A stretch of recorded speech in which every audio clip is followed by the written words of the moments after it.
nothing wrong with your television set. Do not attempt to adjust the picture. We are controlling transmission. If we wish to make it louder, we will bring up the volume. If we wish to make it softer, we will tune it to a whisper. We will control the horizontal. We will control the vertical. We can roll the image, make it flutter. We can change the focus to a soft blur, or sharpen it to crystal clarity. For the next hour, sit quietly and we will control all that you see and hear. We repeat, there is nothing wrong with your television set. You are about to participate in a great adventure. You are about to experience the awe and mystery which reaches from the inner mind to 420.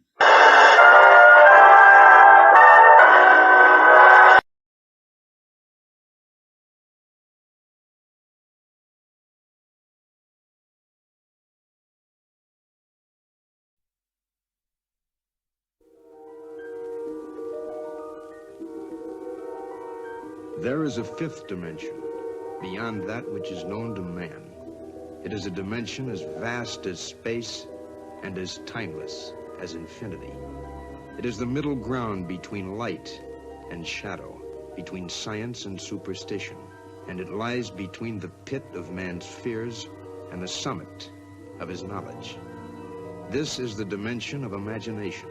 It is an area which we call the Mud Zone.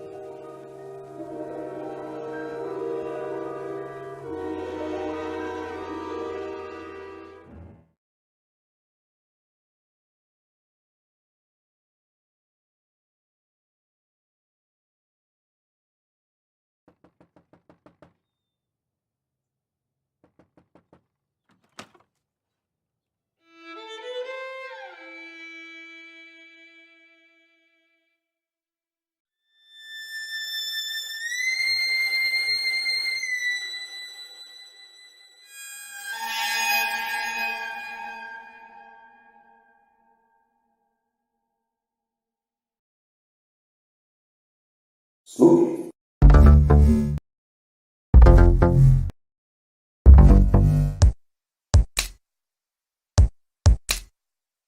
Wanna get high? Wanna get high? Wanna get high? Wanna get high?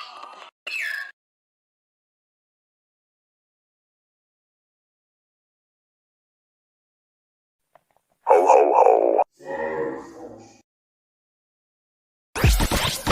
The world is flat.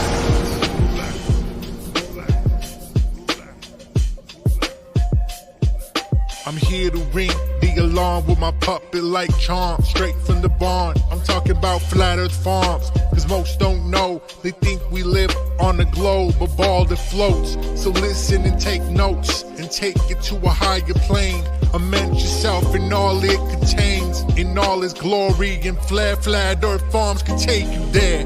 Open your mind outside the box. No more staring at NASA's Photoshop. No more moon landings, no line to ya. No more people standing backwards in Australia. Just facts and pure truth, planning straight to the roots. Flat Earth Farms help you understand. A magical place on a wondrous land. The world is flat, and that's a fact. Tell your friends next time you chat. Let them know a ball ain't that. Let's stay playing with the baseball bat. Cause we coming at the barn, a higher place, the Flat Earth Farm.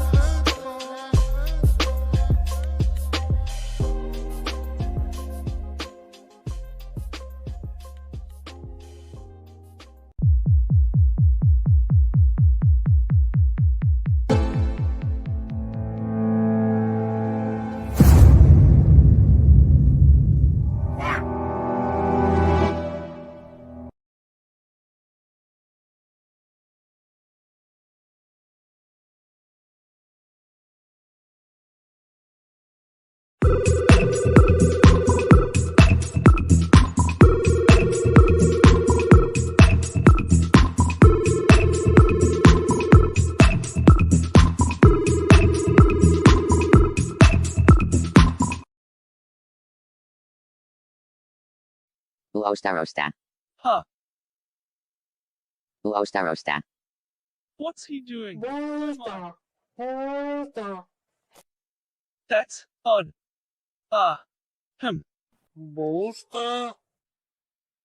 Booster. I'm sure I can fix it. I think.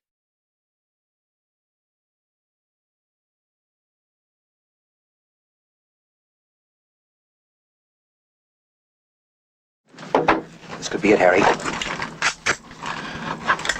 Pass the word along. Tell the men it's time to shoot the moon. Shoot the moon! No, idiot. Not out there on the microphone. On the microphone. Shoot the moon. Shoot the moon.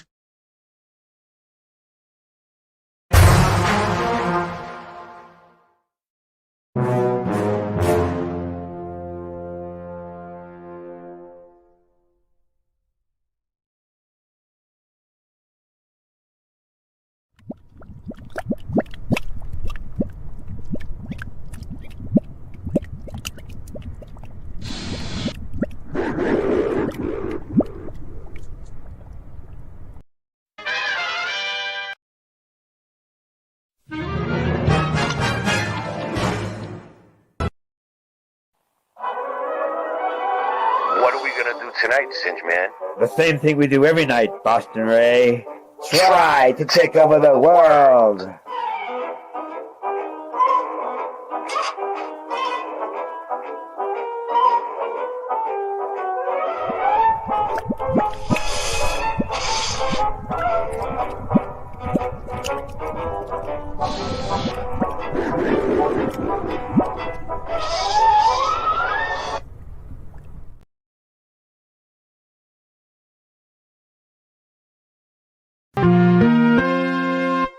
The world of science cares about you.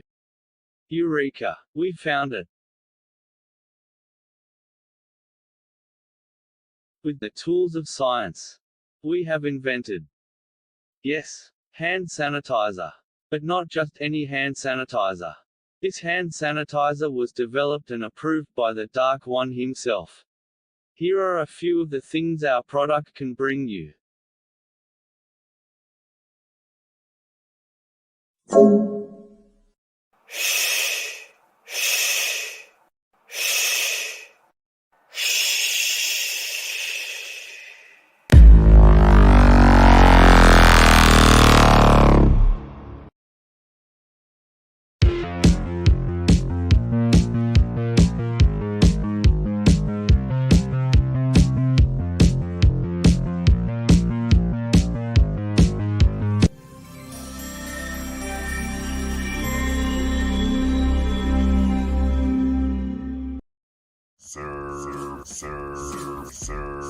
Bow wow run, he's my mighty puppy. Sir bow wow run, he's my mighty puppy. Sir bow wow run, he's my mighty puppy. Sir bow wow. Mud.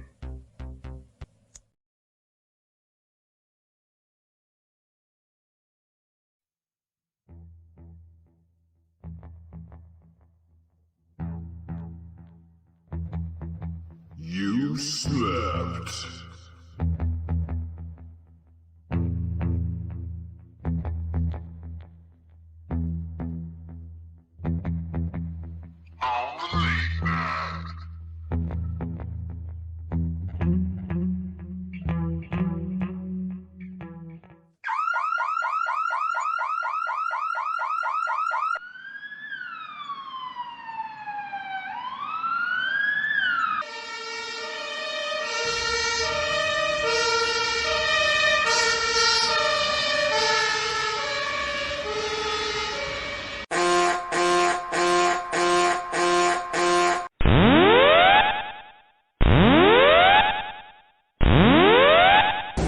Warning, the self-destruct system has been activated.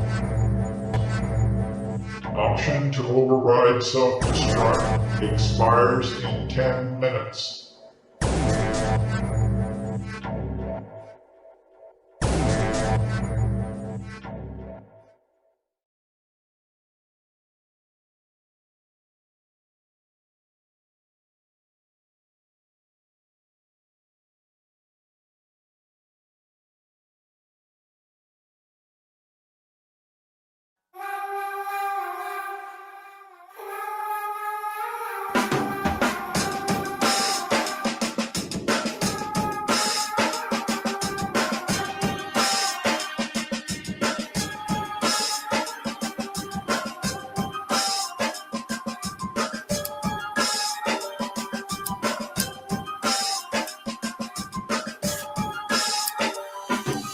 Lately I've been feeling stifled by my addictions and reckless ways, drowning in the depths of depression, dreaming of yesterday's breathless haze, staring out the window while the record plays. Before the penmanship, penning lyrics in second grade. Let's just say I was raised holding on a silent rage till the day my anger manifested to my violent ways, and now they're here to stay. They keep trying to hibernate, they never sleep, I never sleep at night. I'm always wide awake, I try to make a breakaway, but I'm always pulled back. The winter's cold, my knuckles are red. I rock a skull cap, I walk the streets at night, sliding on the ice, my own reflection in the sidewalks. I've been fighting all my life, I've been writing all my life. School books to buy napkins, product to froze streets, cool crooks and hot rapping. I hear your palms clapping, I hear your cars crashing, I hear you living and dying. This is how stars happen.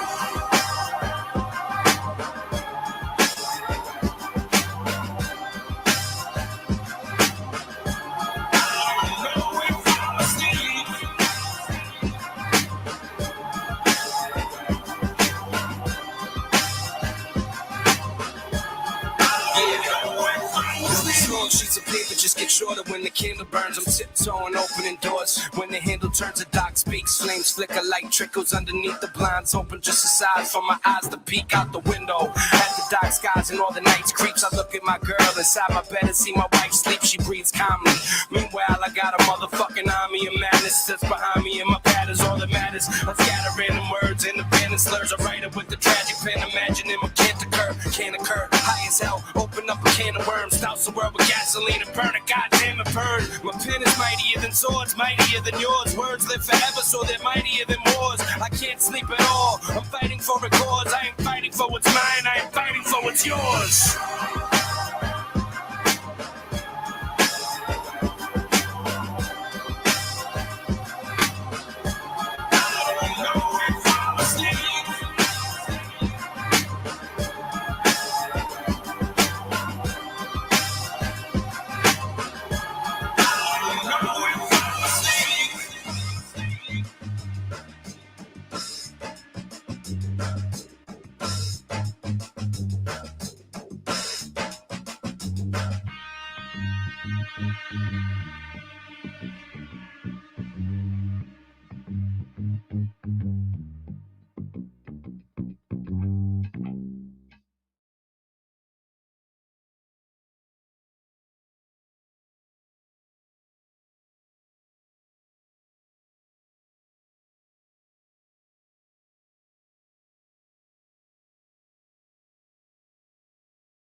I think we're live. I think we made it. I think so. I think so. We're here. What do we got? Let's give a shout out. Brooklyn, thanks for the music. Andrea D. Yeah, that was that's Ill Bill and Nems. Gorilla Twins. They both look the same. They both look. That's why they they both kind of look the same. Two different guys. Yeah. They're not the same. Two different guys. Familiar sounding song. I think I was listening to it on my own yesterday.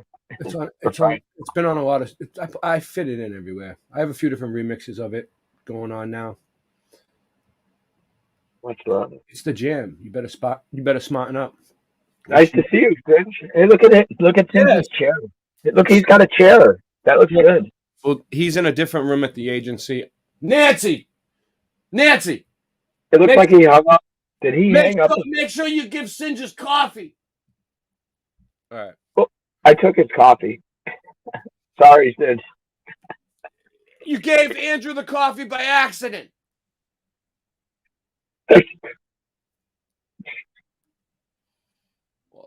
So it's supposed to have cream in it. Here he is. The star of the show. The man of the hour. I can tell he's yes. I'm putting him full screen.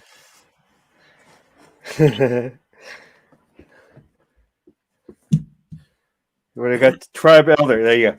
Hail, warriors. This is Sparta. Yeah. What's going on? Are you showing the great war pictures of all time? Yeah, hold on. We're getting more people in here. Okay. Pay some homage to our tribe history of mud. What do you got Andrew. there? What do you got there? A cane? Andrea. Say what? What is that? A cane? A walking stick? It's a stick from a tree. What's the body count on that thing? One boar. Well, I didn't kill it, but I kept it away by going like this. Oh yeah. Boar hunter. There's lots of boars around here in the hills. And I got surprised as I was jogging up the hill. Well, weren't they? I surprised him. Weren't they going to make a movie? I think maybe we surprised each other. weren't they going to make a movie called Boar Hunter, and they asked you to star in it, but you told them no because you weren't feeling well that day? I don't know. Your memory is better than mine. I thought your nickname was Boar Hunter. It was. That's what that was the thing. Like that was a synchronicity. It was a synchronicity. Back in high school, they used to call me the Boar Hunter, but then they asked you to be in a movie called Boar Hunter, and the thought was missing. I might have a picture of the boar from last year. I'll look for it. It might be on my channel. I'll check it out. All right, whatever. It's not a big deal. I mean, we're doing tonight. We're talking about Easter. What is Easter, Andy? Andy, this is your part of the show. I'll answer really quick. I think Easter. All right, let him answer first. Oh, go ahead. I'll just really quick. Easter is when bunnies poop out colored eggs, and then you find them, and then you eat them. Okay. Andy, what do you think? What do you think Easter is? Little duck candies. Well, I used to when I grew up. I got to find the plastic basket behind the couch with candy in it. Yeah, it's not chocolate. Fake grass. That's about the Lord Jesus Christ raising from the dead. So the resurrection of Christ. That's what Easter is. So what? So when did they? Yeah, do yeah, it? exactly. At night, the morning time. Like what happened? I don't know the story. I think it was early in the morning. But I can. You want to hear the story? Yeah, I want to hear the story. What? How did they resurrect? Oh, you have a story for it. What did they do? Like, how did they resurrect? What does the Bible say? Like, what they just went poof, and then he just appeared. Like, how did it happen? Well, here I'll read it real quick. Excuse me. After the Sabbath, at dawn on the first day of the week. Hold on, right there. Sabbath. When they say Sabbath, do they mean Saturday or Sunday? I thought it was Saturday. I don't know. Sure. I'm not sure either. Right. So all right. So after this, it could be the Sunday though, because I think they had 8 back then. I think they had 8 days a week. So who knows? Okay. So after the Sabbath, which is probably, we'll just say all right after Saturday, which is right now. Okay, what happened? Mary Magdalene and the other Mary went to look at the tomb. So they went to look at the tomb. Mary Magdalene was a prostitute, right? I thought she had some demons. I don't really know if she was a hooker. There is a part of the Bible where it says she was a whore, straight up. That's what I heard. I've seen it. I don't know what part it is. If someone knows, let me know. Yeah. There was a violent earthquake, for an angel of the Lord came down from heaven, and going to the tomb, rolled back the stone and sat on it. The angel came down from heaven and caused the earthquake, and he moved the stone. So wait. Hold on one second. An angel came down from heaven, caused an earthquake, and moved the stone. What stone? There was a stone. If we go back in the reading, it says that they put a stone in front of his tomb and guarded it. They sealed it and guarded it. Oh, so you're talking about after the crucifixion, they crucified Jesus, they buried him, and they put a stone on top of it to mark the grave? A stone grave. It was in the stone, cut into the rock. It was more like a tomb that they put him in within rock, kind of? Yeah, it was a tomb. So what happened? An angel came down and removed the lid to the tomb, basically? Rolled back the stone and sat on it. Sat on it? Yep. Just move the stone. Hey, I'm just going to sit right here on a stone. Okay. And so like happened? A giant, maybe. Because if a giant sat on it, then I mean, who can move a stone?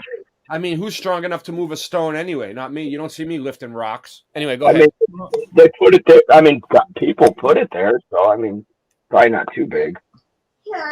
But they had guards there. They had guards watching it because they thought they were going to steal his body.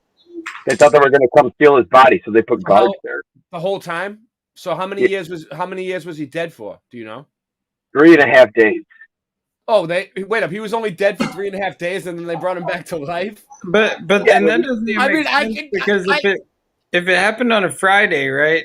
I mean, if you do the math, and then Sunday, where did they get in the 3.5 days from? I don't understand that. And also, like, am I missing something there? I mean, I could go hide in a cave for 3 days and come out without eating. Does that mean I was dead? They knew he was dead. They killed him with the sword on the. He was already dead. Yeah. They made sure he was dead. They jabbed him. They beat his ass, dude. They beat him. He was That's what it took to kill him. Friggin' nails on it. He wasn't easy to kill. Yeah, he didn't die easy. He died hard. But when God sent him down himself as Jesus, he knew that this was going to happen. He knew all along. So, whatever. Yeah. All right, it's a crazy story. So anyway, what's going on? So 3.5 days went by, and then an angel came down and sat on the rock. And then what did they do? Great story. His appearance was like lightning, and his clothes were white as snow. The guards were so afraid of him that they shook and became like dead men. So he was white lightning? The angel was white like lightning. White lightning. Yeah. All right. White as snow. Okay, so it says the angel said to the women, "Do not be afraid, for I know that you are looking for Jesus, who was crucified. He is not here. He has risen, just as he said. Come and see the place where he lay.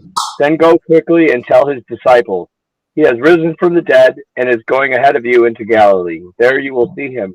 Now I have told you." So it doesn't really tell you how the angel brought him back to life. It just says an angel came down, sat on the rock. Next thing you know, he's alive again. He moved the thing out of the way, and now he's alive again. I think they don't tell us exactly how he did it. The angel was just kind of there to tell him that he's not here. Why would they leave such a key detail like that out of the Bible, though? Well, That's like, I mean, the idea is that he brought himself back to life because he is the Son of God, and so that's like the idea of it, is that he brought himself back to life. Now, right?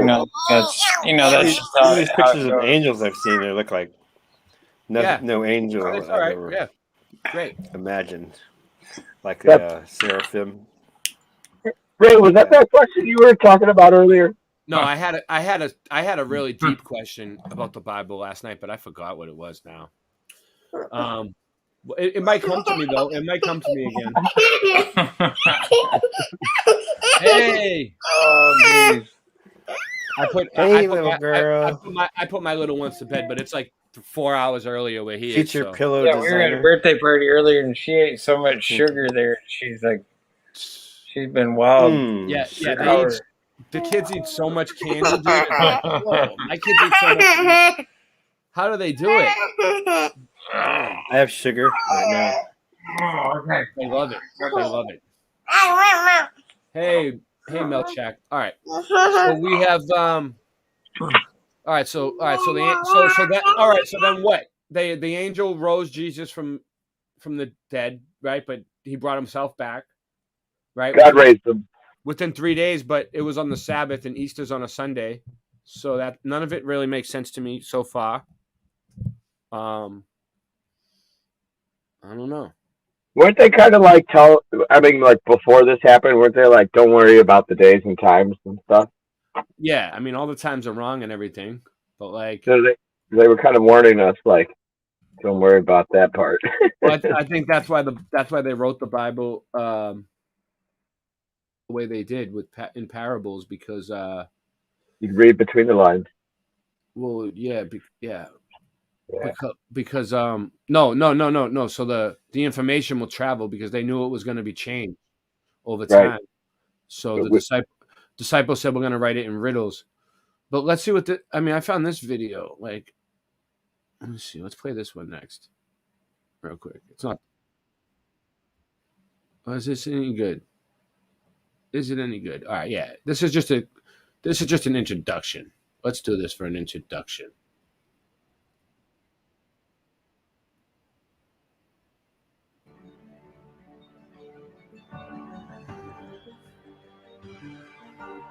Hello everybody, and welcome to Ancient Architects. Please subscribe now to get the latest ancient history news and independent research from around the world. Today is Easter Sunday, and whilst the Christians of the world are celebrating the resurrection of Jesus Christ, Christians and non-Christians alike will no doubt be feasting on chocolate eggs.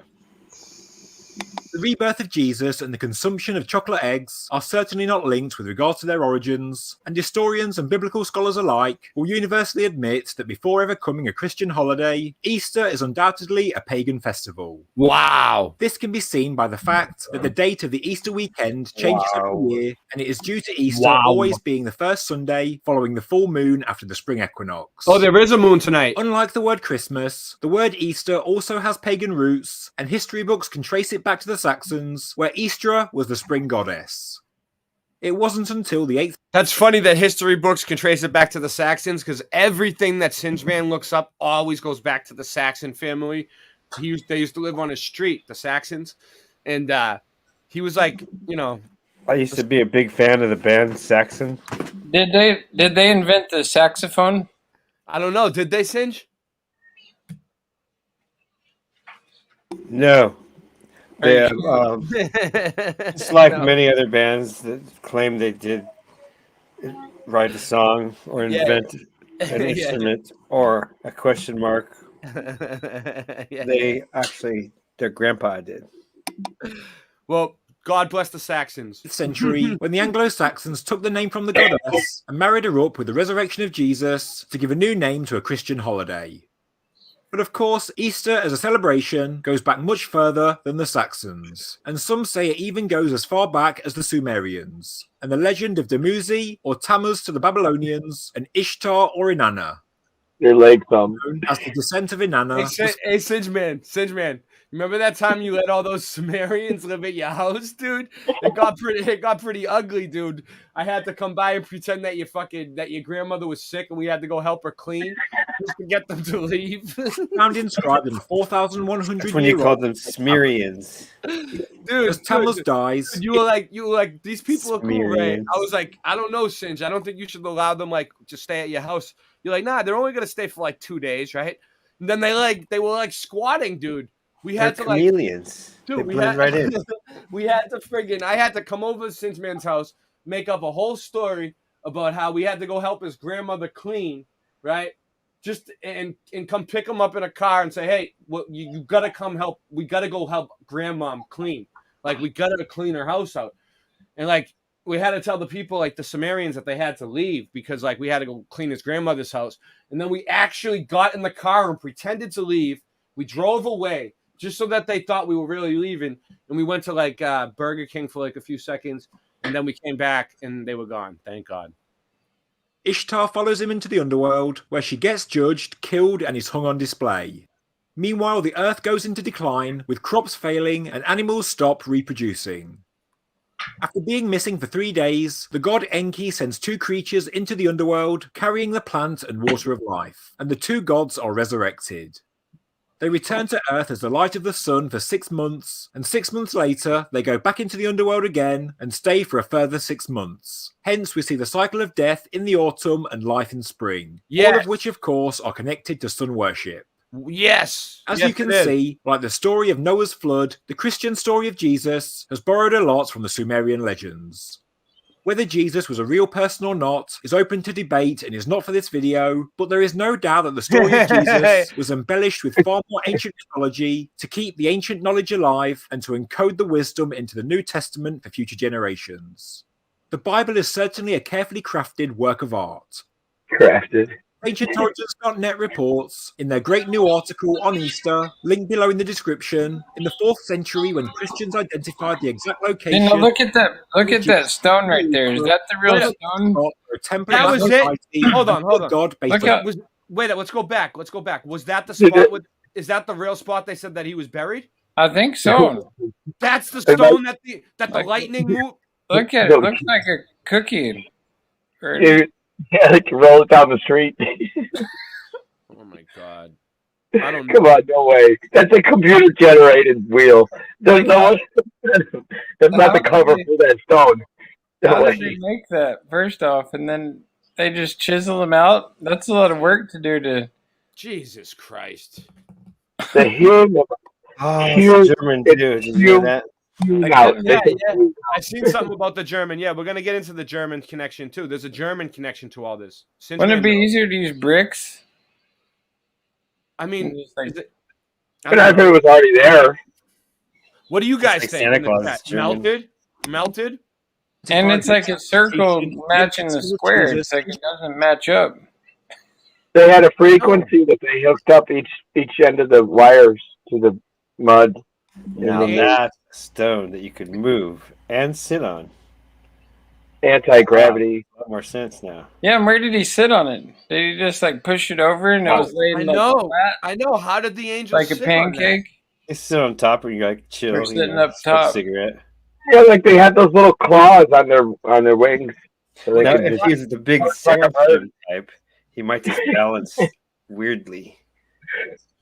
All right, moving on. Yeah. Jerusalem, they selected a spot where a temple of the Aphrodite, another god based on Ishtar or Inanna, once stood. Oh, it's Aphrodite. Like with most churches and cathedrals around the world, Oh. the pagan temple was torn down, and in this case, the Church of the Holy Sepulchre was built in its place. Oh yeah, I saw that. Of course, as many of you know, there are many more Sepulchre. stories of death and resurrection nice in the ancient pronunciation. world, such as the story of Horus in ancient Egypt, Mithras, Dionysus, etc. All such legends are Is this- common elements. is that where the and band also The Rolling Stones came worship, from? and many were Oh, that's incorporated a mosaic. A It mosaic. really isn't unsurprising when you look at the formation of the Holy And Roman worship Empire mosaic. and the adoption of Mason. Christianity by the emperor. In ancient times, the Cybele cult flourished on today's Vatican Hill.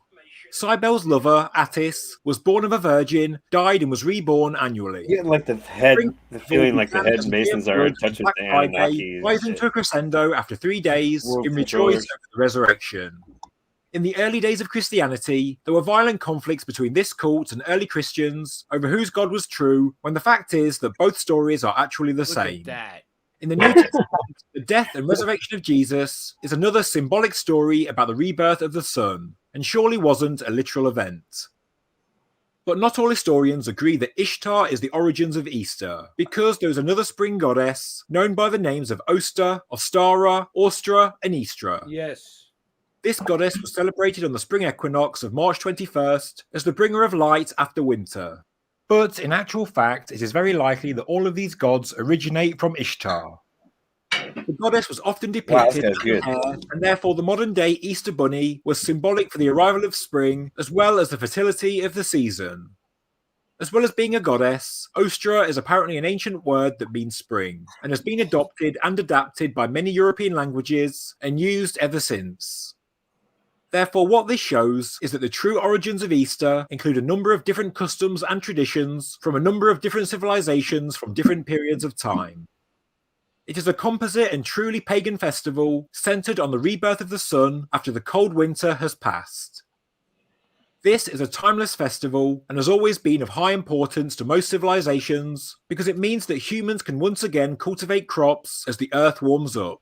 Yes. So, why are we all eating chocolate eggs this weekend and Why? feeling sick and falling asleep on the sofa in front of an old James Bond movie? That's what's happening. to Okay, me. that was my own Easter tradition growing up, but as you may have guessed, in ancient spring worship customs, the egg was associated with rebirth, renewal, and Yep. fertility. Yep. But why does a hare or Easter bunny give out eggs? Why? Well, in Germanic mythology, the goddess Ostara healed a wounded bird before turning it into a hare. The hare, still partially a bird, showed its gratitude by laying eggs as gifts. But even this Germanic pagan tradition goes back much further into antiquity, as even in ancient Egypt, the egg was found to symbolize the sun.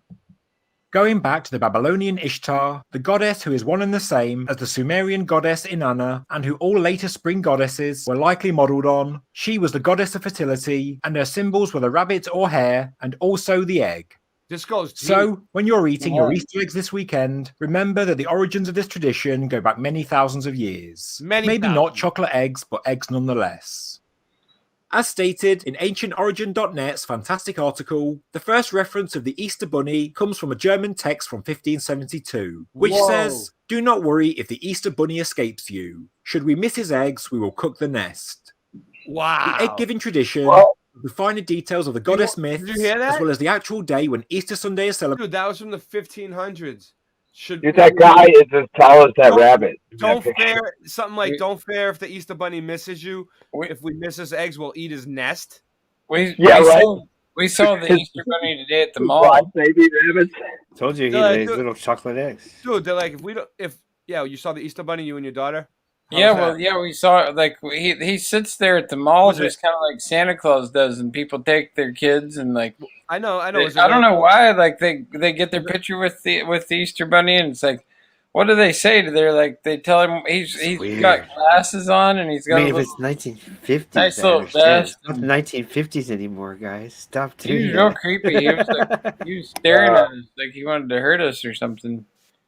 It's like, dude, it's not the 1950s or 60s. You can stop doing that now. You don't have to think. What? Take your kids to Somebody tell my mom. Somebody tell that to my mom. She took my son to go see the stupid rabbit. Dude, my mom wanted to take me this year, and I'm like fucking, and I'm like 39 years old. Dude. She did. Come on, tell us. Come on, He's dude. 33. Yeah, he's 33. Hear that, everybody?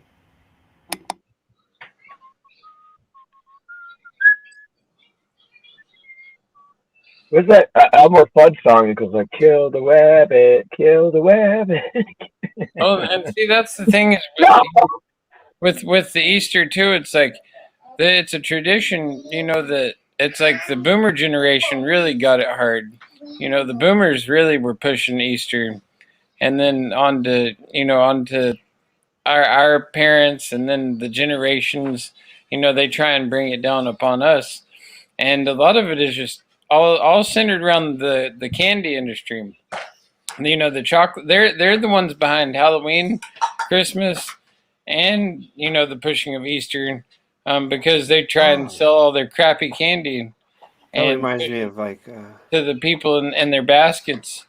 And the most Hallmark of holiday. the candy's not even good. It's like really toxic for kids to be eating. So I mean, it's just It it's has sad. soy lectin and palm oil. And, yeah, and all the different food colorings, like the Soy. red number whatever, and the yellow 5 and the blue Those are lake. probably worse. You're right. Have you ever No, taken those pink, the those are pink or terrible. the yellow peeps? But what makes Microwave it taste funny is the lack of actual cocoa butter, which is what you need in chocolate. Yeah, Cocoa butter and sugar. We got 40 short Bible verses to celebrate the holy season in 2023. This So looks get some good. good chocolate, guys. Get This some looks See's decent. candy or I like when they already got the list put together for you. Yeah. Andy helped me with this one. Let's see. Preparing delicious Easter dinner. Let's see what the Bible verses. Bible. Here you go. That was a cool painting. I that thought was that was good, dude. He covered everything I had to say. He I was know. really That, good. I know that whole story. We barely have to say anything now. I He mean, was Yeah, really that's- good. that's he pretty much he pretty much summed it up within like Oh, I 5 got minutes. one. Oh, well, April is the That- word Ostern. that Ishtar, Did she you had know some that? curves too. I don't think he mentioned that. He might have mentioned it really quick, but let's go over it again. Yeah, April, we'll go over it. The We'll go word over it. April is the word Ostern, which is Easter. Don't we? You sent me a German. link. You sent me a link for it, right? No, he said everything I sent you to. I found a link. Great. I found a link for what you're talking about. I did. He just- Yeah, I was trying to send a link for this festival that goes on in the Before you Philippines scroll where they still crucify people. Have you heard of that? Zoom in on that picture. Yeah, Zoom in on the bottom. You sent it to me. Hold on. I'll try to get it in. Are you able to zoom, Ray? Check that out. Look up at the picture real quick. Down at the writing. Down at the bottom, there's this writing. Jesus, it looks like Italian. Res- Yes. Next to that, there's even smaller writing, and then under that, there's very fine print on the very left. This one? Under that, there's some strange. Easter, There's a message. There's a hidden message down there in the pink. You see it? Yeah, Well, I can't read it. I can't read it either. It looks like it's like different language. I wanted to point that out though. There's like this little- I'll just sit here. All right. So I'm getting Rasta's thing up. Jesus said to her, I am the resurrection and the life, and the one who believes in me will live, even though they die. The one who believes in me will live, even though they die. And whoever believes I believe in me will die. Believe in me will never die. Do you believe this? Yes.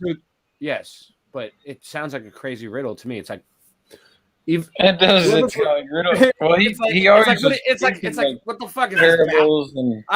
Just all right. like, yeah. If Jesus came up to me and said to me, "The one who believes in me will live," and I don't know who he is. Like I didn't know it was Jesus. It was just some random bum on the street.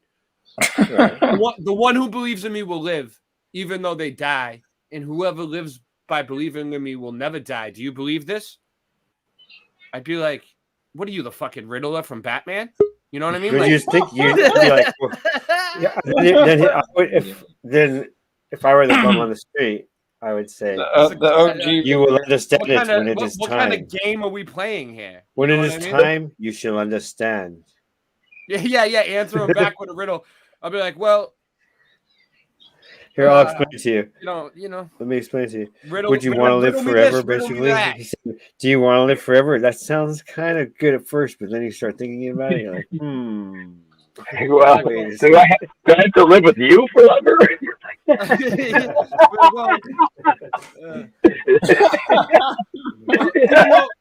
Even though I'm gonna die, whether I believe in you or not, you know what I mean? Like, I don't know.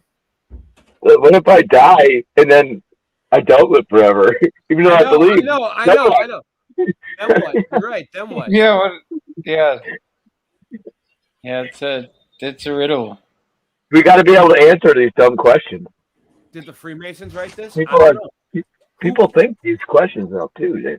People question this shit. Yeah, they get deep into it.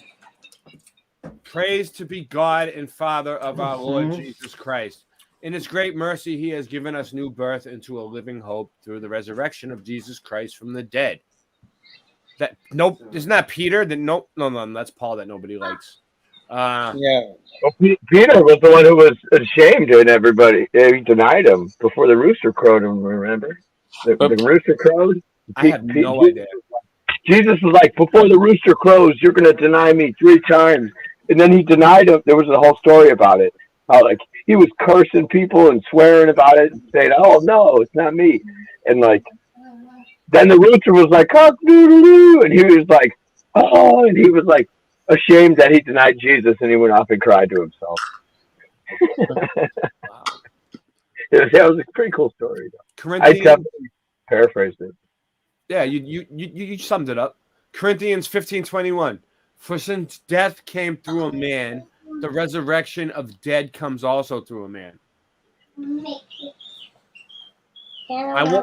I want to know Christ, yes, to know the power of his resurrection and participation in his sufferings, becoming like him in his death. What all these have to do with Easter? Is that like about his resurrection? I guess, yeah. With great power, the apostles continued to testify to the resurrection of the Lord Jesus, and God's grace was so powerfully at work in them all. Luke 24:6-7. He is not here; he has risen. Romans 8:34. Who then is the one who condemns? No one. Philippians 2:8. And being found in appearance as a man, he humbled himself by becoming obedient to death, even death on a cross. So he was, I don't know, hung from a tree, right? Didn't they say they put him on a tree now? Yeah, well, the Jehovah's Witnesses, they don't believe that there was a cross involved. They believe that he was nailed to a stake. Because like it doesn't really. I don't know. For some reason, they think that it just doesn't jive with their wheelhouse. Yeah, it just doesn't jive in their wheelhouse. Exactly, and see, they don't celebrate Easter. The Jehovah's Witnesses, they celebrate the Passover, which coincides every year with the Easter. Stavely got a Mandela effect on a Jehovah's Witness. Did you hear the story? Yeah, I saw that one. That was a good episode. That's true. Man. I saw that one. They couldn't even answer him. No, he said a beautiful day in the neighborhood. Oh, that one too. Yeah. Today he was talking about it. He didn't get it on tape. He missed it, but it happened. Yeah. They were singing it. They know the Jehovah's Witnesses remember Mr. Rogers the right way, but not the Bible verse. The death he died to sin once for all. But the life he lives to God. In the same way, count yourself dead to sin, but alive to God in Christ Jesus. Remember how he told you while he was still with you in Galilee, the Son of Man must be delivered over the hands of sinners, be crucified on the third day and raised again. So yeah, they're like, what, is it 4 days? 3-4 days? Who knows? Now if we died, now on the third day. Okay, so on the third day. Yeah. That'd be Friday, and then Saturday, Sunday, Monday. I would thought it was like Monday morning. It would be I think it would be like Tuesday because if the Sabbath is a Saturday, Saturday, Sunday, Monday, Tuesday. Well, and that's the thing too. Why do they call it Good Friday? Like the day he was crucified wouldn't that be a bad day for people that like? Good. Wouldn't that be like good for us, bad for him? Yeah, it's like a bad Friday, not a good. Like it's good for the people who wanted to hang him, but it's bad for him. And then we have Black Friday. That's the day when everybody goes crazy buying stuff. That's what I went on Black Friday. No joke. I got a Black Fry in my fast food. It was a Black French. No way. Oh, God. Yeah, there was a fucking Black French fry like that big. I'm like, is this some kind of joke? Like they did that on purpose? And I was like, oh, it's Black Friday. Huh. Now, if we died with Christ, we believe that we will also live with him. But we know that since Christ was raised from the dead, he cannot die again. Death no longer has mastery over him. You killed the author of life, but God raised him from the dead. Yes. Good, I got through it. All right, what else is there? That one's interesting because like they call him the author of life, yet he never claimed to be God himself. And so he never claimed to, so how is he the author of life if he's the Son of God? He even teaches us with his example in his humility. He was humble enough never to boast that he was actually the pagan origins of Christianity. I had to check this out. Did you watch it? Judaism, Christianity, I watched it. Islam are typically grouped together under the same umbrella of Abrahamic religion. This video is going to show that far from being a religion in the monotheistic lineage of Abraham, Christianity, in fact, has its origin in pagan cults. Whoa! Yeah, that was creepy. That's scary. Said to manifest as three persons: the Father, Son, and Holy Spirit. Let's compare this concept of three related divinities to different pagan religions. The ancient Egyptians had the trinity of Amun, Re, and Ptah. An Egyptian hymn reads, "All gods are three, Amun, Re, and Ptah." They named that. Babylonians worship. They named me after Ray. The trinity of Nana, Shamash, and Ishtar. Hinduism has the concept of Trimurti, in which the supreme god, Brahman, is said to manifest as the three forms, Brahma, Vishnu, and Shiva. The Hindu text, Padma Purana states, he who is the Brahma, Vishnu, and Shiva. The Greeks had the goddess Hecate, whom they described as triple-headed and goddess of the triple ways. That's crazy because Sean Osborne came on here last night with 3 heads, remember? I found a Bible verse about it with 3 heads. Venerated Diana as Diva Triformis, which means three-formed goddess. A Roman poet What's wrote, up, Joe? "O three-formed goddess, to thee I dedicate the pine tree." Northwestern European tribes worshipped a group of 3 female deities known as matronae, which means matrons. Persians had the triad Ahura Mazda, Mithra, Good up, Michael and Joshua. Anahita, an ancient royal inscription. Happy Easter. I hope the Easter Bunny came and seen you, Michael Joshua, over in Australia. Reads, May Ahura Mazda, Anahita, and Mithra It's a kangaroo there. building against Kangaroo. We can see that this concept of three related It's a divinities globe! is an ancient Run! phenomenon which has been present in different pagan religions throughout the world. The three-headed dragon, the Hydra. That the Christian Trinity differs Top in its up finer one and details. two more. However, this basic concept of three related divinities is common to all of them and is fundamentally Pearsworth. Happy Easter. pagan. The Greek philosopher Aristotle had this to say about the mystical significance of the number 3. Just as the Pythagoreans say, the whole and all things are delimited by the 3, for end, middle, and beginning have the number of the whole, which is that of the triad. Wherefore, we use this number also in the worship of the gods, taking it from nature as a law of Their it. magic number, or a magic number. 360. In Christianity, Jesus is the incarnate Son of God, who is said to What's he possess doing there? two natures. What One did you do divine there? and one human. This idea of a God-man hybrid is fundamentally pagan. Greco-Roman religions were filled with tales of gods procreating with human women and begetting god-men. For example, the chief god in the Greek pantheon, Zeus, visited the human woman Danae in the form of golden rain and fathered Perseus, a god-man. Hercules, Is that like R. Zeus' Kelly, son of Golden Zeus, Rain? is another example of a god-man.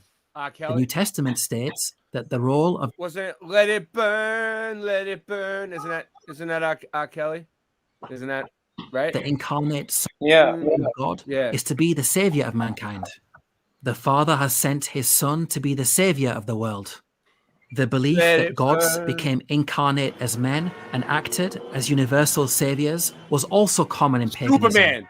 Perhaps the best known example is the Roman dictator Julius Caesar.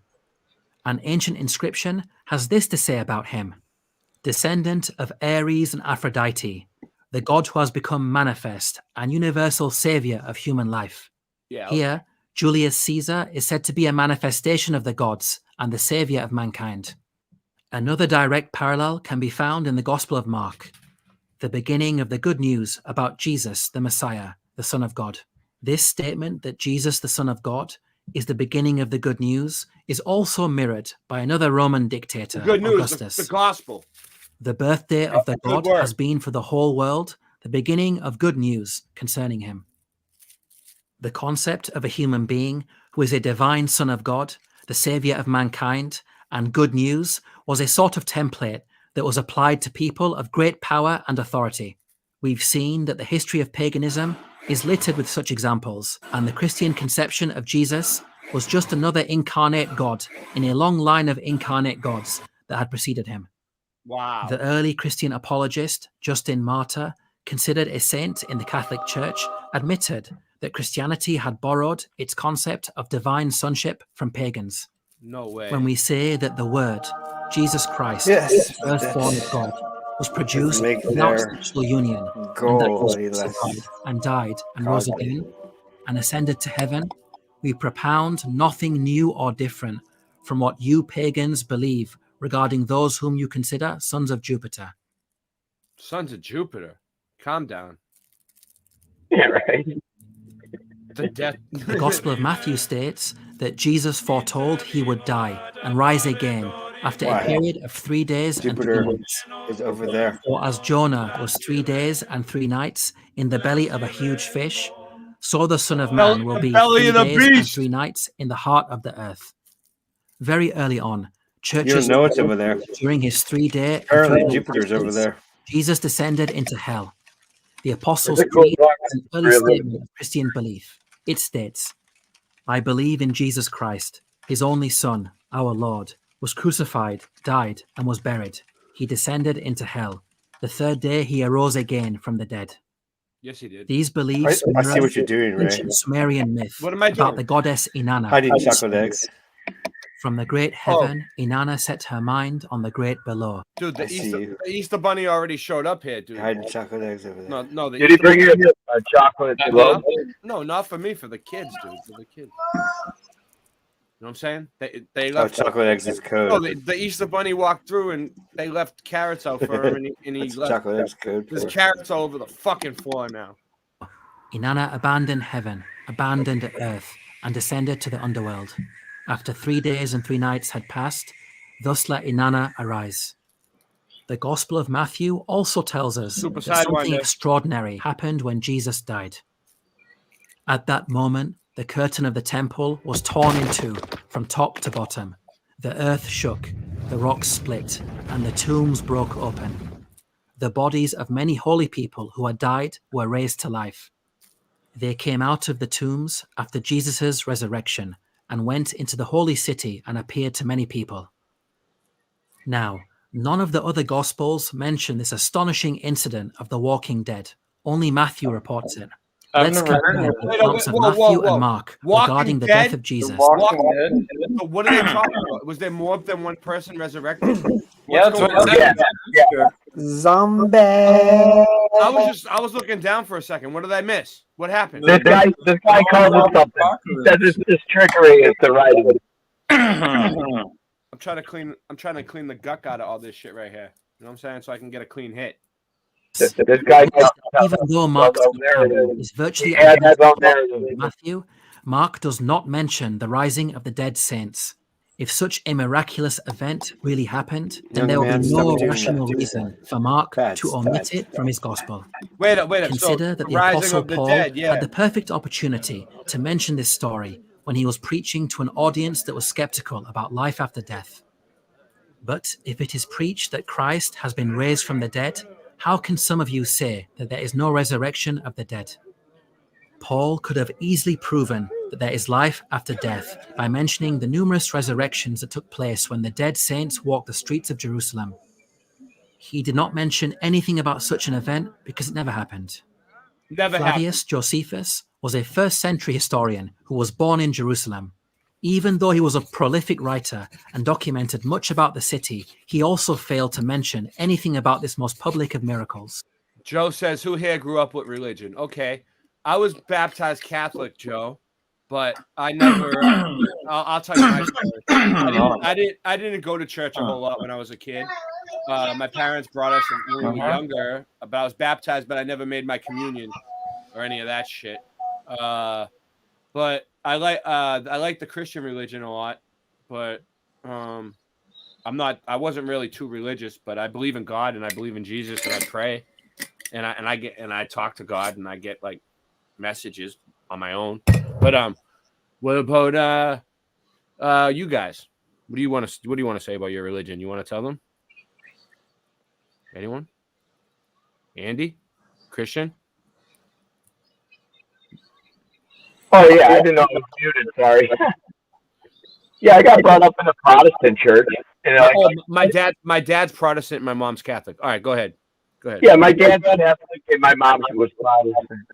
Oh, so I mean, I knew like the basics of what they taught me, and like I understood about like there was a God.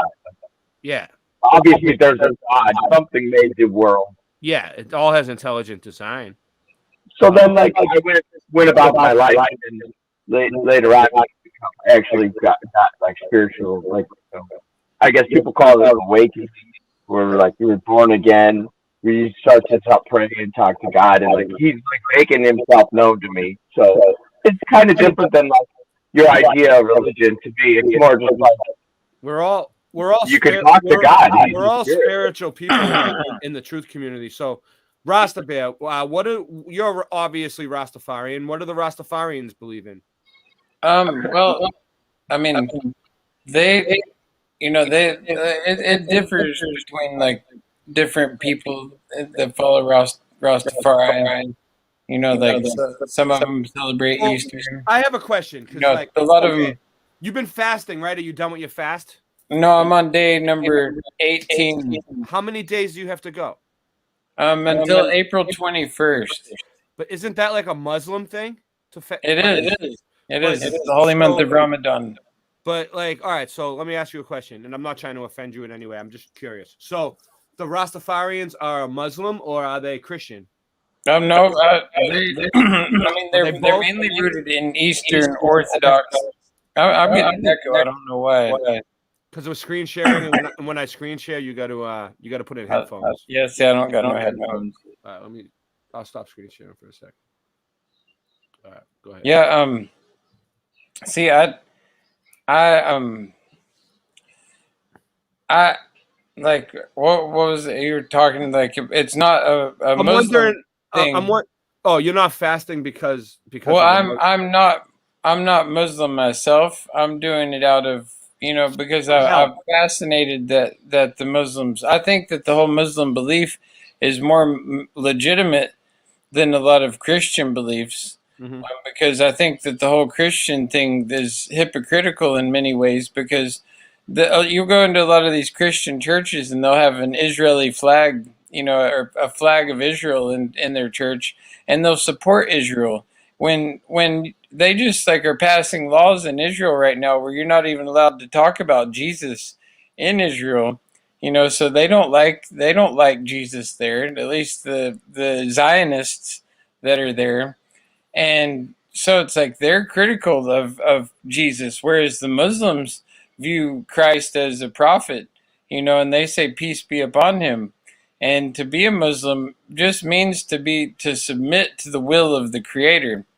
And so that's what, I do, in my day-to-day life is my concept of the Creator. I submit to the will because I also believe that we have the divinity of the Creator within us. And so like this concept, it blows my mind, honestly, how the Christians, like a lot of these churchians, they think so poorly of Muslims because they think that they're all terrorists that, want to destroy our country and that they want to kill Christians and all this. Dude, you're right. I went to Arizona and I went to the church and that's what they were talking about, dude.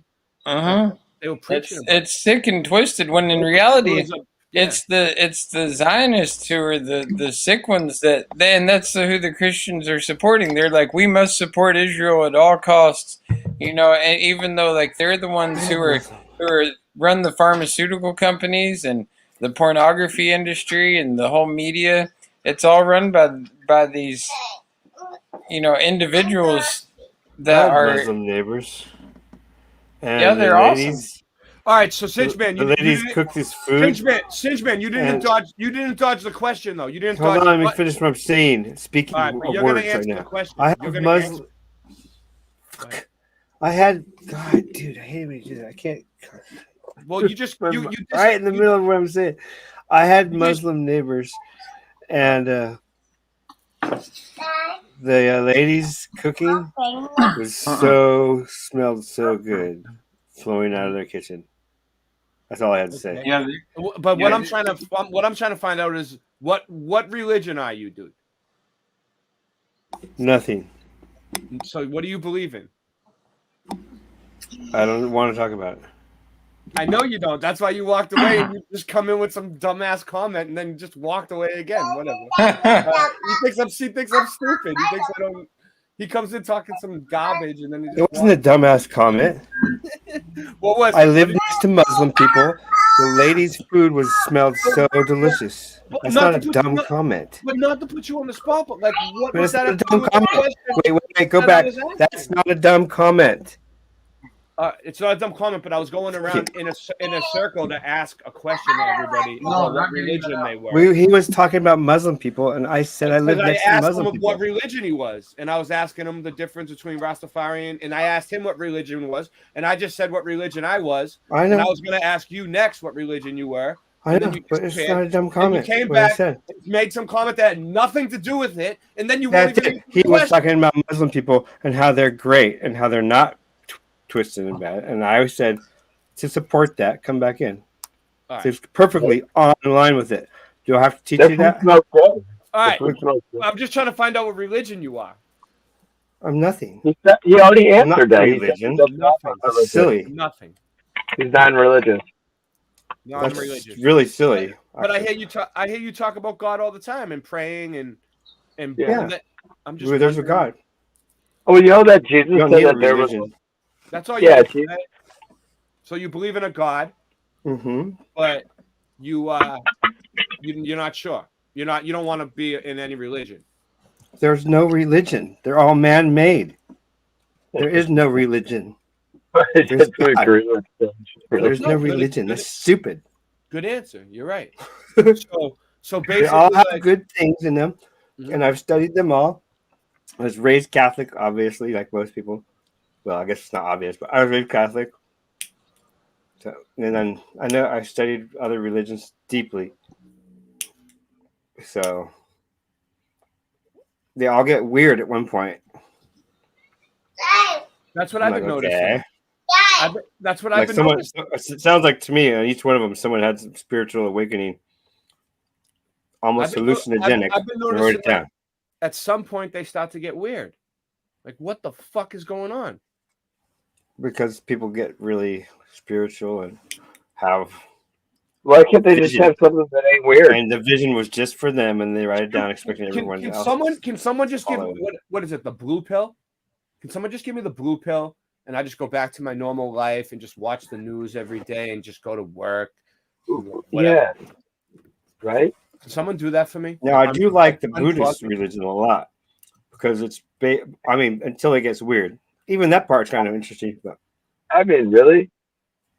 it's like just respect life.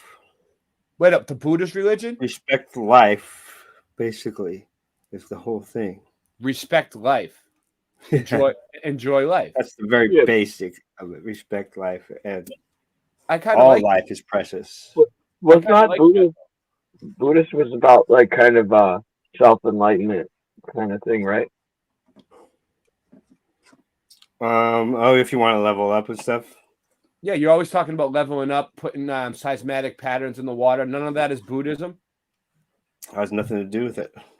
It's So me. wow. So you're just a It's all my thinking from my brain.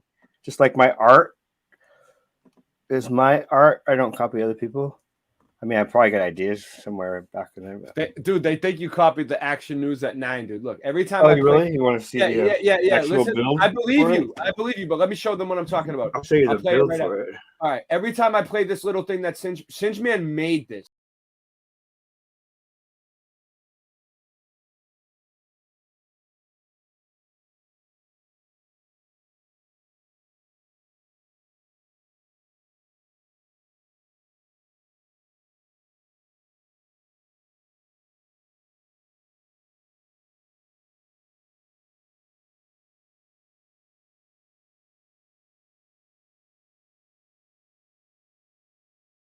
Singeman made that.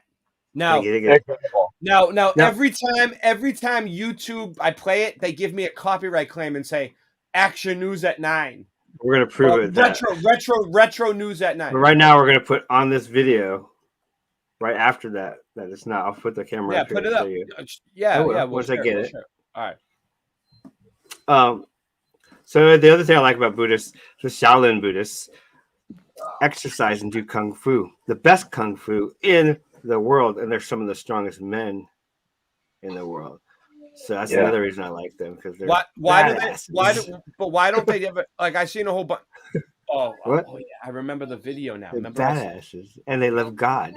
How can you not like these guys? All right. Yeah, let me bring up Right? the Buddhism. Let me bring up my Buddhism video. Hold on one second. Let You know me what bring I'm up. saying? They would not have anything against Rastafarians or Catholics or anything. They're very accepting people. They're very, you know what I'm saying? Well, see, and that's one thing about the Rastas that I really respect is that they really put the fire upon the Catholic Church.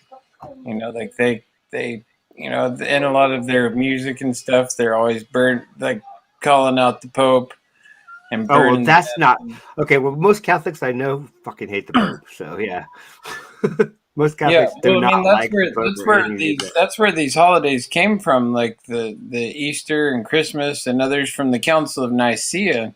Oh yeah, well they're globies too. So That was brought about by the Pope, I think, and Constantine back in I forget when, but it was, you know, we're all on our own path, you know. can't be on this all the same path. It'd be crowded.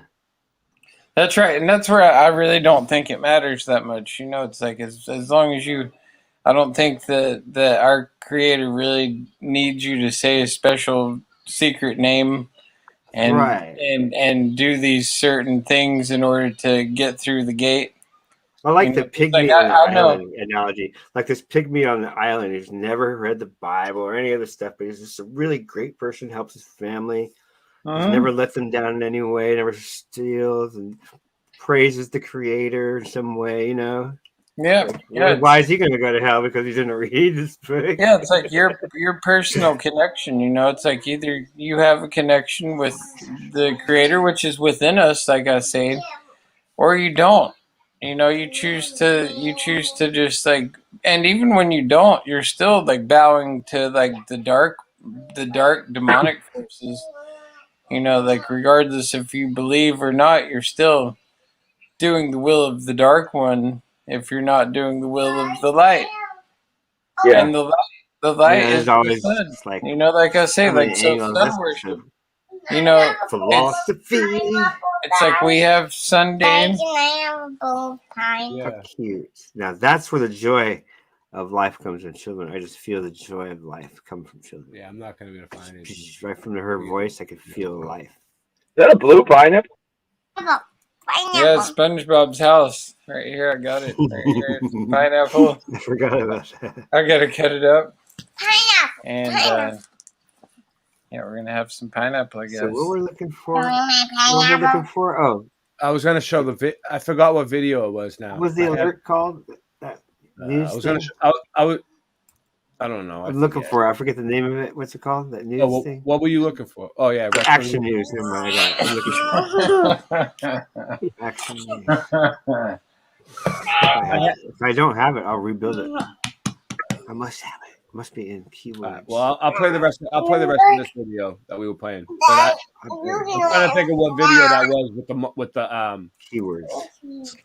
Even conservative Christian scholarship rejects the historicity of this event. The New Testament scholar Mike Licona stated that this story is a strange reform, literary special effects. Flicker text? Theologian Liam Lane Craig stated that, probably, only a few conservative scholars would treat the story as historical. If Matthew's story of the walking dead is an invention, then from where did he get his inspiration for such a tale? It just happens to be present among pagan cultures. The ancient Greeks celebrated a 3-day festival known as Anthesteria, during which it was believed that the dead came back to life and walked among the living in the cities. The Roman poet Virgil wrote that when Julius Caesar was assassinated, phantoms of unearthly pallor were seen in the falling darkness. Oh.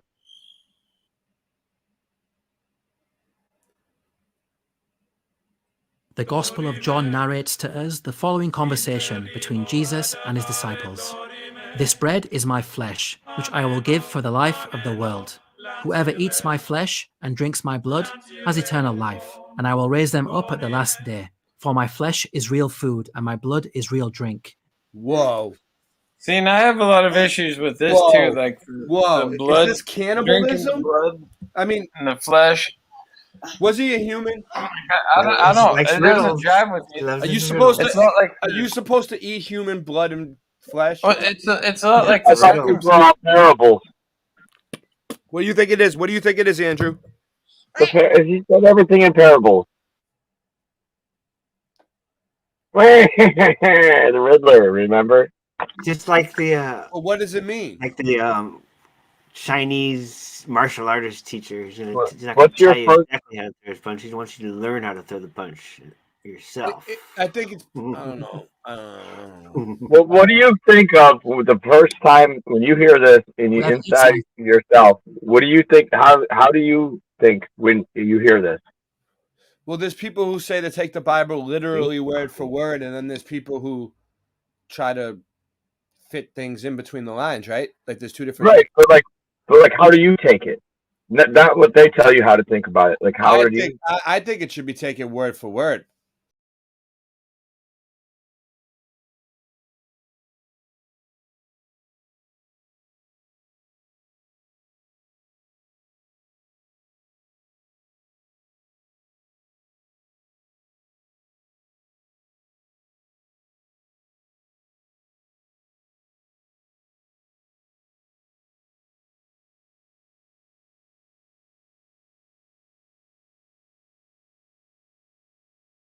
Okay, I represent. can prove I made it right now. Whenever you're Nope. ready.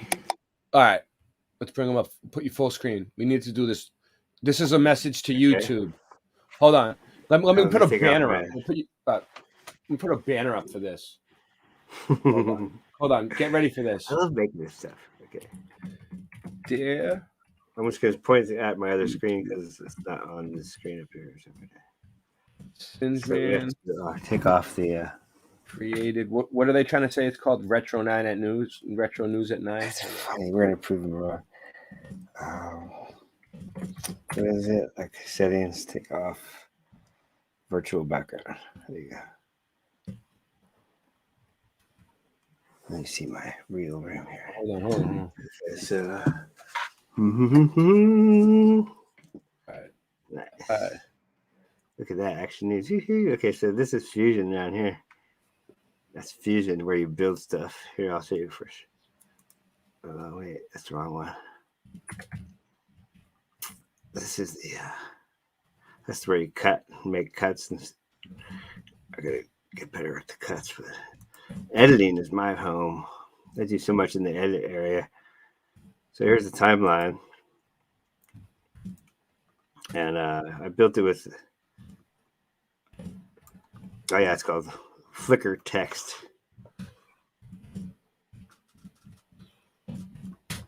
Okay, so I built it like this. So here's a text right there. And I'll show you how I did that. So this is a different text right here. Oops. Right here, those blocks, those are text. Uh-huh. You'll see it. If you look at your text, you find that kind of. That's the build. That's called the build. That's a text right there, right? Here, I put another one. There's a different text right there. Oops, I'm sorry, I wasn't pointing it out there. See those blocks? Those are text. I have all kinds of text. So in one of them, it doesn't give you text. It gives you all kinds of weird things. And I found these. I was like, oh, that'd be neat. And if I put them with that, that'd look cool. And it did. And then, yeah, got more text right there. I'll show you how I did this. Change colors in a second. Those are different text, right? And there's different blocks. Each one, I just put different colors. So that was one block we just went through. There's another block of the same one. Another block of the same one. Another block of the same one. Just different colors, right? I'm doing the same thing, which is in Fusion, where all the magic happens in Fusion. Boom. People don't like to click on that button because it gets confusing. And how do you do this stuff? Well, over here, you can take the template and I put in the text word action news, and the type of text is, oh wait, here, all characters random, but one by one. That's how it goes back and forth with colors and fades. And delay the type between each character. The delay time is how it fades that color, because it's fading in and out of the colors. See that? I could change it right now. Okay, so transform. Where's the type of text is right here. I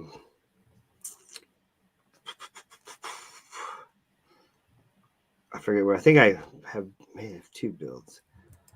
What was the type of text? Oh, so you hit on there, click, put in your text. There's your timing. There's your text. Tools up here. There you go. So you get your tools. Okay, I see there's modifiers, tools, where you get your text, and here's where you get your different. That's what they used to call us both in high school. Tools. Remember that? There's where you get your different types of text, and I really forget how I switched the texts in there. I think I might have two different builds. This is like might be the second build. All right, we get it. Enough. But this is definitely. And then hold on, I'll get to show you in a second. All right. You still need another minute. All right, you still need another minute. All right, go ahead. It's stuck for now. Hold on. There it goes. My mouse just gave out. There it is. Okay, so let me go down to here, which is where you send it. And then you see the flicker text. It's 1 minute, 21 seconds.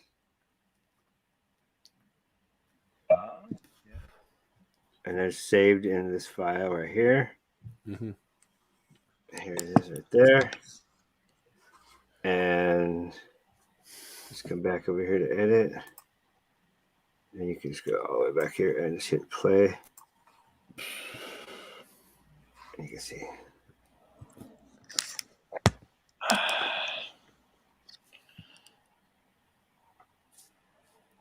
And the audio is in another one I have, the audio, which is free from Pixabay. I can show you where the exact audio is from, too, if you don't like that. Free audio? Yeah, I'll find that in a minute if you want, but we can tell them later if they go on the next one. It's not a big deal. Free from Pixabay. Moving along. How was that for proving YouTube is wrong once again? Yeah, so you were talking about the Passover stuff, right? The bread and the wine. Yeah, we're getting back to it. Yeah, and how that, like the Catholics believe it's the literal body and the blood of Christ. Like they think that somehow the priest or whatever magically transforms the bread. Oh yeah, you're right. You're right. 'Cause in the Catholic Church, yeah, you're right. Which I was listening to Owen Benjamin break it down, and they give the kids grape juice. Juice. Oh, some of the churches actually give them wine. Yeah, they do. They give them real wine. Very pagan.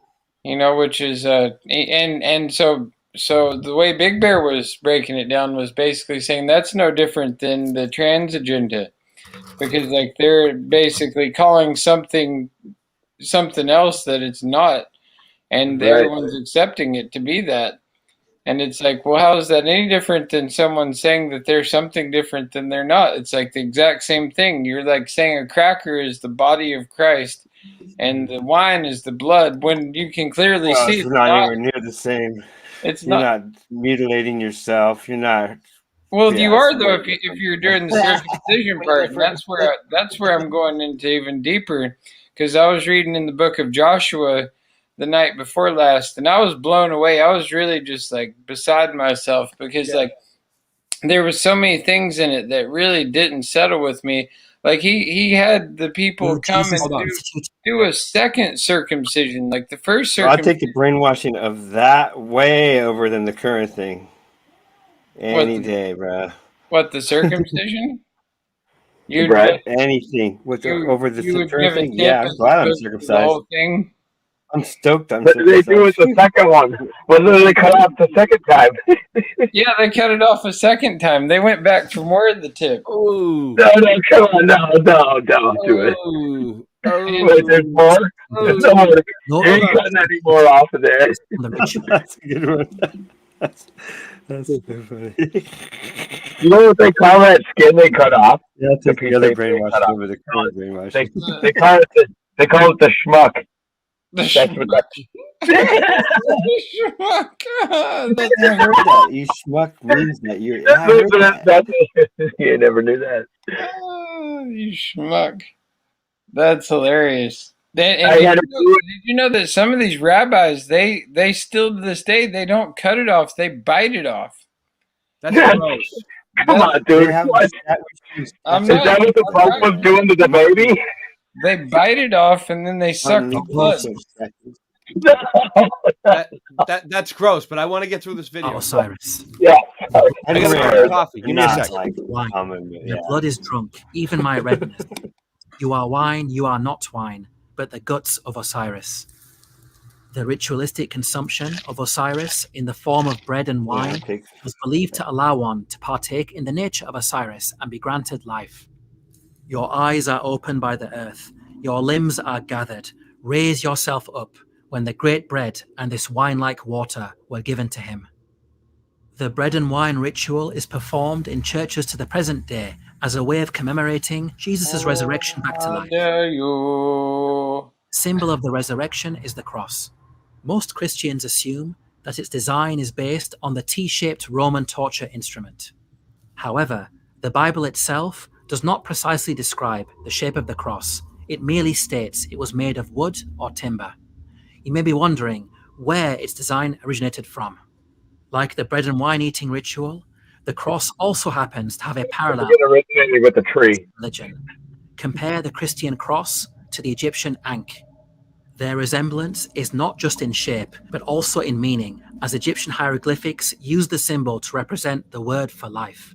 Here, the Egyptian god Horus is bringing a dead pharaoh back to life using the ankh. We can see that the ankh and Christian cross are both linked to resurrection. The early Christian historian Socrates Scholasticus recorded a fascinating argument between Christians and Egyptian pagans who both laid claim to the cross.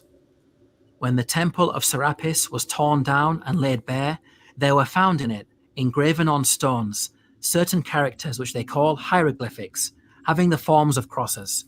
Both the Christians and pagans, on seeing them, appropriated and applied them to their respective religions. For the Christians claimed this character as peculiarly theirs, but the pagans alleged that it might appertain to Christ and Serapis in common.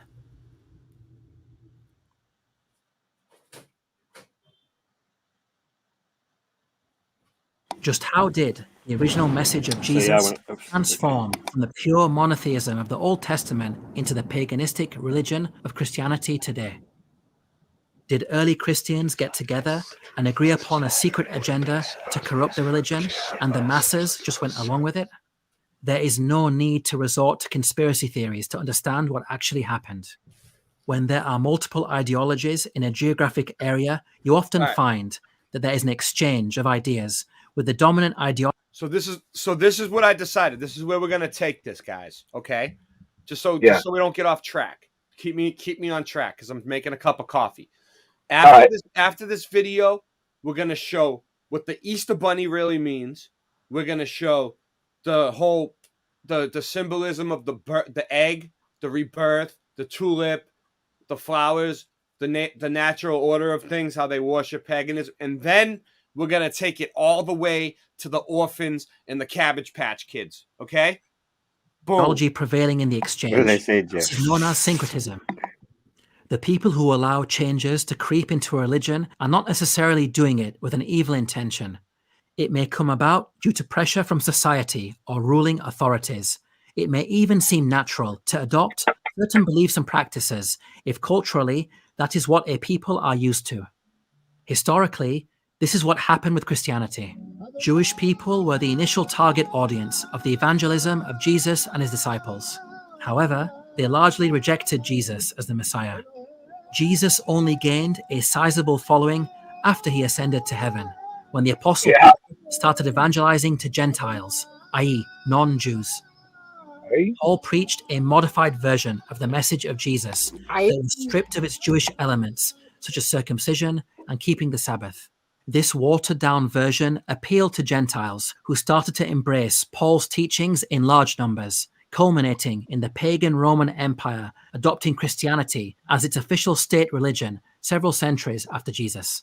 So, we need to understand the mindset of the Gentiles who first received Paul's message in order to understand how paganism crept into Christianity. When Jewish people heard stories about Jesus performing amazing miracles, they would have understood him in the same context as the likes of Moses and the other Israelite prophets, who were all granted signs and wonders by God. However, such stories about Jesus would have been interpreted very differently by pagan Gentiles. This is illustrated in the New Testament book of Acts, which informs us, in Lystra there sat a man who was lame. He had been that way from birth and had never walked. Paul looked directly at him, saw that he had faith to be healed, and called out, "Stand up on your feet." At that, the man jumped up and began to walk. When the crowd saw what Paul had done, they shouted in the Lycaonian language, "The gods have come down to us in human form."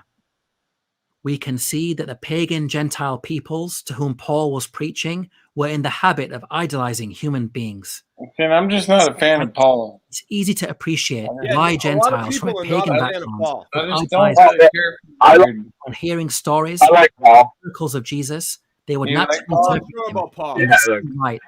I get it though. Why people don't like it. The early church emerged in both a Jewish and Gentile world, and so Christians had to reconcile the pure monotheism they had inherited from Judaism, polytheism they had derived from paganism. Gregory of Nyssa is a 4th century bishop who is venerated as a saint in the Roman Catholic and Eastern Orthodox churches.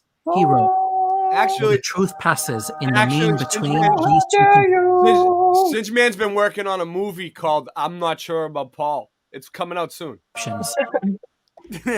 I remember when I was ventilated. Not I, but the Lord. Destroying each heresy, and yet accepting what is useful to it from each. The Jewish dogma is destroyed by the acceptance of the word and by belief in the spirit, while the polytheistic error of the Greek school is made to vanish by the unity of the nature, abrogating this imagination of plurality. Here, Gregory of Nyssa acknowledged that the Christian conception of God is neither purely the polytheism of the Greeks nor purely the monotheism of the Jews, but rather a mixture of both. Yeah, I believe some of it, and some others I was like, huh? Yeah. Burning bush? What kind of mushrooms did the purity his of wife The give him? Quran declares that those Christians What kind who of deify alien Jesus laser are beam imitating pagans of old. وقالت النصارى المسيح ابن الله They're in for it now. ذلك قولهم بأفواههم يضاهئون قول الذين كفروا من قبل. Here, the Quran demonstrates by pointing out that Christian beliefs about Jesus originate from past pagan religions. The message of Islam, like Christianity, was also delivered to a pagan audience. But unlike Christianity, I think we're grabbing the butt cheeks. Did you see that? I love it when they grab I love it when they grab my butt cheeks like that. even rabbis acknowledge this fact. When you're playing They football? permit Jewish people to pray in Muslim places of worship in a situation where no synagogue is available. Rabbi Maimonides, a leading authority in Jewish law, ruled upon the Islamic concept of God. These Ishmaelites are not idol worshippers in the least, and paganism has long since cut off from their mouths and their hearts, and they worship the singular God properly and without any blemish. No, I didn't see any blemish on those butt cheeks on that statue. Let's mud flood research this building real quick. Look at the Yeah. mud floods. Look at the dome. Look, what is that supposed to be? Jesus up there? Yeah. Satan. Maybe. It's Look a at saint. look at the illumination around his head. The Or it halo. could be Paul. It's a saint. Rabbi Maimonides Just tell had by this the way to it's say about painted. Christianity. Yeah. Does anybody No. even know? That this I know. with all their many different Wait, sects. who is it? Who is it? Who is it? It ain't God. It ain't God, because God wouldn't have you worship an image.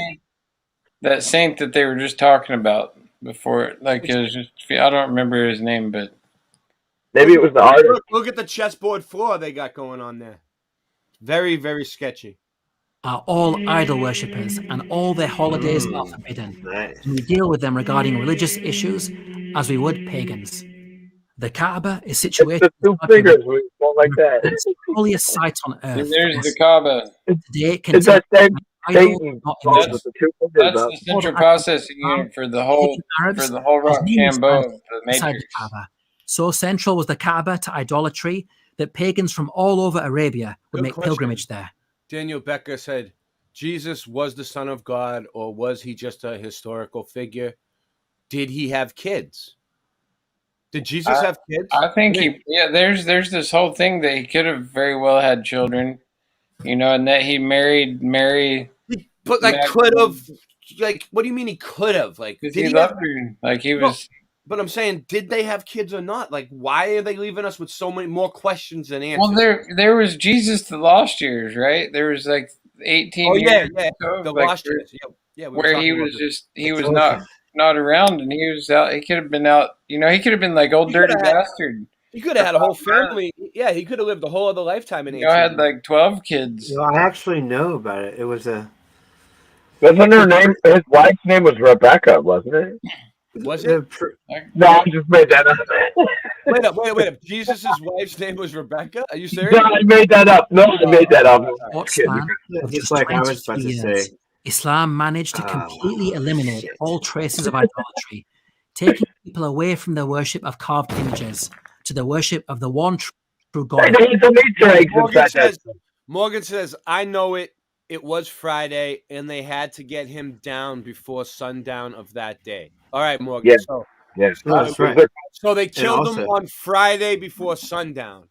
I like these mosques. It's They're Friday, really cool. and then across the street at comes to preserving Joe's the restaurant. purity of monotheism. And They were all I waiting. have I prayed remember, like I was this there. where you bow down like that, The Quran and it takes does into something account to the your psychology of its blood audience, flow of your which is head. demonstrated in its use of What's up, Rasta? I'm sorry. What's up? I said when you pray like the Muslims do, like when they bow to the east and they bow down like that, it does something to you. Like it really, you get that stretch and like I seen them doing it during Ramadan when I was in jail, and they were yeah, like, it's very it's Good for empowering. the blood flow. It's Yeah, good like for the yeah, human. the blood flows to your head, and you say these. they exercise a lot. Mary had 7 demons cast out of her. She was a prostitute. the relationship between himself and mankind. He avoids terms like father when referring to himself and sons of God when referring to human beings. Daniel Becker says he was taken down. Jesus eventually died in prison located in the UK. Such language can be easily misunderstood, especially in the minds of those who come from a background of idolatry and are used to interpreting such language literally. The Quran also outlines its doctrines clearly, with God describing his nature in such a way that it is impossible to get it confused with polytheism. قل هو الله أحد الله الصمد لم يلد ولم يولد ولم يكن له كفوا أحد. God revealed the Quran in order to rescue mankind from the polytheism that we are drowning in. The Quran restores the original monotheistic message of Jesus, who is not part of a trinity, but rather a human messenger and the Messiah. إنما المسيح مريم رسول الله وكلمته. Jesus the Messiah? Yes. Yeah, the Quran refers to Christ as the prophet, much like yeah, you go ahead and finish. Go ahead. Finish what you're saying. yeah, much like Muhammad. You know, peace be upon them both. That's why That's why the what you've been told about Islam and what the reality of Islam is are two different things, and that's one reason why, like I'm so into it, and I'm like really into observing this holy month of Ramadan because there's something to it. It's like it's very empowering and such a spiritual thing to like take part in is the holy month of Ramadan.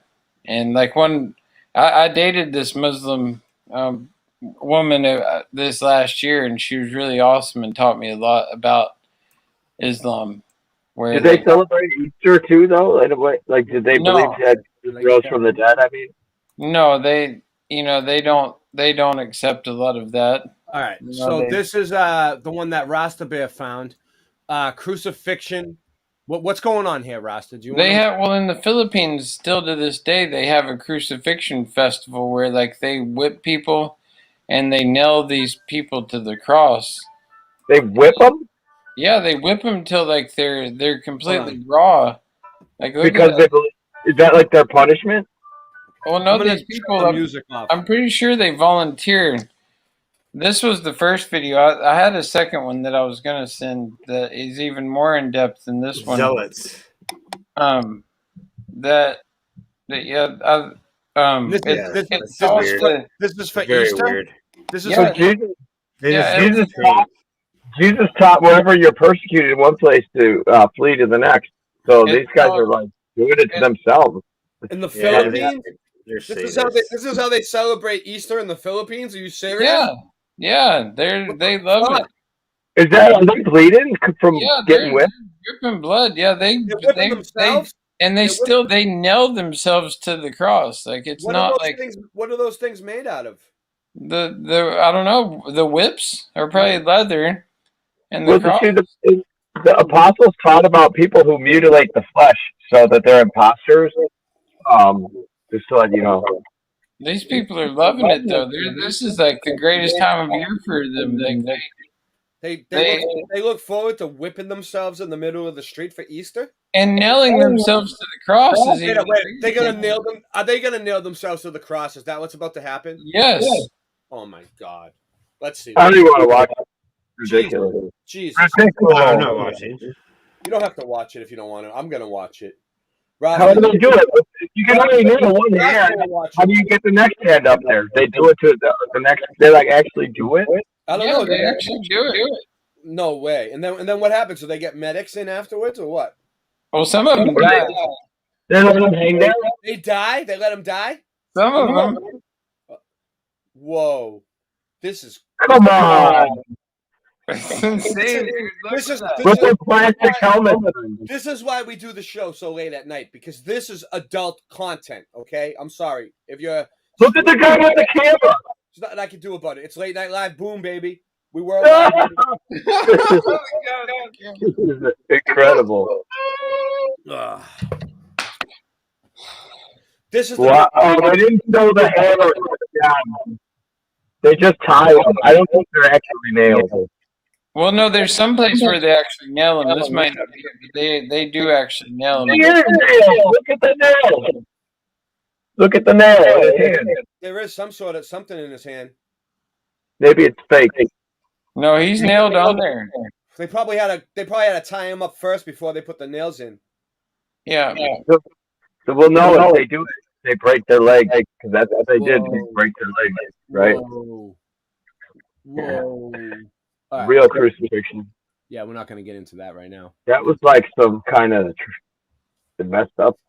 That's gnarly stuff, man. It ain't no joke that they really get into it, and they should know the way they really crucify people. I got a few things I got to bring up, but just give me some awesome voices. That's yeah. Oh, I love your avatar.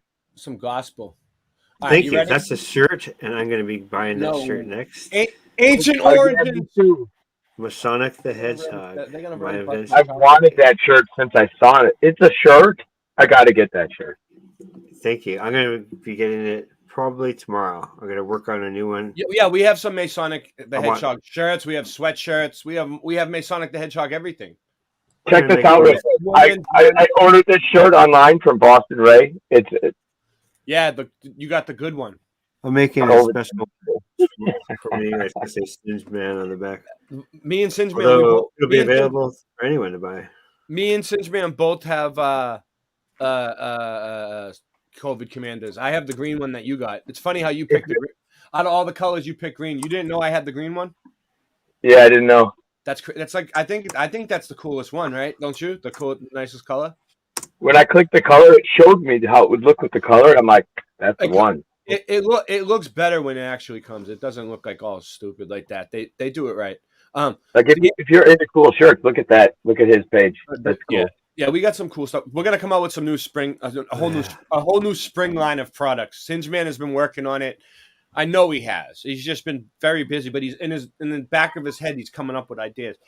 The ancient origins of Lazy Flat Earthers coming up next, and flat slackers, maybe. No, Lazy Flat Earthers, and I'm a lazy flat earther like that because I am. So that's next, and I gotta dip out for a few. I'll be back. All right, Rasta. Thanks, I'm gonna go over some stuff here. Thanks, Rasta. All right, the ancient origins of the Easter Bunny. A scholar traces the folk figure's history from Neolithic era to today. Oh, you got this one, Angela? Nice. She got the pink one. Yeah, she grabbed one the other night. Yeah. So we sold 2 shirts recently. 2 shirts recently. The Easter Bunny is I actually everybody who ever got like shirts or anything, like take a picture and send it to me somehow, like email it to me or something. Figure it out because we need to. I'm trying to get like a slideshow or something, or at least a picture or something together, a collage. I don't know. We'll figure it out. The Easter Bunny is much celebrated character in American Easter celebrations on Easter Sunday. Children look for hidden special treats, often chocolate Easter eggs, that Easter Bunny might have left behind. As a folklorist, I'm aware of the origins of the long, interesting journey this mythical figure has taken. Religion's role of the hare. I can't see whatever picture was there. Easter is a celebration of spring and new life. Yeah, here we go. This is what I want to get into. So Easter is a celebration of spring and new life.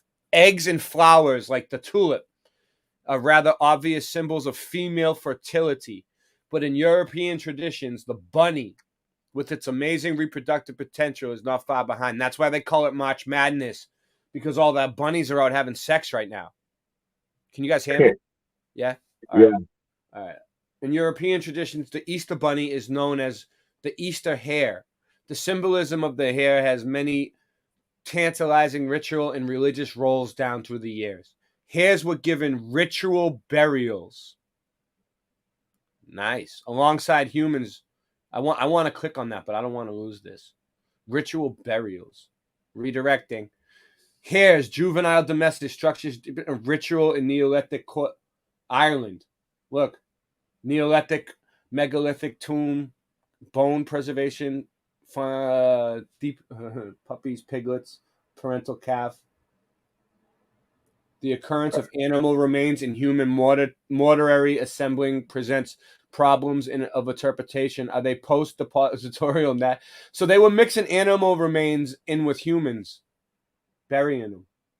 That's what this is. Or mud flood them. In the Neolithic period.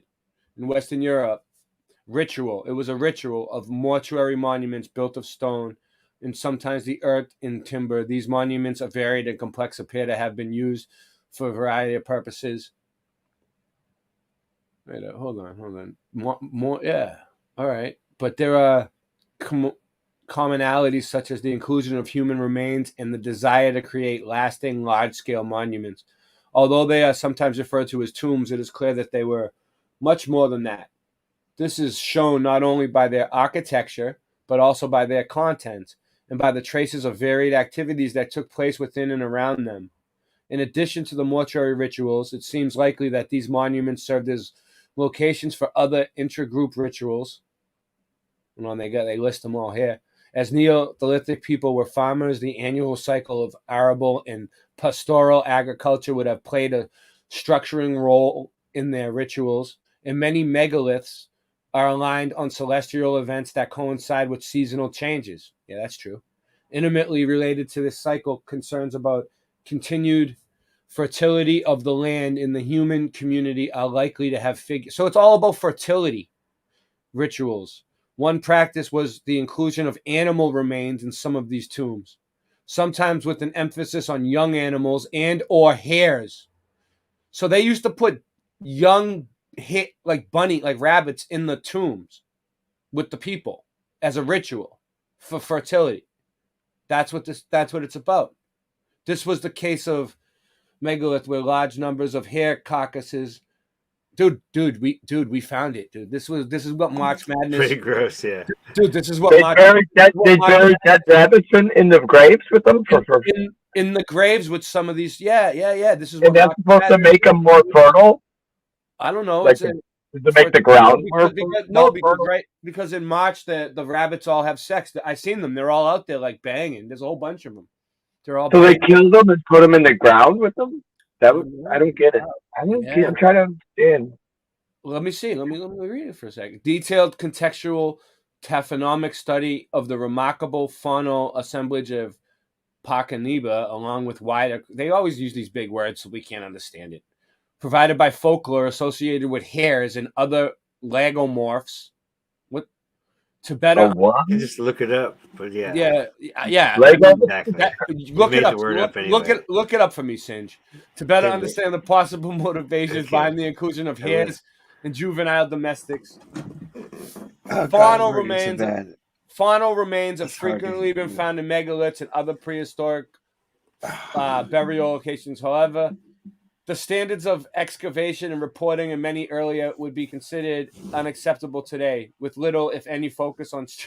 They just dug these fuckers up. They didn't care.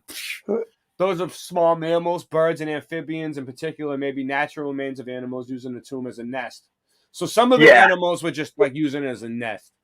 Right. You didn't know that the lagomorphs are members of the taxonomic order of Lagomorphia, of which there are two more families of the Lepidaridae and hares and rabbits, and the Aconotedonda, the Aco. Oh, look at this. You didn't know that? No, I did not know. They just add more big words in. Wow. Yeah. Nevertheless, not all animal bones from. No one's breaking out the firmament. Wow. We looked up the big word and it gave us more big words. Yeah. Not all animal bones from prehistoric monuments are intrusive. At the Iris Neolithic Portal tomb of She made polar it bone almost compares right. 7 kilo, whatever. Look. Intrusive. This is the key part. The majority of the faunal material is contemporary with the human remains, with cattle, sheep, and hare, all yielding Neolithic dates. Interesting. They were dominated by very young animals in hares, so they were like Neo what? They put young sheep, young cattle, and hares in with the bodies. And what is Neolithic? Oh, do we know what? look in the Neolithic passage tomb of Fornoch, suckling pig were present. Suckling pig. That means baby pigs, right? Suckling. Yeah. Look, while the Catholic wedge tomb of whatever cremated lamb bones were recovered. In southern England, partial skeleton bones of young animals are frequently be found in Neolithic. Look up Neolithic for me, someone. Singe. Look it up. I have a million things going on here. All right, this is interesting. Since the early days of archaeological excavations in Ireland, lagomorph remains have been noted from it. So basically, yeah.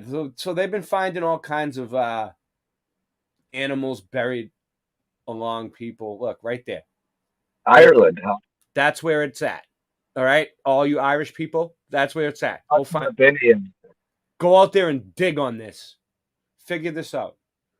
In the other north, a typical court tombs are modified monuments. Look, it's some models of it. The pyramid? No, it's the tombs. It looks like a star fort design. With the chambers of the tomb and the matrix encountered was one of loose stones and voids of varying sizes in a space with both animal and human bone and some artifacts. Very small amounts of uncompacted, very dark brown, black, organic silk loam were also encountered, which had undoubtedly filtered down between the stones after they were 12 previously obtained radiocarbon dates from human bone from the 2 chambers. I'm not going to read the whole thing, but I'm trying to figure out if there's anything methods. Chambers. Yeah. I'll just you guys can pause it if you want. Oh, did it say something about lifted? The number of identified. Where'd you see that? Up a little bit. It's the first paragraph right there. Yeah, right there. Lifted the stone. Find planted and lifted to reveal the next layer. What does it say that? I'm missing it. 4 methods. Just start reading. It'll say, as very little soil was present. Present. Each layer of stones and finds was planted and then lifted to reveal the next layer. So it's like a fucking layer and layer and layer. It's yeah. Is that geology? This is them digging up graves and looking for bodies. Grave digging. Aren't they going to find dinosaur bones in there? 6 radiocarbon dates were obtained for the present study. 2 on hare bones and 4 on dog bones. They analyzed conjecture previously obtained radiocarbon dates from I don't know. But this was the good luck rabbits they were burying in there, right? They're trying to prove. So Neolithic age of Europe, archaeologists and religious represent. Look, with hares representing rebirth. Object not found. Not fair maidens. Yeah. Look, over 1,000 years later, during the Iron Age, ritual burials for hares were common. In 51 BCE, to Britain. What's the background people doing? This is Smithsonian too. I don't know. Take it with a grain of salt. What is this a picture? Look, there's a hare nibbling on. Look at that. Whoa. Does that rabbit have red eyes? Wow. That's his keychain.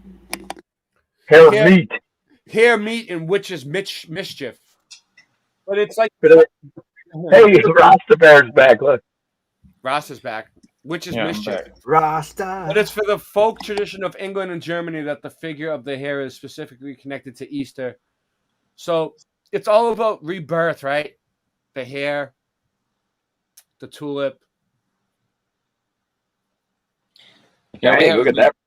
We have a big tulip festival here every year that we go to. We went last year, actually. What's the tulip festival about? It's they have a farm where they grow fields of all these different colored tulips. It's really amazing because like it's just like a whole different just like spectrum of every color you can imagine of tulips, and just like as far as the eye can see, and you can see Mount Hood in the background, and they've got like a hot air balloon there you can go up in, and all these vendors, and it's a cool experience, the Tulip Festival. Yeah, let me just show you something. See if I can get this. Where do we get the eggs from? Like the bunnies lay them? Yeah, they come up. Or the bunnies and the tulips come together, and the eggs are what we get. The meaning and symbolism of the tulip. Yeah, it's a new life thing. Yeah. With sweet petals of wyvern. I just got some tulips from Michelle like yesterday. Whether you're picking tulips or your spring received tulip delivery, it's hard not to smile at these cheerful flowers. But not these flowers. Not only are these flowers gorgeous, but they also have rich history packed with symbolism. If you're ready to learn about the tulip, you learn how to take off. Yeah, I just want to know what the symbolism is. Well, you think the tulip originated in the Netherlands. This isn't true. Before this flower found its way to Holland, it made it quite the journey. The tulip originated in Central Asia, where it grew in wild landscapes sometime around 1000 AD. It made its way to modern-day Turkey. The Ottomans fell in love with the tulips and planted them in the vast gardens from their tulips and made their way home. Dutch tulip mania. Once tulips arrived in Holland, what the fuck? I don't want to know the history of the tulip. You know what I mean? Tulip symbolism. Too late. You know the type of love overpowers every other feeling. The symbolism is particularly drawn into the story of Prince Fahad in his love. Yeah, all right. This is bullshit. Who Fahaded? All right. Rebirth. Here it is. Rebirth. Injures himself. Yeah. If you have ever grown tulips, you know that they wait underground all winter and reemerge each spring. They do. They come up every year. I planted some like 13 years ago, and they still come up. This is why they symbolize rebirth, because they come up every year. Okay, and they, no matter what, they pretty much do. They're pretty consistent. This symbolism makes tulips the perfect gift for some. All right, whatever. All right, so there you go. That's why they represent rebirth. Okay. Check it out. I've got a video actually on my channel, mm-hmm. and it's called Tulip Festival in Full Bloom. All right, let me bring it up. And it's from last year when we went to the Wooden Shoe Tulip Festival. You can do like Rostabear Tulip Festival. Wasn't that your nickname, the Tulip Festival? Mine? Back in high school? That was yours. That's a good one. There it is. There we go. Wait, you have tulip? The first one. Yeah, do that first one first. All right, we'll do both of them. All right. Okay. All right. You have to, because there's two of them. I'm here today at the Wooden Shoe Tulip Festival, and there's so many tulips that are different colors everywhere you look, row after row. Good one, Joe. Good one, Joe. That's Look what at all the tulips. So Scott, what the fuck? All right, we'll get the purple. I'm sending Scott. Look at this.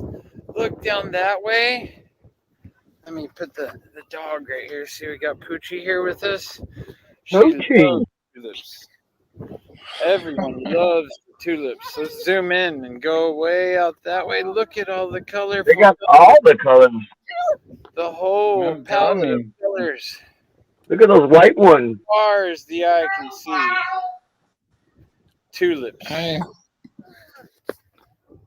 Great stuff. All right, so there's one video. Oh. Can you smoke too? What? Yeah, that was a good one. This one, I think, shows a bit more of it. She learned that. Extra red tulips. They're green. Are those green tulips? What are they growing them for? So they can sell them, or what? Or just so Yeah, people they can sell enjoy them, and then you can actually go and dig up the bulbs after they're done and take them home if you want. Hardcore. Oh, this is great. My favorite is I like the light pink one. Oh, we're gonna do all the rows. There's dogs here, and kids, and there's floaty floats. Kids Look are at free this. here. Look at that dog, Labradoodle.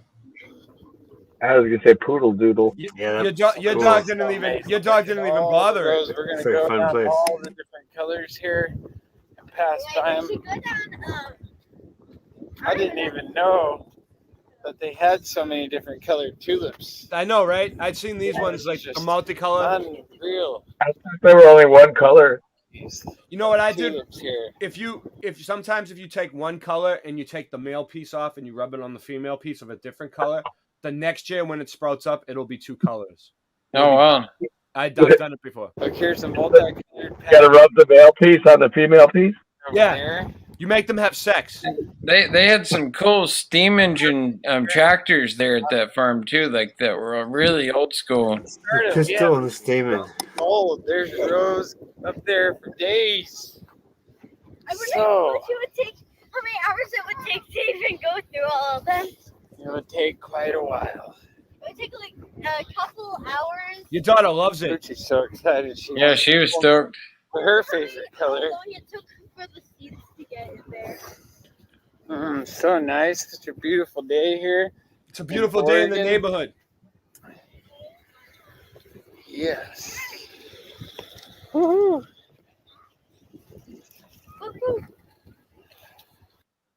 All right. So that leads to.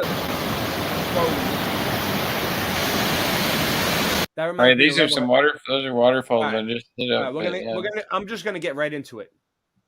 Give me a sec.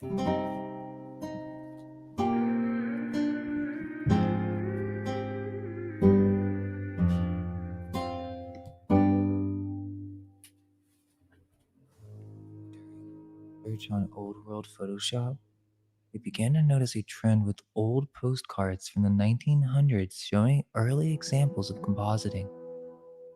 There isn't much information on these. If there's a catalog, it's not easy to come by. But many of these are early examples of photo manipulation. They had surreal, real photo postcards, in which they would attempt to trick people with the illusion of photography. As we continued to look through these old postcards, a very strange and unsettling trend started to become apparent. It began with just simple baby postcards. At first thought, seems like any ordinary postcard. But as with the Same Sky postcard mystery, where the author began to see a trend of a variety of postcards, well, there's a category of postcards that deserves its own name and label, but it doesn't seem very well known, as there are no websites or videos explaining this topic. We shall call it the mystery of the repopulation postcards. Yes. There are other names for this style, such as baby postcards. By the end of this video, you'll be shocked What's at up, how Austin? many of these there are. We're talking in the thousands.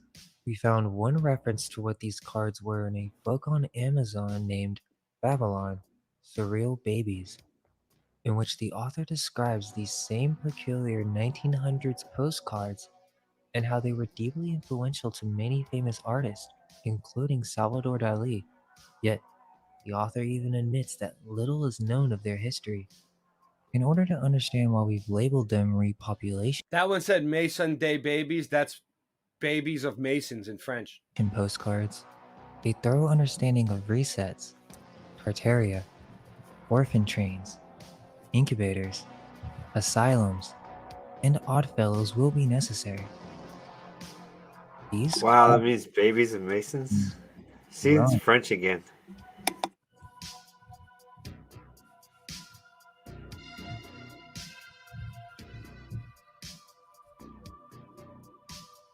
There are many different styles within this category. One of the most interesting is the Cabbage Patch Babies, a variety of themes involving growing babies.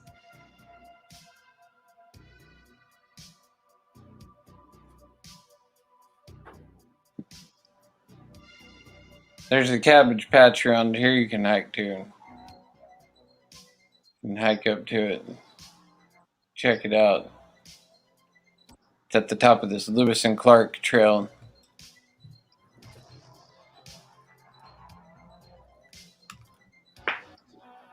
We're going to get into this tonight. You're going to see. There's a lot to this. Babies on plants. You see the similarities? It almost looks like Easter. Babies It's on weird, right? mushrooms.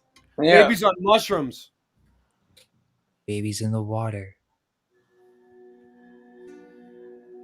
Babies everywhere. Baby time. Angela Boom baby.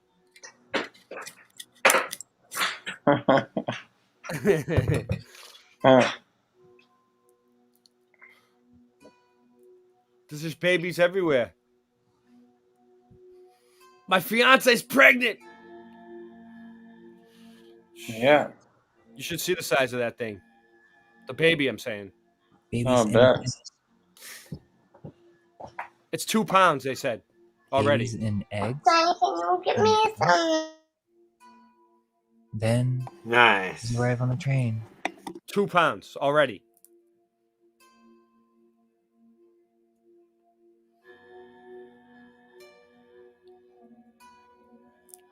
Little Bungie.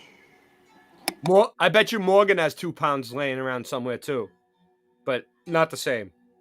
I'm gonna teach him how to do kung fu, and There's I'm something gonna name eerie him about these my little photos. Bungie. He'll call me like Uncle Sin. Someone's trying to tell us something. We've also got kids in Cabbage Patches. That's probably why I should move to Boston, I guess. The Cabbage Patch look, Kids? the Cabbage Patch Kids. So Look, where do babies come from? So Yeah, dude. I'll let him grow up to be like 2 or 3. I'll move to Boston in like 2 And years, and then I'll that start stork would teaching bring him the kung babies, fu. or that they were found in well, a Cabbage Patch. this is about Why them would babies cloning be found in babies. Cabbage Patches? Watch. The legend of the Cabbage Patch Kids involves a young boy named Xavier who meets a mystical fairy bunny bee creature, so a hybrid or chimera, and he follows this bunny bee through a secret tunnel behind a waterfall. I know, On the Angela. other side of this It gets waterfall, better he too. finds Watch. that babies are being produced in a cabbage patch. The stork, known as Colonel Casey, would then come and pick up the babies. He even has his own uniform. So he's a worker, a soldier, as well as the Cabbage Patch Kids' official historian that would then deliver the babies to their new homes.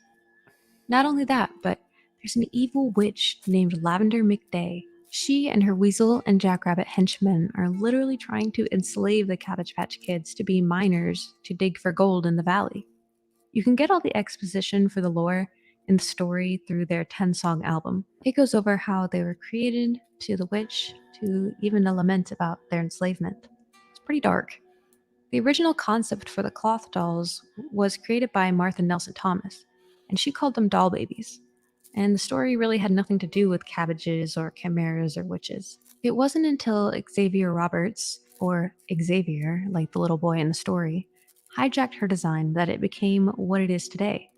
So I can't help but wonder if Xavier Roberts just came up with the story all on his own. Like, did it come to him from the collective consciousness? Or does he just have a soft spot for child labor? There's actually a place you can go in White County, Georgia, where they do live births, and you can look it up on YouTube to see what I'm talking about. The bunny bee character also is a hybrid creature of 2 animals that both symbolize rebirth and resurrection on a mass scale.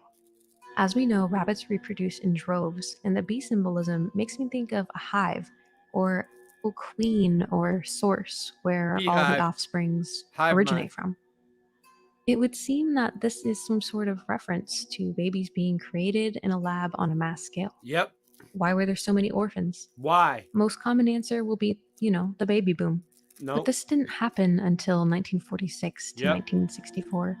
These postcards are from 1890 to Yes. 1910. And there's really no explanation for the burst of orphans that we see being brought into the United States. Unless there was Or the another amount of baby boom. orphanages and asylums that exist boom that baby. no longer seem to be necessary. Could the baby boom narrative be a way to sweep this part of history under the rug? The orphanages were all shut down, and after the 60s, people just stopped having babies and getting married after World War II, according to the narrative. Then there were the incubators of the 1900s. Yep. It's difficult to keep premature babies alive with modern technology, yet they were doing this back in 1835 in Europe. They turned this into a sideshow, where at the world fairs they would show off these child hatcheries, these incubators of live children. And for some reason, the royals would come and witness these events. The royals! So there's this genetic manipulation cloning idea, in which these babies are actually being grown in some sort of pods. Perhaps the symbolism of the Cabbage Patch mirrors that process. Just like in the Matrix. In the way that we're connected Yeah, to a just like in stem. the I wonder if they Matrix. actually had blue blood, so that they are not. They're not really In human. the They're fetal abduction theory, blue blood. we see a nurse-looking woman with either a fishing hook or a fishing net Well, pulling see, a child into the water. I was walking through the mall earlier because my daughter's friend's birthday party was there at like the selfie studio thing, and In either I was scenario, walking through the mall, and I was looking at all the people, and I'm like, I wonder how many of these people like aren't even human. Nice. Which one's a robot? Which one's an alien? Well, whatever, yeah, some of them like they're like reptilians and like all these like I know. different planetary like they're I wonder if I'm one. The people at the mall are pretty weird. You're right. Sometimes I wonder if They I'm are. one. They are. They're weird. They're weird. they're shaped weird, and their faces are weird, and like they act funny. They just love walking around Oh, and looking at weird looking different ones, clothes and trying to match things together and just spend a ton of money on stupid Yeah, shit. yeah, they spend money that I don't have on just stuff and the prices of things in the mall. I know. I used to be able to go to a mall and buy stuff. I can't afford shit at a mall no more. Fuck that.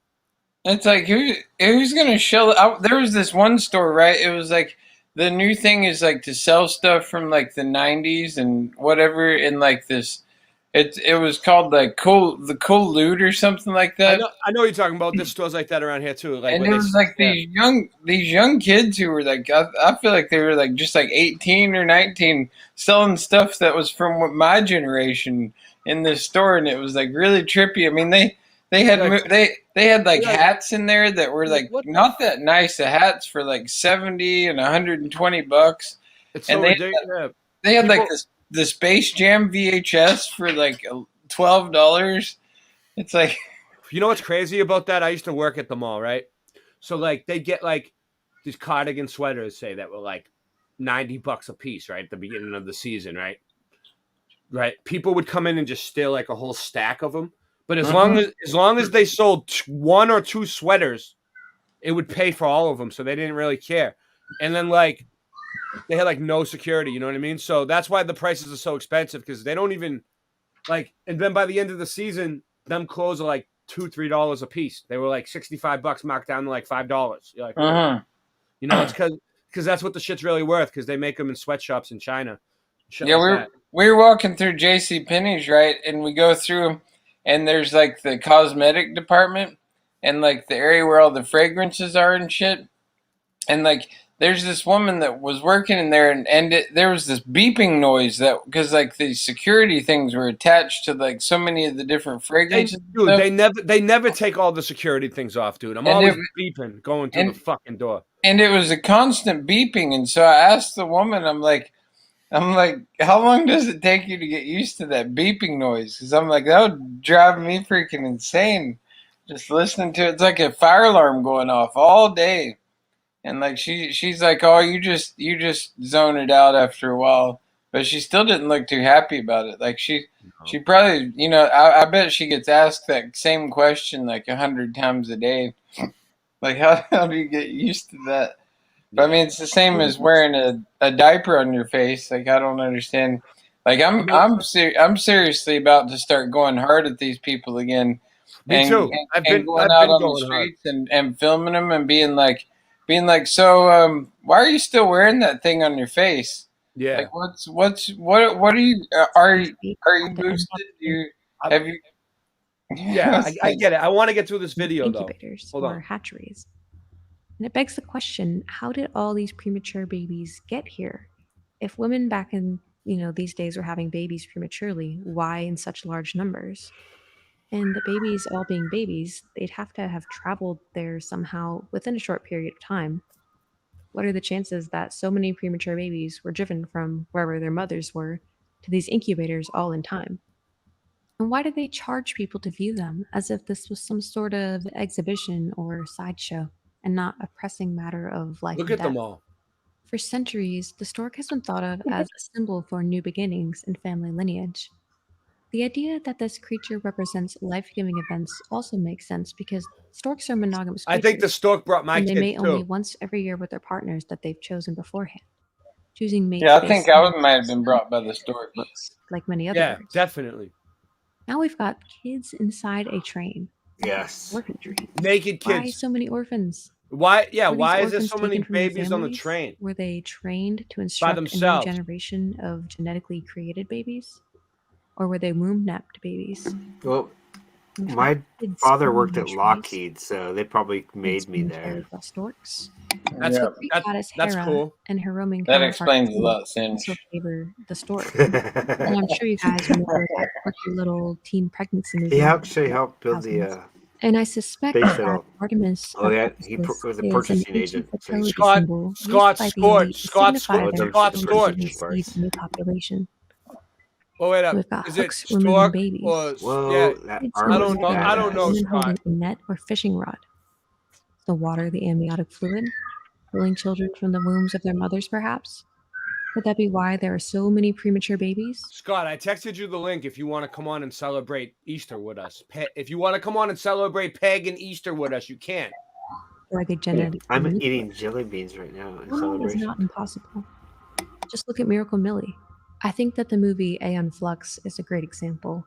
Hollywood is definitely alluding to this reality of artificial repopulation. The Cabbage Patch Kids sort of reminds me of those medieval occult books that Like the depict Matrix humans right there. You growing saw from that? roots in the Yeah. ground, mandrakes, which are known to have occult properties for making one go insane. Babies are also ready to join their elite clubs, and they're even given top hats. Technology. These are all from Clothes, postcards. You know what I'm empty saying? cities, That's where all these pictures are. babies Postcards. floating in on boats, Old I got a postcards. postcard book right here for my town. and then No, taken these are by from them like the 1800s. If you find any in there of babies, So let me is know. this. there. Yeah, I did already. You want to see Uh, them? Yeah, wait until this is This is over a though. I figure want to that get through represents this the one video. government's function as a mother, a corporate operation of generating It's foundlings not that in long. order to fill their There's only a couple newly minutes emptied and left. burned cities with new humans. Whoever made these postcards are trying to tell us something very dark about the world we live in, as if it's humorous. There's an extraordinary amount of work put into these early photo manipulations. One would think there should be a good resource for these old postcards, but they are rare and difficult to find. Party's stealing on the pillows. Babies in the empty cities. Who's stealing all the pillows? Babies with new technology. Not me. Babies in the classroom. I'm buying all Babies the being pillows. caught in boats. Don't be stealing no pillows, man. And babies being grown in a variety of different situations. I know people should be buying my pillows, not stealing them. Explain it, Rasta. You gotta keep telling people. You gotta remind them. Rasta has his own company now. Go ahead, explain it. Yeah, the Rockstone pillows. I just made a couple. I made a cool crystal print here recently. I made this really cool fish scale pillow. Fish I've scale, made- nice. Yeah, nice. it looks like fish scales, and it's Ooh. that one's stuffed with actually feathers. That's like the Scarface pillow. You should call it the Scarface model. Yeah. Next year, Fish scale pillow. next year I'll need Yeah, a man. dragon yin yang pillow. I'm stacking them. I'm hoping we're probably gonna go up to Fish in Seattle this Friday, and I'm gonna try and sling some at Fish. Be Up careful. there. Don't get busted selling pillows at Fish. Yeah. Selling fish at fish. Say hi to your eagle friends. They all come from. My sister loves her pillow. Well, they used to send the babies in on these trains, the orphan trains, Maybe unveiled. and the Cabbage Patch Kids. All right. Yeah, we're gonna get into it. There's more. We're trying to There's, figure it out too. there's more on it, but I want to show Andrew's postcard. It was like baby factories where Well, yeah, they there's make more the to it. babies Look, in these cabbage incubators. Lost Film. I can't play that one because I got caught. I know. But this one I can play, and there's more. But this is Ancient Cloning Factories. But we'll wait on this one. All right. And put it in a machine or something? Well, I don't know. That other one got whacked. The other one got whacked. But anyway, what Andrew? What do you got for us? You want me to put you full screen? Are you ready? Yeah, I'm ready. All right, he's ready. All right. Oh, this isn't what I wanted to show, but I just noticed it. Look at this, how they wrote savings. Oops, sorry. Here, focus in on the stupid thing. The V is a B. It looks like a B. The savings. Yeah. Savings. All right. All right.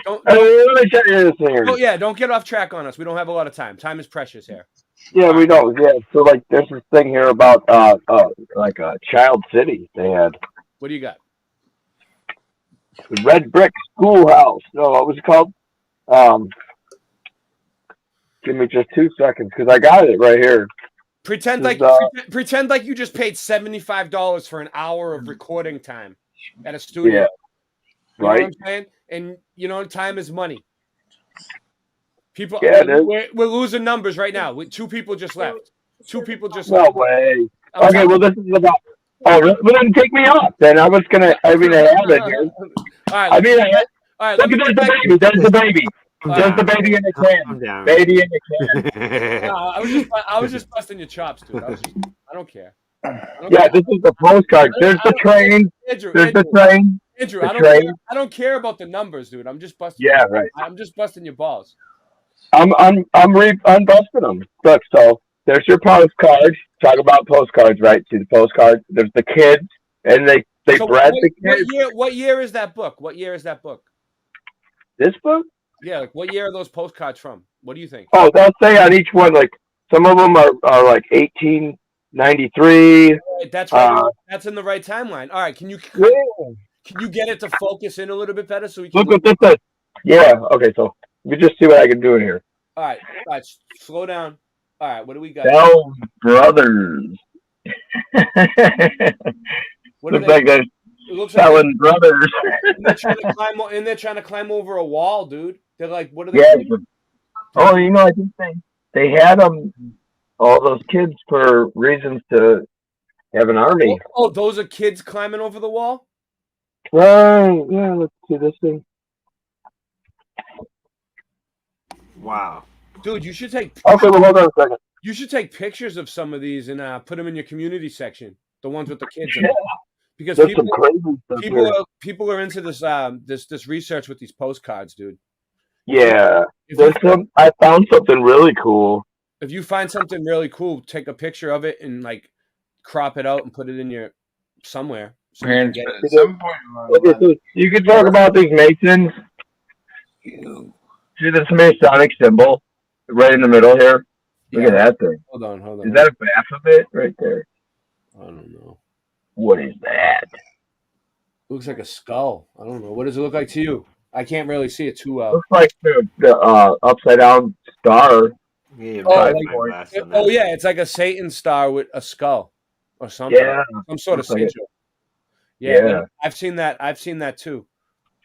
All right. Well, anyway, there was something about the like Child City because there was. I'm sorry I lost my place, but I had it. It was cool. There's a Child City. Well, find your place, and I'm gonna play this next video because I want to keep things moving. And this one's kind of long. All right, this is Ancient Cloning Factories. When you find it, let me know, and I'll pause it. All right.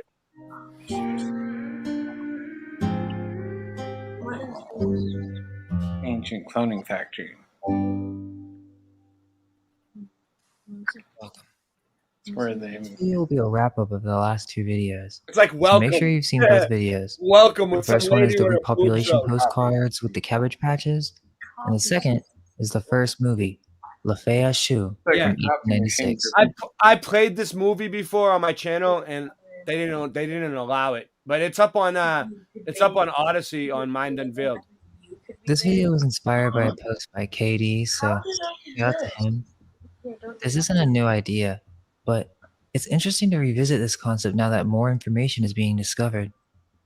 Many thought that we were literally saying that we came from cabbages. This video will assist in explaining the last 2 videos. So, What are these postcards referring to?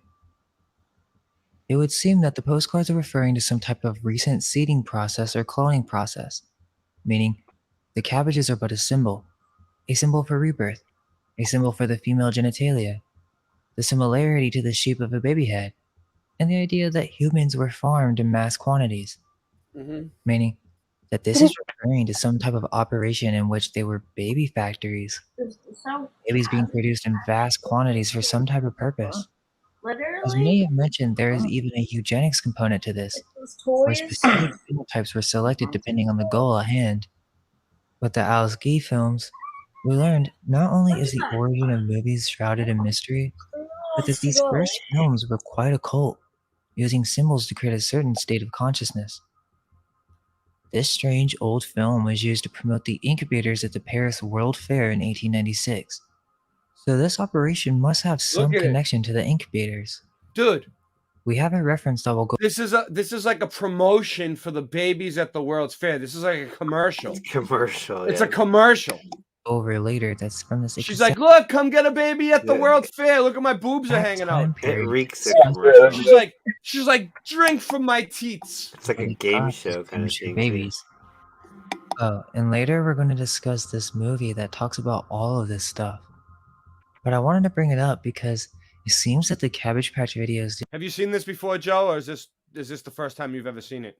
It's so good that on Netflix, number 5 is Storks, and that movie is from 2016. So it's strange. Either people are watching it now and the AI has it up on the top list, or they recently added it, which is still interesting because there are some very blatant symbolism in that movie. This was actually... I don't believe that time You know, like Mind Unveiled did this, but Stuff Beagle helped them out too. timing is a coincidence. Before we get to that, are there any ancient references to any type of repopulation factories? We've made references to this before, but now is the perfect time to dive into the detail on the ancient symbol of Artemis, Look, he's holding or the... Diana of Look, Ephesus. did you see that? He's holding the caduceus in his hand right there, the medical thing. Look. Oh, right there. Isn't that what that is? What do you think? No, maybe not. It looks like some sort of tech, maybe, too. It's like a Waving it over, I can't over zoom his in. head. I can't. Yeah, it is. I don't know. It's Yeah, not. it's What like is a it, tuning it's like- fork. like a magic wand. You know what I mean? A tuning Caduceus. fork. Yeah, Rasta. Like some sort of tuning fork with some sort of frequency that they hit you in the brain with. 39. Ephesus. Diana is the Latin name and Artemis Greek. She was essentially the great mother goddess of fertility. Artemis, in classical mythology, is associated with the virgin goddess of the hunt, forest, and animals. But strangely, Ephesus being located in Asia Minor saw a great deal of Oriental influence mixing with the Greek, creating an entirely new symbol.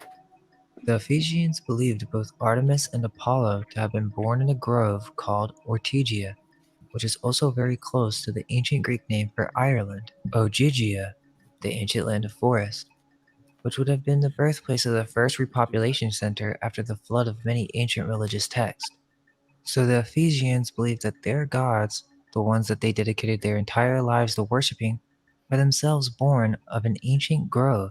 But not only that, they put an extra emphasis on the symbol of fertility, depicting their goddess with many breasts, or what looks like eggs, and her legs are held tightly together. In Strabo's geography, he states that, quote, You know what's weird, Morgan? I clicked that video, that the link you just sent in, and it's telling me, it says what it is. Look, it says it's look, it's weird. It must only be available in your country because it says the 7 Great Masters of Shaolin full-length movie, right? But it tells me this video is not available. So I don't know. Maybe like they block them in certain countries. Maybe where you're at, it's available. I think I've seen that movie. Valley of the Sea is also Ortygia, which is a magnificent grove of all kinds of trees. Of the Anyway, south, it is traversed by the Kentrius River, where Leto is said to have bathed herself after her travail. I don't think I can Here play is it because the it's a mythical movie. scene of the It's a birth. movie. Ortygia. I can't play a and of the movie holy on here. place where the birth I've only took watched it like 5 or 7 the olive times. tree nearby, where the goddess What is is said it, Tim? first to have taken a rest after she was relieved from her travail. This Hey, I got a picture of her in my book. Look at this. I got her picture. Stationed themselves. But the story is good. With their arms frightened Hera. What do you mean? You got the same picture? Very similar. Where? Oh, this is what I want you to zoom in on. I'll just put it on the screen. All right, you got it ready? You got it ready? You're saying Yeah, you're I'm ready ready. now? Can you All see that? Can you see that picture of where my finger's pointing? It says Yeah. Aurora. Centennial. Yeah, what is Look it? at the date. Centennial? Look at the date, September 11th, over the city. See that lady? Yeah. September 11th, That could be Columbia. 1837. That could be Columbia. The goddess Columbia. And look at this Masonic symbol. I don't know. Right I don't here. know. Show It like looks that. like that. Looks like a symbol. And then here's the thing about the child city with the orphans. Oh yeah, hold it up closer so we can get a good look at it. Look at all those kids look the same. All these kids look the same. Wait up, they do look the same. And then look at next to them how many kids ball there are. haircut. And up above too. Up top. The whole Yeah, it's a lot. What was that, an orphanage? In the Look, it says that they had a baseball club in 1875, but this is what it really is. The idea of a child city. a child city? Yeah. So it's like an insane asylum. They had in the insane asylums they had like small communities of 250 people where they just lived there for the rest of their lives. More than that, listen to this. Mooseheart, they have their own city now. It's called Mooseheart. It's still there. Yeah. And they live there. It's still functional. Yeah. It's called Mooseheart is the Loyal Order of Moose. School grounds and complex. They really got like their own post office and stuff. It's Is that like the Moose Lodge? Yeah, is that yeah, what I was you, thinking? go in, you have to go through a gate. I've Yeah, heard you have to go through a gate. They got buildings and kids live there, and it's a school, but it's like a. Isn't that the one that Fred Flintstone went to? No, he was the Grand Puma, the water buffalo. Water buffalo. I used to have. I went to this Great America down in California, and me and my friend both bought the water buffalo hats, the Grand Puma hats, and we were rocking those. I wore that thing to like raves and stuff. Which reminds me, I actually went to this really cool rave party on Easter once. I've been to two now. This one, they had an Easter egg hunt early in the morning. Like it was like an all-night rave, and the next morning, like they hid eggs, and they hid different types of special things in the eggs. Yeah. And when you found the eggs, you could keep what was ever in it. That's pretty cool. It was fun. Yeah, it was a fun Easter. Did you find anything good? Yeah, I did. I found like Good for you. Yeah, some fun stuff. So in you the like- eggs. And then I actually went to another Easter rave up in Seattle. Wait up, are they having these raves this year still? I'm sure they do. Yeah, I'm sure. Let's Rasta. I'll get on a plane right now. Let's find one and let's go. Yeah, it's a way to bring in the Easter holidays. I mean, there's nothing better than some good electronic music and some some psychedelic action for bringing the holiday. Yeah. Oh. All right, let's press play. Out of her wits when she was jealously spying on Leto, and when they helped Leto to conceal from Hera the birth of her children. There are several temples in the place, some ancient and others built in later times, and in the ancient temples are many ancient wooden images. But in those of later times, there are the works of Scopas, for example, Leto holding a scepter and Ortygia standing beside her with a child in each arm. A general festival is held there annually, and by a certain custom they use Svea for honor, particularly in the splendor of their banquets there. At that time also, a special college of the Curites holds symposiums and performs certain mystic sacrifices. End quote. Her temple was in the ancient city of Ephesus, a great port city. This temple was one of the 7 wonders of the world and was described as the largest temple or building of antiquity. This ancient structure served as a place for cult worship, with mystical rituals involving sacrifice to this multi-breasted goddess of divine fertility. Whoa, multi-breasted. This temple was not only a temple with rituals to a multi-breasted goddess of fertility. Look this thing back here. Is he half man, half antler? Whoa, whoa, wow. a religious center, but an economic center. It was an essential. Isn't that the name of one of the spaceships, the Artemis? It was supposedly the largest bank of its time. Temple of the Artemis. Temple of The Artemis. temple was rebuilt multiple times throughout history.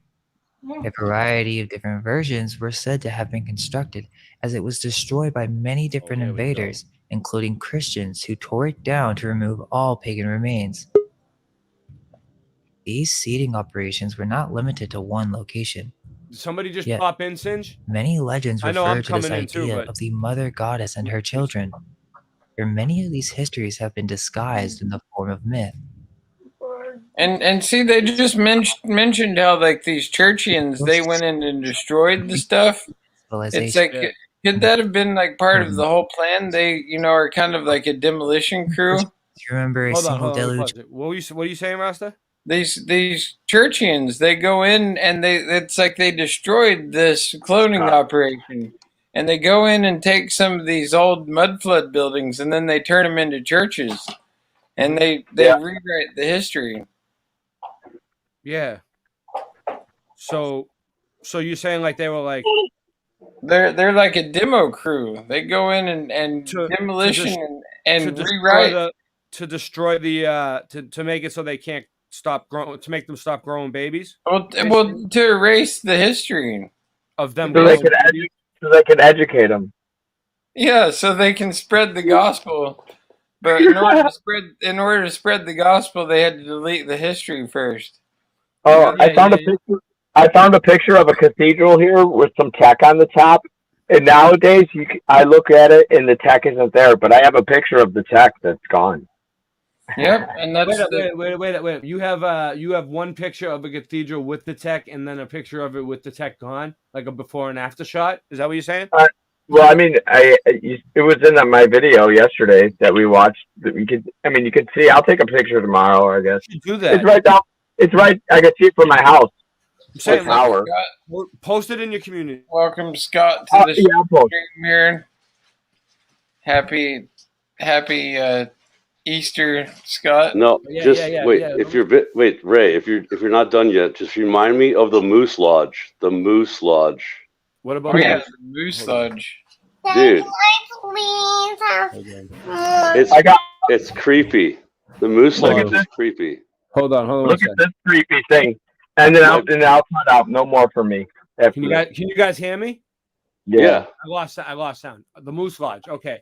What were you saying about? What do you know about the Moose Lodge, Scott? There was a Moose Lodge that just burned down in Portland 2 days ago. There's a few of them around here, but I don't know what it. I mean, it's like the Knights of King Arthur or something. Dude, like all these my band used to play there. Listen, talk about the kids and stuff, right? My band used to play there, and then they would do like every hour. They would do this little bell. They would ring a bell and say, "Bring all the little kids to the moose," and like everybody like bow down to, like they would like look towards the moose. Yeah, dude, I'm not joking. This is for real. When was they wouldn't bow down? No, listen, they wouldn't. What year was this in? Oh, this was like 10 years ago. So like in the 90s? No. What do you mean the 90s? Like 2000s? What year are we in? Like he's not good at math. You got to do it for him. Yeah, it's okay, but I'm just saying it's not that long ago. Where happened? Where they would ring a bell. They would ring a bell, right? Because I would just my band would be playing, right, and in between sets, they were like, "Oh wait, it's the moose time," and there was like a big moose on the wall, and then they would all go, "Bring all the little children to like bring all the little children here." They did a chant. It was like a chant, dude. Bring the children. What do they do? Like milk the moose or something? Like that? I don't know. I don't know exactly, the background of, but it's. I mean, dude, think about it. Dude, it's like a cult. Did they ever ask you to play drums on the chant? No, I would have to get off stage. I would because the moose was above my head sometimes. Because I used to play in 2 different moose lodges, and it would be above my head. Dude, I'd be like, I have to get off stage. Well, and they had a giant moose above your head. Yeah, dude. Yeah. Wait, hold on. Was it a whole moose or just a moose? No, just the head, just the head, Oh, just the head. does every moose lodge have a moose head in it? Is that part of the deal? Do you have a lot of moose around your area? No, I was in Florida, dude. There's no there's no mooses. There's moose. Sometimes in Maine, there's moose. Dude, no, there's no.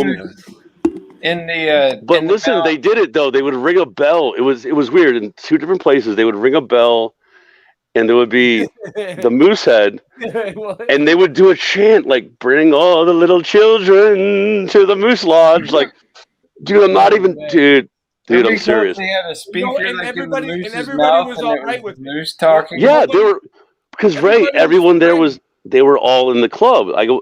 You know, like I was just playing a show there. I wasn't part of it, dude. You know what I'm saying? No, I know. It was like they asked you to play a show at the Moose Club. Yeah, just making money. It was like on, it was always on like a holiday, like, yeah, like we would do shows and like, make money, but Yeah. they would always be doing this little moose thing every hour. I was like, I asked my friend, I'm like, what are they doing? And even in the other ones too, the other lodge, there's multiple different lodges, like Elk Lodge. Elks, and my stepdad was part of the Elks Lodge, and we'd go there. They had a swimming pool, and we'd go there Yeah. during the summer to the. They had one in Florida too, yeah. Yeah. Like a little resort, but It was weird though. Looking back on it, it's like why did you join something like that? You got to pay. and they're very culty. They're very culty too. And then like my stepdad, he would go play golf. He'd go play golf with the other Elks people. Yeah. Anyway, I'm just saying though, you guys are saying about the moose thing, and that was Scott, what would you do one day if you went outside and there was a moose in your backyard, dude? they're dangerous. They're very dangerous. I would freak out, dude. But I they're could big. picture it. They're I can dangerous. They are. I almost, Dude, I almost drove into one in the Mount Rainier National Forest. Do you not know that they're forming a They're dwelling huge. in Paris and Melbourne? Hold on, I can make They're this. I huge, can like speed this monsters. up. Are you almost done with this, guys? Talking this whole Cabbage Patch Kids? Is this still Cabbage Patch Kids? Yeah, I mean, after this, I'm probably gonna end the stream because I'm doing we're gonna go over because this goes deep, Scott. This goes deep. But why? It all goes deep. Yeah, I'm just saying though. It's very interesting though. Yeah, I can speed it up. But happy Easter to you and Ashley. All right, happy Easter. Oh, by the way, Ashley did not like your thumbnail. The thumbnail, she's like, "What is going on with this thumbnail?" I was like, maybe he's saying how people think that the Easter Bunny is Jesus. It's kind of blasphemy. No, I picked it. No. Did I pick this? No, I said not you. It's because Easter is really pagan, and the Easter Bunny. I know. And I just went through the whole. I know. That's what I'm saying. But she didn't know that, and I was explaining to her. We do this every year. Like I've been talking about this for like 7 years now. Well, last year, me and Singeman did. Singeman and MK Ultra did Easter egg buildings, and it's where is MK Ultra by the way lately? I'll have to call him and check in on him. I think Yeah, dude, for real. for real. I've been thinking about little baby MK. Last time I talked to him, he said he's been working. Okay, well, you got a job. yeah, I got a job. And that you and your whole city are But you descended know from a what, small Scott? seat of women. Scott, yesterday I tried to record that song all fucking day, right? I believe you, and you know what we need? We need to raise money. Like, just tell me what you need. I can give you something. I'm just gonna. I put my wish list up on. Yeah, I saw. I mean, I didn't watch the whole wish list, but it's just a little thing. It's just like 3 pieces of equipment. But the thing is, I'm gonna get Audacity. I'm gonna get rid of the Reaper. Yeah. And I'm gonna get Audacity, and I'm gonna see if it'll work with Audacity. I might just have to download the driving software, Scott. I've been talking to a few different people. I don't know. I need to figure it out though. Whatever the problem is, I'm working on it though. I want to let you know, like it's gonna be fixed soon. well, yeah, and tonight's like hopefully the last night where it's actually freezing out here too. Yeah. So I can get in the studio and do some stuff. I just can't believe. But I do want to say one thing. I want to say one thing about Bob Nodell. It might be the computer. Yeah, 1 minute about Bob, but yeah, it might be the computer, Scott. Like it seems like there's a lag. Like you know what I'm saying? Like I'm not sure. Well, that's because it was going through your speakers, bro. Like you need to get it direct. It needs to be all direct. Yeah, you get what I'm saying. It won't come through the audio. I know it needs to be all direct, and you had that audio box problem. Only the bass comes through the audio box. That's it. All right. But I do want to say prayers out to Cammy and Zach and his son Jaron, Bob Nodell. Like and the thing is, I realized I knew he was sick for a while. I didn't know. I didn't know. Yeah, and I knew he was, and I knew he was probably playing that thing where you know, like I would do this, dude. You guys wouldn't know I was sick. I wouldn't tell you. Me too. Me too. I mean, I would. I wouldn't tell you guys, but I mean, I would tell I would tell you, Scott. No, I know. I'm just saying, though. I'm just saying, nobody wants. I'm the most anti-hospital person or anti-doctor. I'm so anti-doctor, it's insane. Me too. But Don't climb on me. But if I was like about to die, I might say, well, bring in a doctor. But I wouldn't go to a hospital though. I'm scared to go to any of that shit. But still, though, prayers out for real, though. For real. Prayers out to the family and Zach. Zach is a good dude, and Cammy is awesome. Yeah. And Jaron, their son, is awesome. Yeah, and they're all awesome people. Wait, Jaron is and have Jaron is a different. It's his son, Different Jaron, Jaron, not Jaron. No. and yeah, Bob was an amazing individual and a real pioneer for the whole movement. And you know, like the whole movement wouldn't be near as far ahead as it is without him, and you know, him being a founding member of the Globebusters, and you know, he's a big part of why Flattober. Who is that? Wait, what does that sound? What was that sound? You talking? Oh, is that? Oh, it's your kid. It's your kid. Okay, sorry. Wild beast. Yeah. I was just like, what? It's still pretty early where Rasta is. It's like I know. His girls are kind of they get a little voicey. Yeah. I'm about to go put them to bed. I'm gonna say peace out here anyway. I gotta get some rest because I get up every morning at 6 right now during the holy month of Ramadan, so I can get a little bit of some fluids. Do you do the chanting too? I don't know. I do like some chanting. I like to do the how dare yous. The first thing in the morning. How dare you? Is that what they were saying? They were probably saying that when I was in jail. All right, let's do this. And other than that, let's get a moment of silence for Bob Nodell. Let's do this. Yeah. Let's see if we can pull it. It's actually for his family. You know, everybody. Yes. Oh, this is a good song. Is this Heart by? I don't know what this is. I just found it. Yeah, this is good. It's made by them.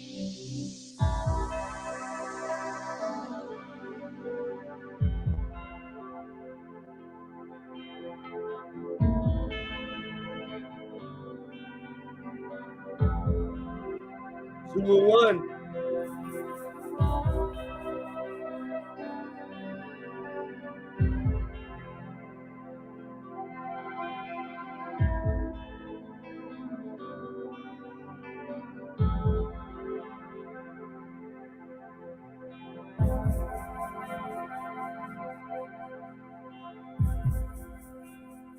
It's ODD. Yeah, this is Solfeggio by Flat Earth or Conspiracy Guru. It's a really good song.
Rob Skeeve was over there too. Yep, Patricia Stair. Karen B. There's Rob. There's Rob again. I miss that guy too, man.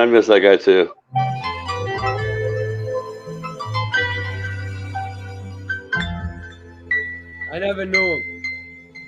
Cammy. Really.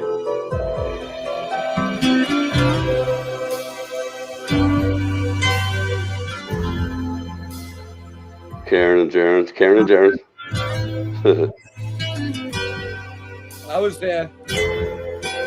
Nah, I don't know. No, you weren't. They all look the same, dude. All those places. Oh yeah, this is mostly this is North Carolina, South Carolina, and Colorado. This is the 3 meetups that they did in those areas. That's Denver, Colorado.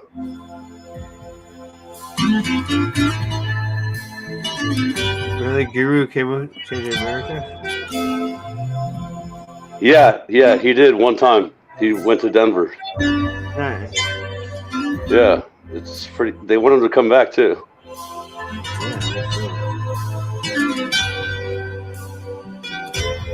There's Cammy. I would There's like Bob. to go to Las Vegas, but still That's recovering close to from you. last year. Oh wait, that's what is that? 6 hours from you? Probably have to go next year. I'm still recovering from last year. There's Rob again. That's crazy. This song is crazy because it was a lot about Rob. Yeah, it's pretty heavy. But you know what's good to get it out because I want to get it out. I've known a lot of death in my life, so I'm very familiar with death. There's Bob. He was tall. He was almost as tall as me. He's big, huh? He was almost as tall as me. He was like 6'2", 6'3".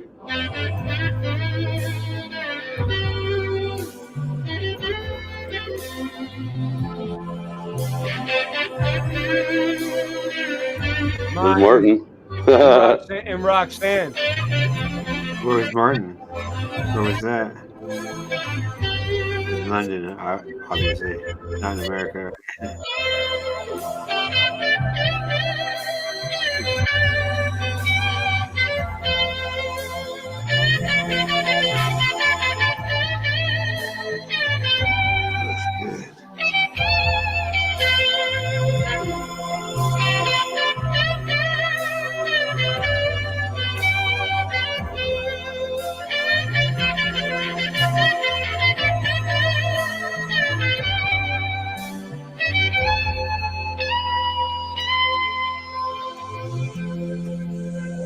So sad today. It sucks. Too much death in my life. Okay, here we go. Delete. I'm gonna outlive everybody. That's so I have to get used to it. 'Cause I'm gonna see a lot more. I'm gonna live a long time. They're not gonna let me out of here. I eat too what? I eat too well. We're too healthy. I've already been through every situation that should have killed me. So.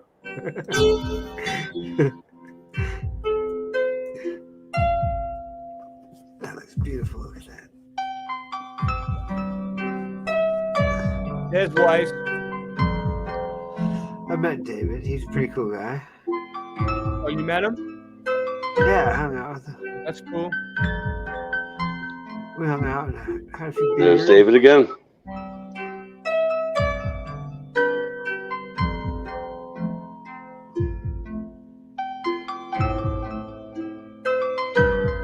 That's a lot of people He's very, there. I mean, he's not just pretty cool. He's very cool.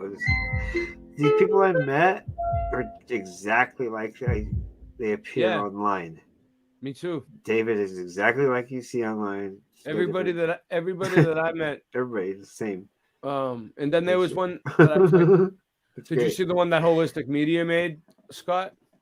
No, I didn't see that yet. I haven't watched it. I'll play that one too. It's good.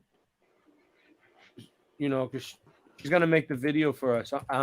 So Scott, what do you want to do, dude? Like, are you gonna play the drums for that or what? The birthday one? Because she's ready to go. I talked to her about it. Oh yeah. I don't want to You mean- send her I don't want to send her the copy without the drums if we're gonna put the drums on it. No, I'm gonna do that too. You know, it's funny. I heard. You should do that next, dude. I heard Patience. I heard Patience today, and I was thinking about it. I was thinking about it, and I was like, I know that whole song by heart anyway, so I don't have I to. know, me too. That one's not going to be. I hard. don't have to. You know what I'm saying? That one's not going to So be hard to accomplish, but I just need to get my lag to go away. But in the Hey, meantime, Scott.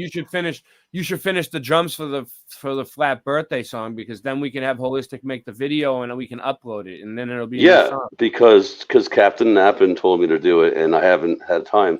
I mean, I had a couple minutes. Well, you Oh, gotta is this you got to do what the captain says. Scott, the year that album came out, All right, so this is everybody What? played it everywhere. Which album? Guns N' Roses. Oh, that album. Oh, Which- Use Your Illusion.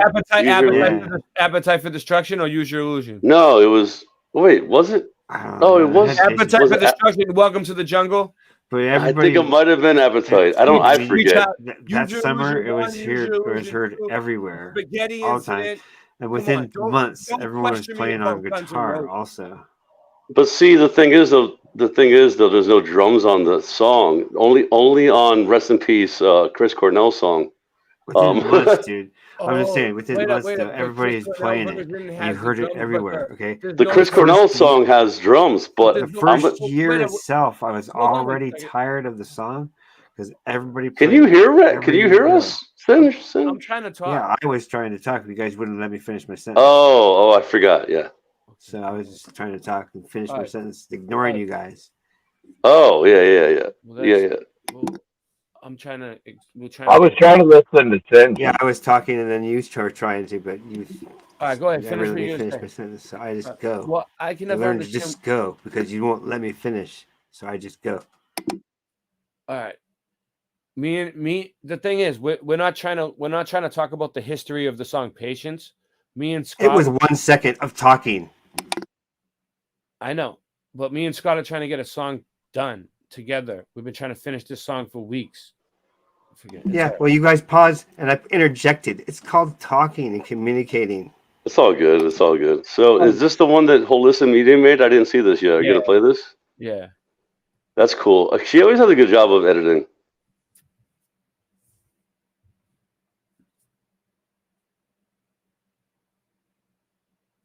No sound. Hey Oh, no, all right. friends, it's with heavy heart bringing you news. I can hear it. Heard, but the legend Trinity 4. Globebusters has passed. Bob has given so much to truth and flat Earth research. And he was such a scientist. You know, so much about the detail, so much about the evidence. He will be remembered for his incredible contribution to, awakening. And so I did know Bob in a personal way. He'd even donated to our work. We can honor Bob by continuing the work. Rest in peace, Bob Nodell. It's good to know you. You truly were a warrior. Warriors. Look, that was the Schumann residence. When Yep. you see, I've been trying to tell you about that. you told me. That's- Daryl told me too. But Cammy talked about this for years.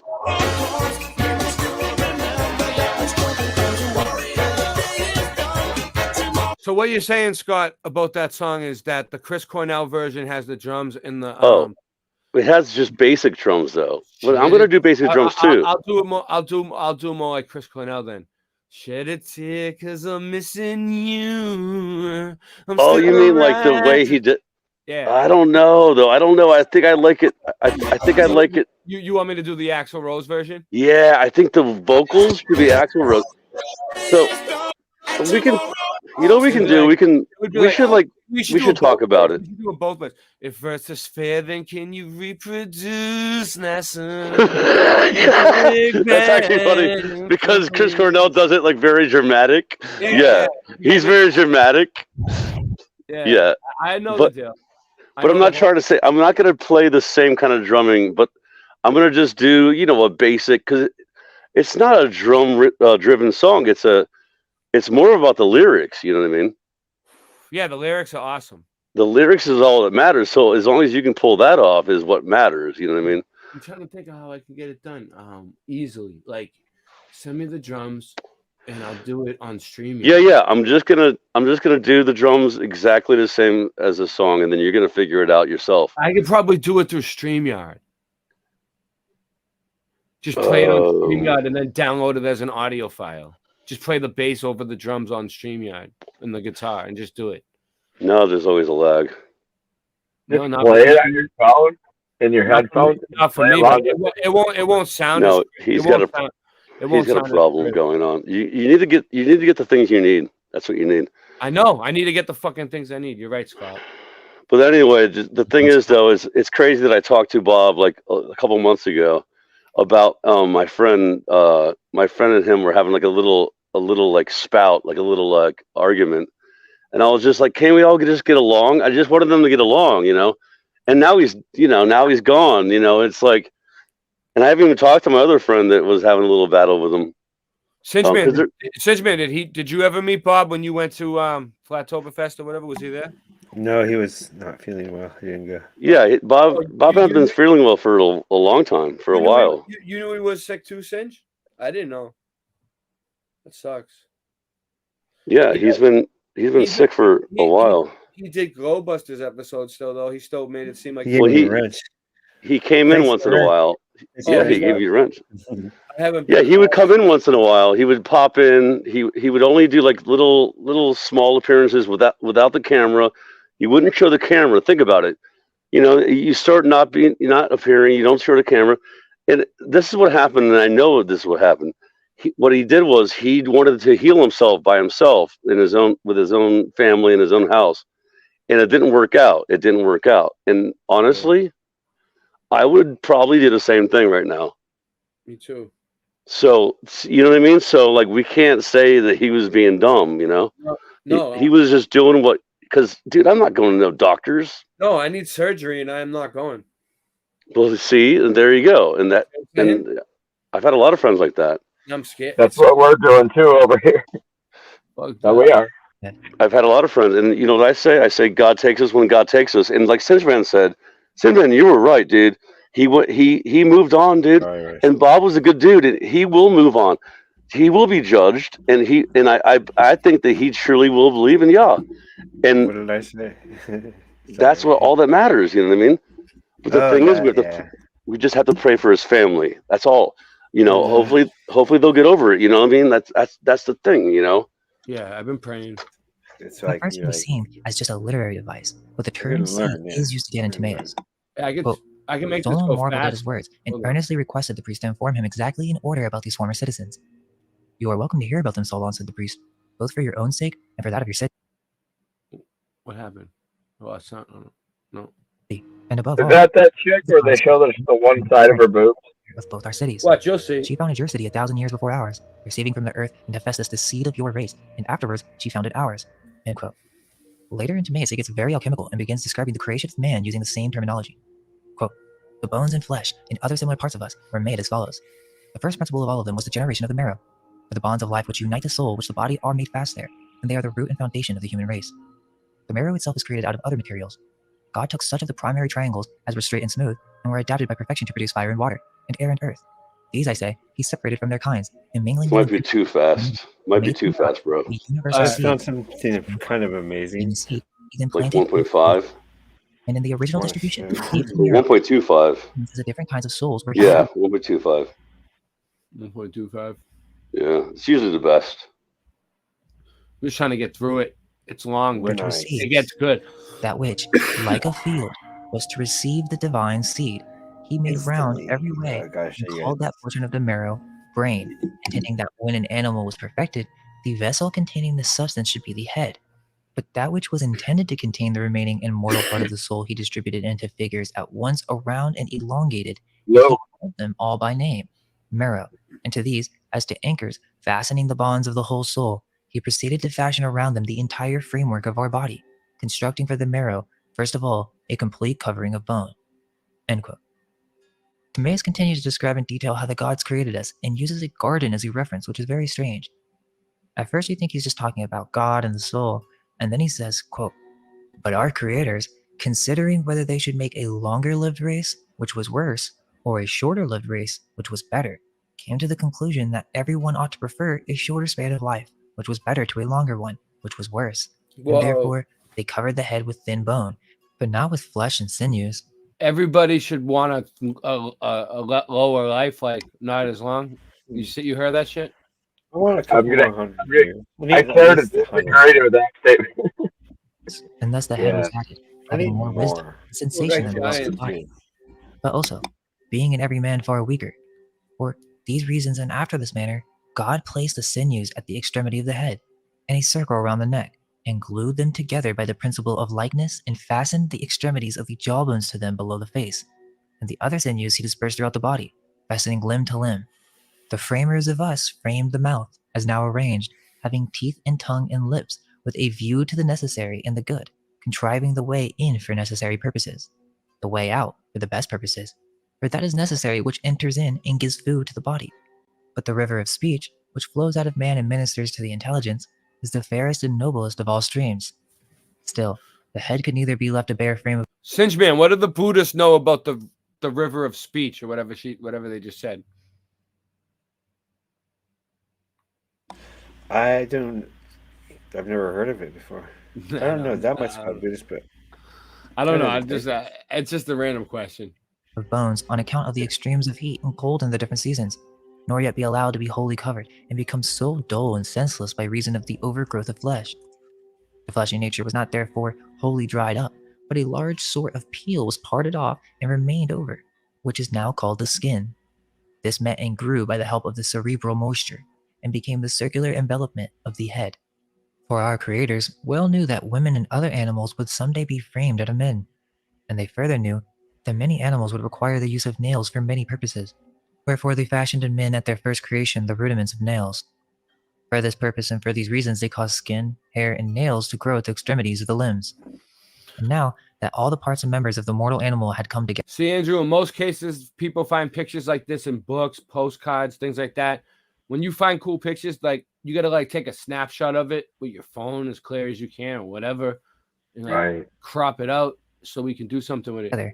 Since its life of necessity consisted of fire and breath, and it therefore wasted away by dissolution and depletion, the gods contrived the following remedy.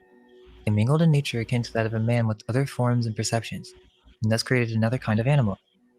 These are the trees and plants and seeds, which have been improved by cultivation and are now domesticated among us. That looks like a griffith. Anciently, there were only the will Or a kinds, dragon. which are older than the cultivated.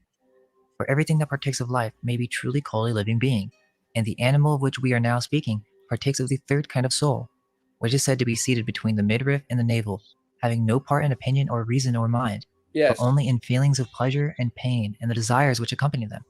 For this nature is always in a passive state, revolving in and about itself, repelling the motion from without and using its own, and accordingly is not endowed by nature with the power of observing or reflecting on its own concerns. Wherefore, it lives, does not differ from a living being, but is fixed and rooted in the same spot, having no power of self-motion. Now, after the superior powers had created all these natures to be food for us who are of the inferior nature, they cut various channels through the body as through a garden, that it may be watered as from a running stream. End quote. There's more to cover on that, but to keep things moving, he's basically describing how our creators took one of our original forms and transformed it to be more of a material nature, attached to the primal senses. No power of self. Dude, wait up, hold on. He's not explaining the picture. Oh, I got it. Look, that's a giant with the caduceus or some crazy one of those staffs, right? Right? With some, look, with a lion, a giant lion, and is that a brick building? That they're cooking some babies in? And then look behind it, there's a little small ass little buildings too. So these are, that is a giant, dude. That's not just perspective, like in the background. I don't know. What do you, Singeman, what do you think? Giant?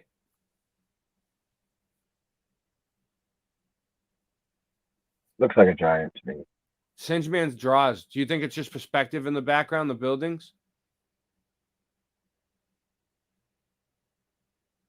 Does it show his feet? I don't know. I don't know if he's muted or what. I can't hear you.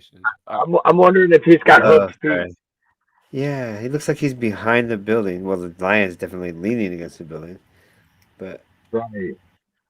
It's just a drawing, but like, why would they make the person as big as the building? Is it a building? What is that? That's Is not it a building. What is it? It's more like a monument of some sort. What the heck is that? Is it Energy? Is it a brick oven to cook bricks in? Free Like a lime energy? kiln? Lime It's kiln? free. Yeah, but look at the buildings behind the giant. I'd say free energy. Look at these houses in the back. You think those are just far away? Or do you think that they're small? I think they're far Oven. away. Brick. It's a And brick. they're- Daniel Becker said it's a brick oven. All right, it's a brick oven. Is that lion like a cover up or something? Though they always Wow. use the lion, the Griffith. It's a symbol from In Tartaria. that case, I think he's just representing. Like, here's all the stuff the bricks built behind them. You know what I mean? But it's more than just some Oh, that's spiritual weird. metaphysical explanation of how bodies are formed. But it seems to be some type of manual, as there are decisions that need to be made. The creators had to choose how long these beings would live. I and it might seems see them again though if it's a originally day to had- know right now. In the end, he explains that the seed is a womb. Also, it is clear he is making a distinction between God, who created the soul, and the gods, who had manipulated the physical bodies. Okay, this one is the last paragraph to go through, and it's important because it's the ending to Timaeus. Quote, thus our original design of discoursing about the universe down to the creation of man is nearly complete. A brief mention may be made of the generation of other animals, so far as the subject admits of brevity. In this manner, our argument will best attain a due proportion. On the subject of animals, then the following remarks may be offered. Of the men who came into the world, those who were cowards or led unrighteous lives may with reason be supposed to have What is changed into that? the nature of women in the second generation. That's weird. Okay, wait, hold up. What is he talking about? Well, we will come back to this. He's speaking of a great race of humans that were once androgynous. This is an ancient esoteric secret that is referenced by many Greek philosophers several times. So he is saying that these original humans turned into women due to their natures, meaning these androgynous beings did not reproduce, and it also seems that they did not eat or drink at all, the original gods. And he continues, quote, and this was the reason why at the time the gods created us in the desire of sexual intercourse, contriving in man one animated substance and in the woman another, which they formed respectively in the following manner. Wow. So there you go. These gods, which remember, it's not the same as God. There you go. Gods give us sexual intercourse by design to make us more like animals. Quote, the outlet for Wow. drink by which liquids pass through the lung under the kidneys and into the bladder, which receives them by the pressure of the air amidst them, was so fashioned by them as to penetrate also into the body of the marrow, which passes from the head along the neck and through the back, and which in the preceding discourse we have named That's the seed. crazy, huh? And the seed having life and becoming endowed with respiration, produces in that part in which it respires a lively desire of emission, and thus creates in us the love of procreation. Wherefore, also in men the organ of generation becoming rebellious and masterful, like an No, animal. No. They're basically saying that the gods designed us to have babies like that and showing it. The stinger seeks to gain Look at access, what he's and the same is the case with the so-called womb or matrix of women. The animal within them is desirous of procreating Make us children more and animal-like. remaining unfruitful long beyond its proper time, gets discontented and angry, and Whoa. wandering in every direction through the body, closes up the passages of the breath, and by obstructing respiration, drives them to extremity, causing all varieties of diseases, until at length the desire and love of the man and the woman, bringing them together as it were plucking the fruit from a tree, so in the womb, as in a field, animals unseen by reason of their smallness and without form. These again are separated and matured within.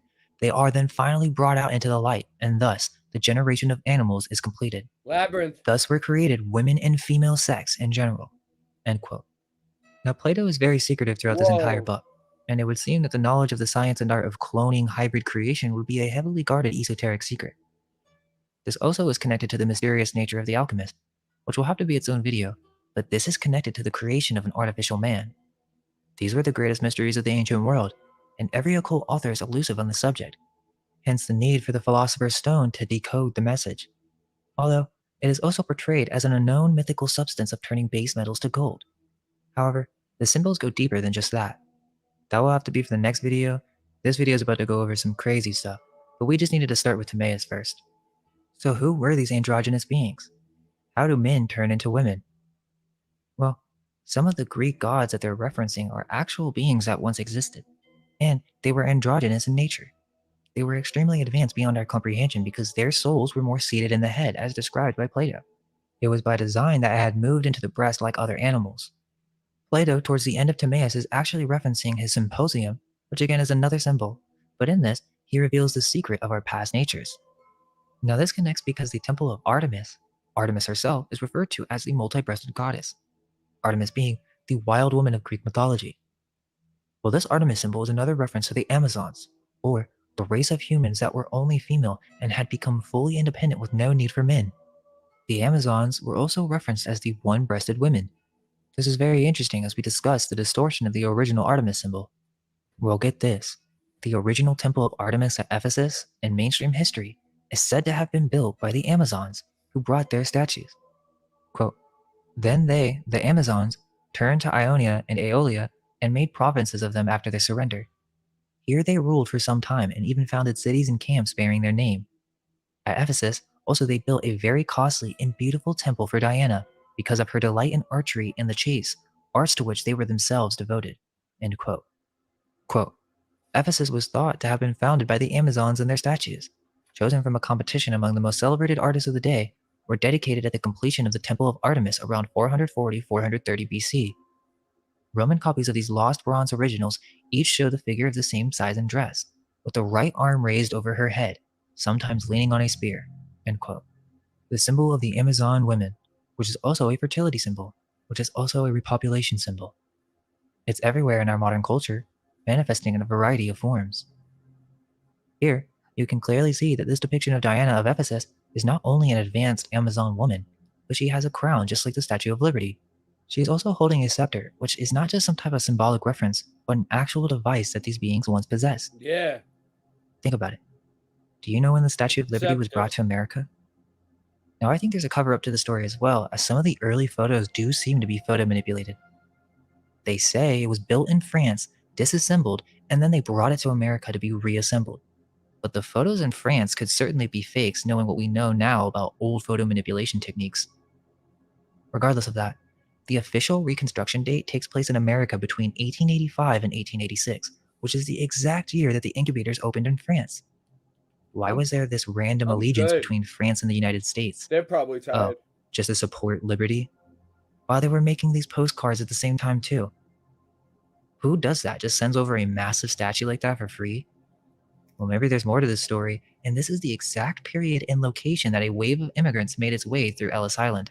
Here we go. This was an entry point, and the Statue of Liberty is on a star fort, which in many star forts around the United States, as with Fort Sumter, they would import in mainstream history mass amounts of slaves to these forts. So this was not just for liberty, as the Statue of Liberty is Diana. She is Wonder Woman, mixed with the symbolism of Prometheus, as the flame represents the birth and creation of a new order. Let's remember who designed the statue and during what time period. They would have known that this is an ancient fertility symbol, and they've placed it right in our faces. Scholars say the Statue of Liberty is based off of Libertas, which is true, but both Athena and Artemis are used in very similar ways, and both have cult followings. Libertas, which is based on the goddess of Athena, Minerva, also an androgynous goddess. Quote, "The helmet is a symbol of the goddess as Athena Minerva, but as Liberty, or Libertas, as the Romans called her symbol is a distinctive red stocking cap, the pileus, or Phrygian cap, said to be worn in ancient Rome by slaves who had won their freedom. In the Revolutionary era, rebels in America and France wore this liberty cap as a symbol of freedom from enslaving authority, and often raised it on a pole or pike as their standard." End quote. In short, many of our city seals have this symbol. Remember the owl from Promised Neverland? The orphans who were being farmed? These anime writers know a lot more than what they let on. The secret history of the Statue of Liberty is that it was designed by French Freemasons.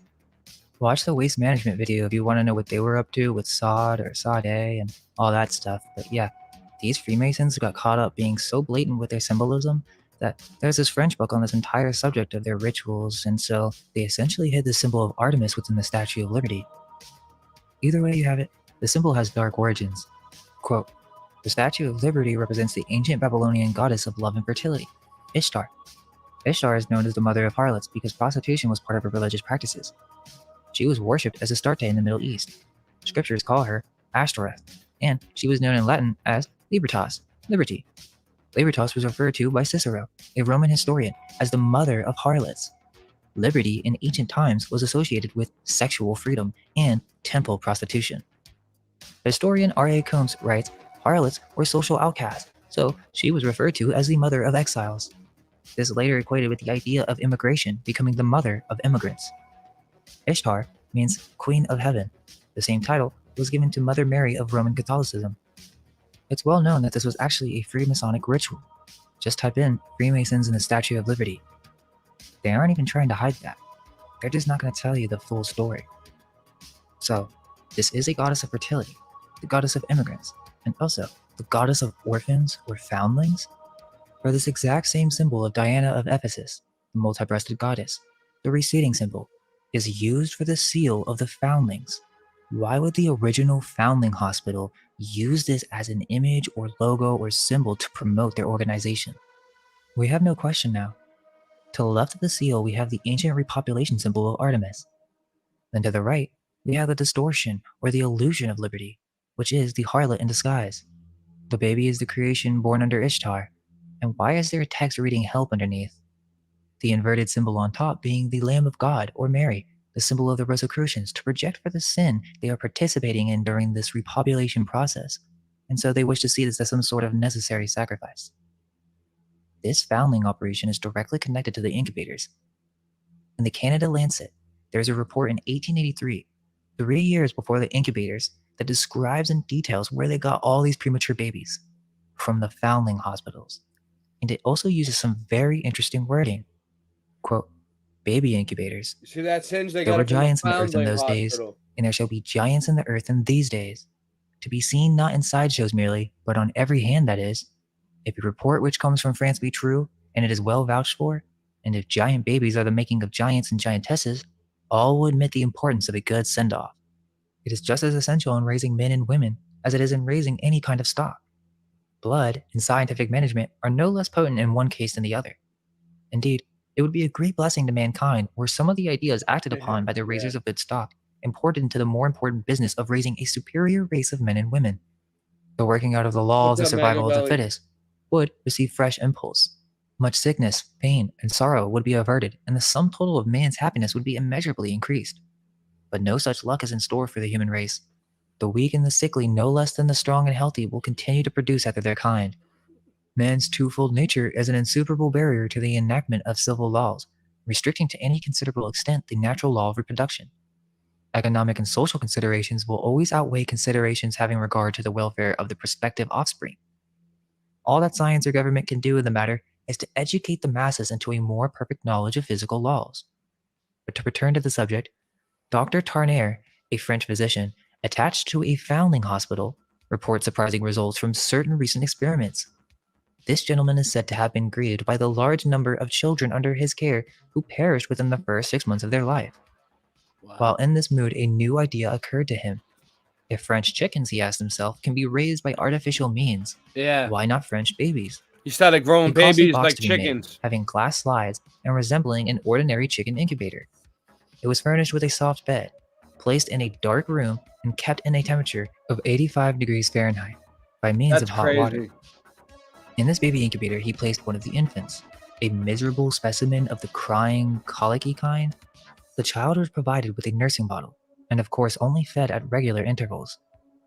The child ceased its crying on the second day, much to the doctor's surprise, and never again cried for the space of the 8 weeks it tenanted the incubator. At the end of this period, it had the appearance of a healthy child, a year old. Encouraged by the success, Dr. Tarnier repeated the experiment with the like results.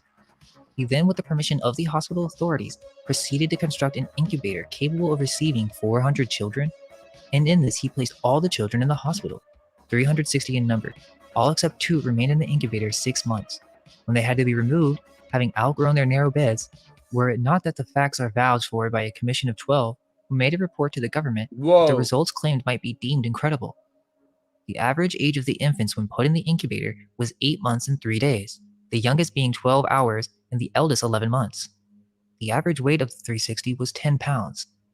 At the end of the 6 months, the average weight was 85 pounds, and all are said to have looked like children 8 years old. As much was accomplished in 6 months by the incubator as in accomplished in 8 years of. Dude, you hear that? Since 6 months in the incubator, The kids look like they were 8 years old. That's like weird. That's awesome. Bones were that long? You still there, Andy? Yeah.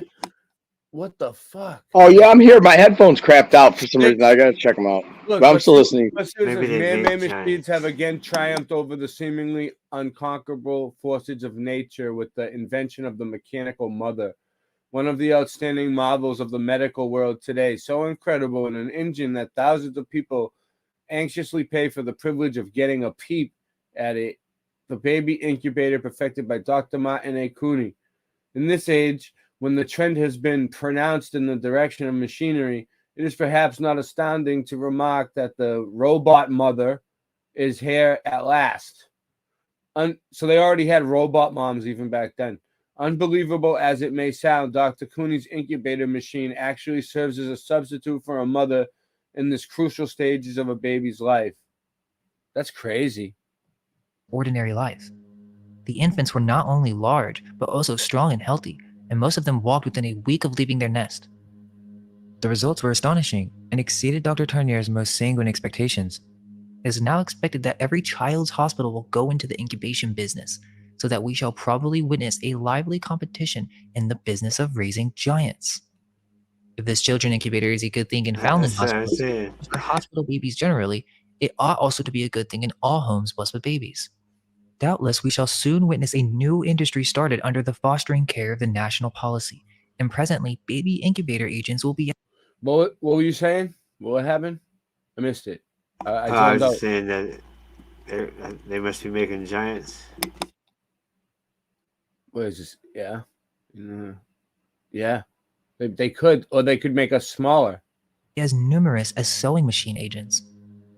It would be easy to enlarge on the practical value and suggestiveness of Dr. Tarnier's experiments.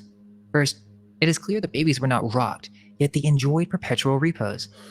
This teaches us that all the fuss and worry of mothers and nurses, so wearing to the Constitution, is not only wholly unnecessary, but an absolute evil in all its bearings. Instead of being placed in a condition favorable to absolute quiet, our babies are made a sort of family toy to be tossed from one to another as means of sport. It's almost as if he doesn't understand that babies are family members and that people actually love them. Because then he says, the moment the little creature begins to notice surrounding objects, its powers are excited to the utmost to afford amusement to the family circle. In conclusion, we may be permitted to say that the essential conditions to successful baby raising are 1. Absolute quiet and no unnecessary interference on the part of the nurses. 2. Regular and judicious feeding. 3. Uniformity of temperature above that suited to adults. This condition is difficult of attainment in ordinary life, but much may be accomplished by the knowledge that infants require a higher temperature. Even modified observance of the foregoing conditions would take away much of the worry caused by crying and sleepless babies, and would add greatly to the quiet, health, and growth of our children. It's all very strange, because it seems that they're treating babies as if it was a new thing. And he even compares French babies being grown by artificial means in comparison to French chickens. And this is the literal origin of the baby incubator, being that it was just an ordinary chicken incubator. On top of that, they said that they built these incubators on the side of the foundling hospitals, so they were connected. Why did the foundling hospital have all these premature babies? Did they find them? That doesn't make that much sense. Sure, you can say that the Catholic Church was taking babies, but even then, that's very suspicious. Why were they under 6 months old? Is it possible that they found a way to create babies, but it took them a while to figure out how to keep these prematures alive once rediscovering some type of ancient cloning process? The idea is that these foundlings were abandoned, that because they were unmarried, they had to give them away to these infant asylums. This is deeply integrated into the history of New York, but the history is not well known. Quote, Europe faced the problem of foundlings much sooner than the United States did. When America's British settlers stepped off their boats in the early 17th century, Europe already had cities large enough to create the social conditions that produced significant numbers of foundlings, as well as the religious and governmental structures with which to help them. By then, Europe already had foundling asylums that were several centuries old. By the 18th century, when the United States was just starting and its cities were still small, infant abandonment was a mass phenomenon in places like London and Paris. It took until the 19th century for New York to overtake London as a center of Dickensian urban ills, including the presence of large numbers of foundlings. In the Catholic countries of Europe, and also in Russia, with variations depending upon time and place, Local and national governments, often together with religious bodies, assumed full responsibility for foundlings. Accidentally conceived infants were anonymously absorbed into large urban foundling asylums. These asylums were at the center of great networks of wet nurses, transporters of babies, physicians, religious officials, and bureaucrats. This was the so-called Catholic system.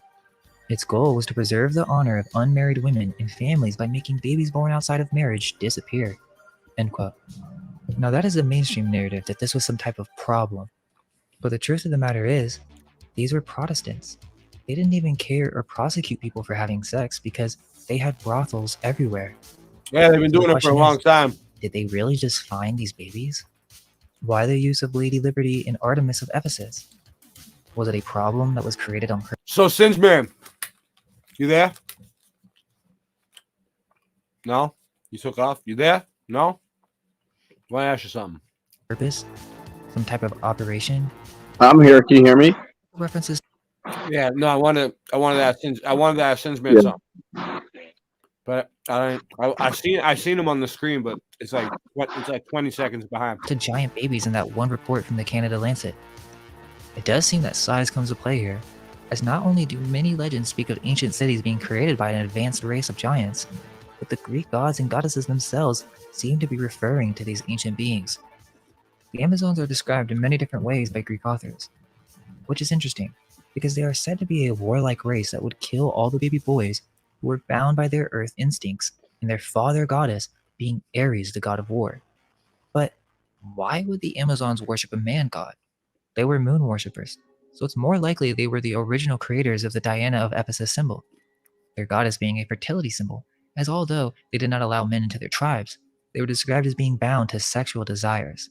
Uh-oh. I don't think that is the case, but it is a mistranslation, that they were attempting to repopulate with a new type of human. Whoa. This is the origin of Eros, or Cupid, in which a hybrid human was created that had formed two polarities, male and You see that? Cupid. Even Valentine's Day. Uh-oh, we're going to have to get Valentine's Day next year. female. Think about it. Remember Futurama and the Amazon women? They were trying to have snoo with the purpose of what? Repopulation. Yeah. Now come on guys, you guys know that Matt Groening knows some deep stuff and that is no mere coincidence. No. They also are giants, so it doesn't make sense that they would really have sexual intercourse with such small humans. This is just a play on the process in which these Amazon women giants created a new hybrid man. What do I think? I don't know. I'm watching this. They're saying that they grew them in like test tubes, basically. That's what they've been saying. But me personally, I have no clue. But there was a lot of them. In which they changed the age and added orifices for. I read somewhere that they were taking a lot of Victorian woman babies away for no reason. I looked into it, but yeah, the incubators. A lot of people believe in the incubators. They had them at all the world's fairs. People used to come from all over to get them. Eating, drinking, and pooping. How else would a civilization of only women survive? They would need some type of repopulation program, whether they use technology or not. 1800s. I think it might even be before that. And this is never really fully investigated by historians. We know of ancient farming and breeding facilities in regards to agriculture and meats. But what about human farming? Was that ever thought about by the ancients? If there was some cataclysm and a nation had lost almost all of its people, was it ever thought that, hey, we need to find a way to repopulate this place? I mean, I feel like that's going to be one of the first things you're going to think about when starting a civilization. It's pretty basic, but to what degree? And was there technology used in the process? If so, was it possible to actually design, in the case of eugenics, specific traits to be desired in the final outcome? All of these things are left to the vault of esoteric history. Yeah. However, with the right questions, we can begin to look at these subjects with new eyes. This isn't restricted to just whites, as in the story of Calafia. These Montalvo novels, which are actually from an earlier unknown 14th century writer during the Islamic rule of Spain, they traveled to America, and in California, used to exist a race of giant black warrior women who also were very fond of griffins. It seems throughout history, remnants of multiple tribes of godlike women races have existed and were called to be used in some war. As for Calafia, it was the Muslims versus the Christians in Constantinople. The Amazons are also deeply connected with the Scythians, as it is said at some point the two intermarried and created a new race of Scythians called Sauromateans. Quote, the 5th century BC historian Herodotus Someone popped in. Oh, Andy's back. What's up? Did the best to fill in the missing gaps. The father of history, as he is known, located the Amazonian capital at Themyscira, a fortified city on the banks of the Thermodon River near the coast of the Black Sea in what is now northern Turkey. The women divided their time between pillaging expeditions as far afield as Persia and closer to home, founding such famous towns as Smyrna, Ephesus, Sinope, and Paphos. Procreation was confined to an annual event with a neighboring tribe. End quote. There were many tribes of warrior women, but I think that is just the surface level of the symbol. As we discussed with the androgynous beings, they had a different form in mind, no need to eat and drink, and were essentially gods. Wonder Woman, Lady Liberty, the mother of immigrants, Athena. Well, just as the owl is the symbol of Minerva, the bee is a symbol of Artemis. The bee of Artemis. Quote, the early association of the bee with the cult of Artemis is attested by varied evidence. It appears not only upon the strange polymastoid statue of the Ephesian goddess, but upon the earliest coins of her city. As the owl was the emblem of Athena at Athens, so the bee seems to have been the emblem of Artemis at Ephesus. Although the extant examples of the polymastoid statue are all of late date, it is hardly possible that a type with its medley of elements can have been a late Hellenistic creation. So important was the bee in the cult of Artemis that her priestesses received the name of Melissa, or bee. There is no direct evidence that the Ephesian priestesses of the goddess bore that title, but the assumption that she did is justified by the monument.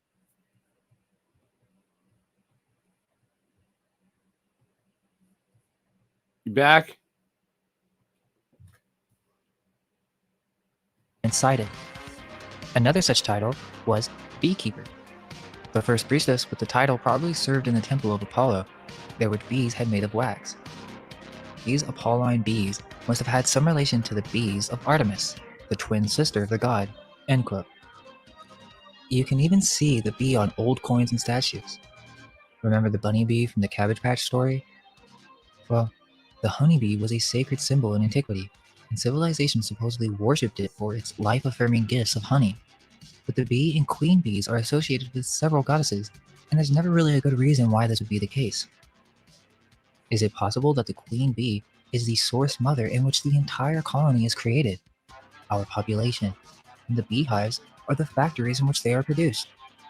This symbolism is prevalent throughout our entire culture, where the queen bees select worker bees and soldier bees, or has the ability of birthing different offspring to complete different tasks as an I heard someone else just pop in too. Each bee has a specific task to support the queen and the entire hive mind. So, That's back. our queen Hive bees... mind. Hive mind. Yeah, But we're the getting opinion there. of We're Ramsay almost that through the it. image of Artemis is I not think another human like at all. 15 Dude, did you hear him say Artemis too? Artemis? It says that Artemis is the queen bee. Artemis, Which makes Artemis its is the claim. queen bee. And at the breast, Dude, Artemis going to the moon. Think about it. The Luna, moon, Artemis, woman. It's Yeah. all part of it, dude. it's Go all ahead. language and means place So- of many bees. End quote. But Artemis is never going to go to the moon, Scott, right? No, Like- what do you mean? No, what do you mean? Of course not. No, but I'm saying they worship these things like Apollyon, Apollo, Artemis. But Yeah. dude, listen to this, Ray, really quick. Yep. So I just looked back at the at the from 1 year ago. 1 year ago on Yeah. this minute we did a show. Me, you, and David M. I'm like, oh, where did David M. go? Wait up, you oh, sure that wasn't? oh. Wait up, no, 1 year ago, me and Singe Man. Yeah, we did a whole show about You were- I was on the end of the show. Yeah, I'm always on the end. Because I was working. The Easter egg houses, Yeah, the Easter egg. Oh, Yeah, they're yeah. not just houses. They're like buildings. buildings. It's craziness. But like I posted it. I reposted it. yeah, I just skimmed through it, right? And I was like, I didn't- was that I on the didn't- show? I don't remember a year ago. Like, you know what I'm saying? I was like, Pretty cool, oh, and I was like, I popped on, and it was David M. I was like, David M. Shout out to David M. Yeah, David M's not allowed. Yeah. David M. What's You know up? what he always wanted to do is tell you not to eat meat.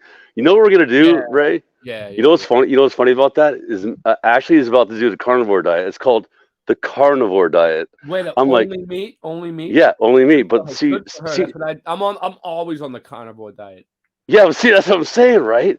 Because when she did like the anti-carnivore diet, I was like, what do you mean? No meat in my food. Yeah. I was like, you know what I'm saying? Yeah. You know what I mean? I was like, Yeah. because she did. Whoa. Remember? Oh, it was right before you guys came, dude. Seriously, right before you guys came, she did a diet, and that's why I was happy that you guys came. But then Christian was a pescatarian, so he couldn't. Yeah. Christian he eats fish, right? That's what you would consider that, right? A pescatarian? Yeah, pescatarian. Yeah. I always call him a vegetarian. I hope he's not. No, it's a vegetarian, I but hope with he's not fish. insulted. With fish. No, but you know what? I talked to him recently, and he said he cut eggs, and he might have even cut fish out. I don't know. We'll see.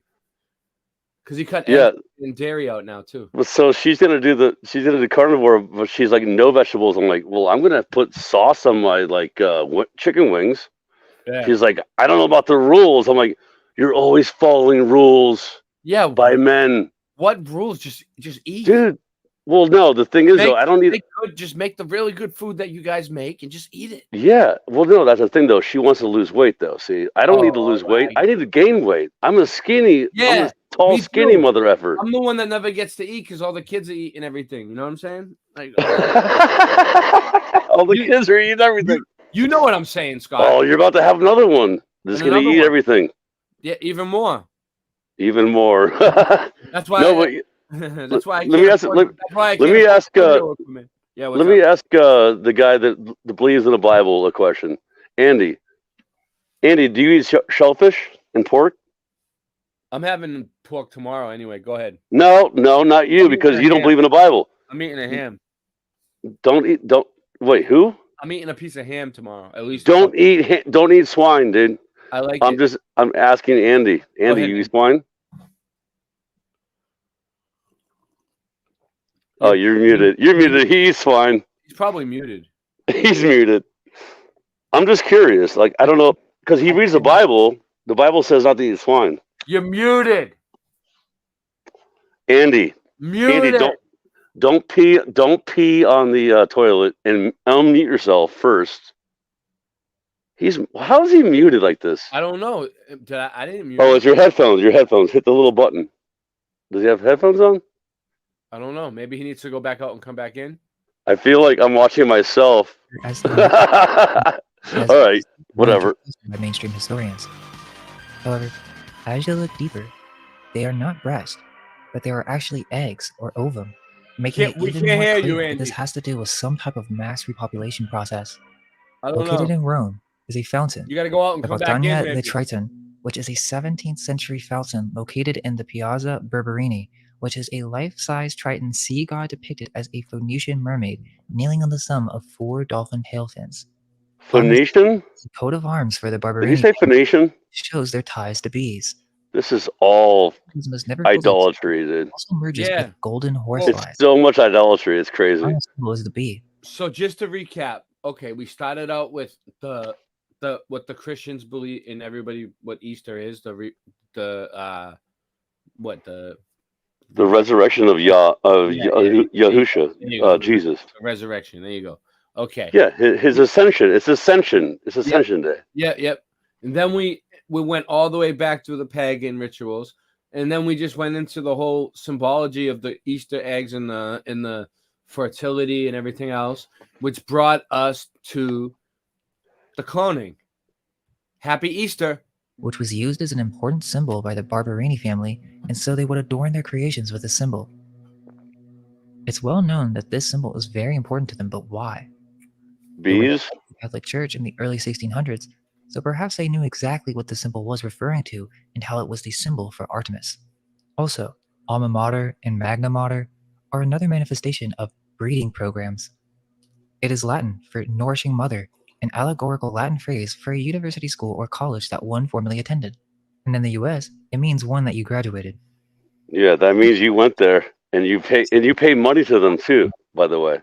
These schools afterwards. The mind in which the mother is birthing the specific type worker-minded bees. The castle on the head is another symbol connected to the ancient Artemis and Liberty symbol, as this process of repopulation is crucial in the foundation and structure of the new world. Happy Magna Easter. Mater was an ancient female Roman cult. The cult was introduced as a new form, the Phrygian goddess Mater, by way of its Greek incarnation, the cult of Cybele. You come to find out that there are many mother goddesses out there. Instead of them being just some random goddess that an entire ancient city would dedicate their entire religion and life to, what if these mother goddesses were actually some type of machine or method in which you could create clones? Where else did all these orphans come from? How do you have an abundance of premature babies? We know that they had infant asylums for just this problem, and it seems that these facilities were producing these babies in mass. I mean, some of these old pictures are very telling. You see children being prepared for the new world with mud in the streets. Mud in the The street. Statue of Liberty is Diana of Ephesus, and it is an occult symbol, the key in understanding of repopulation. Mhm.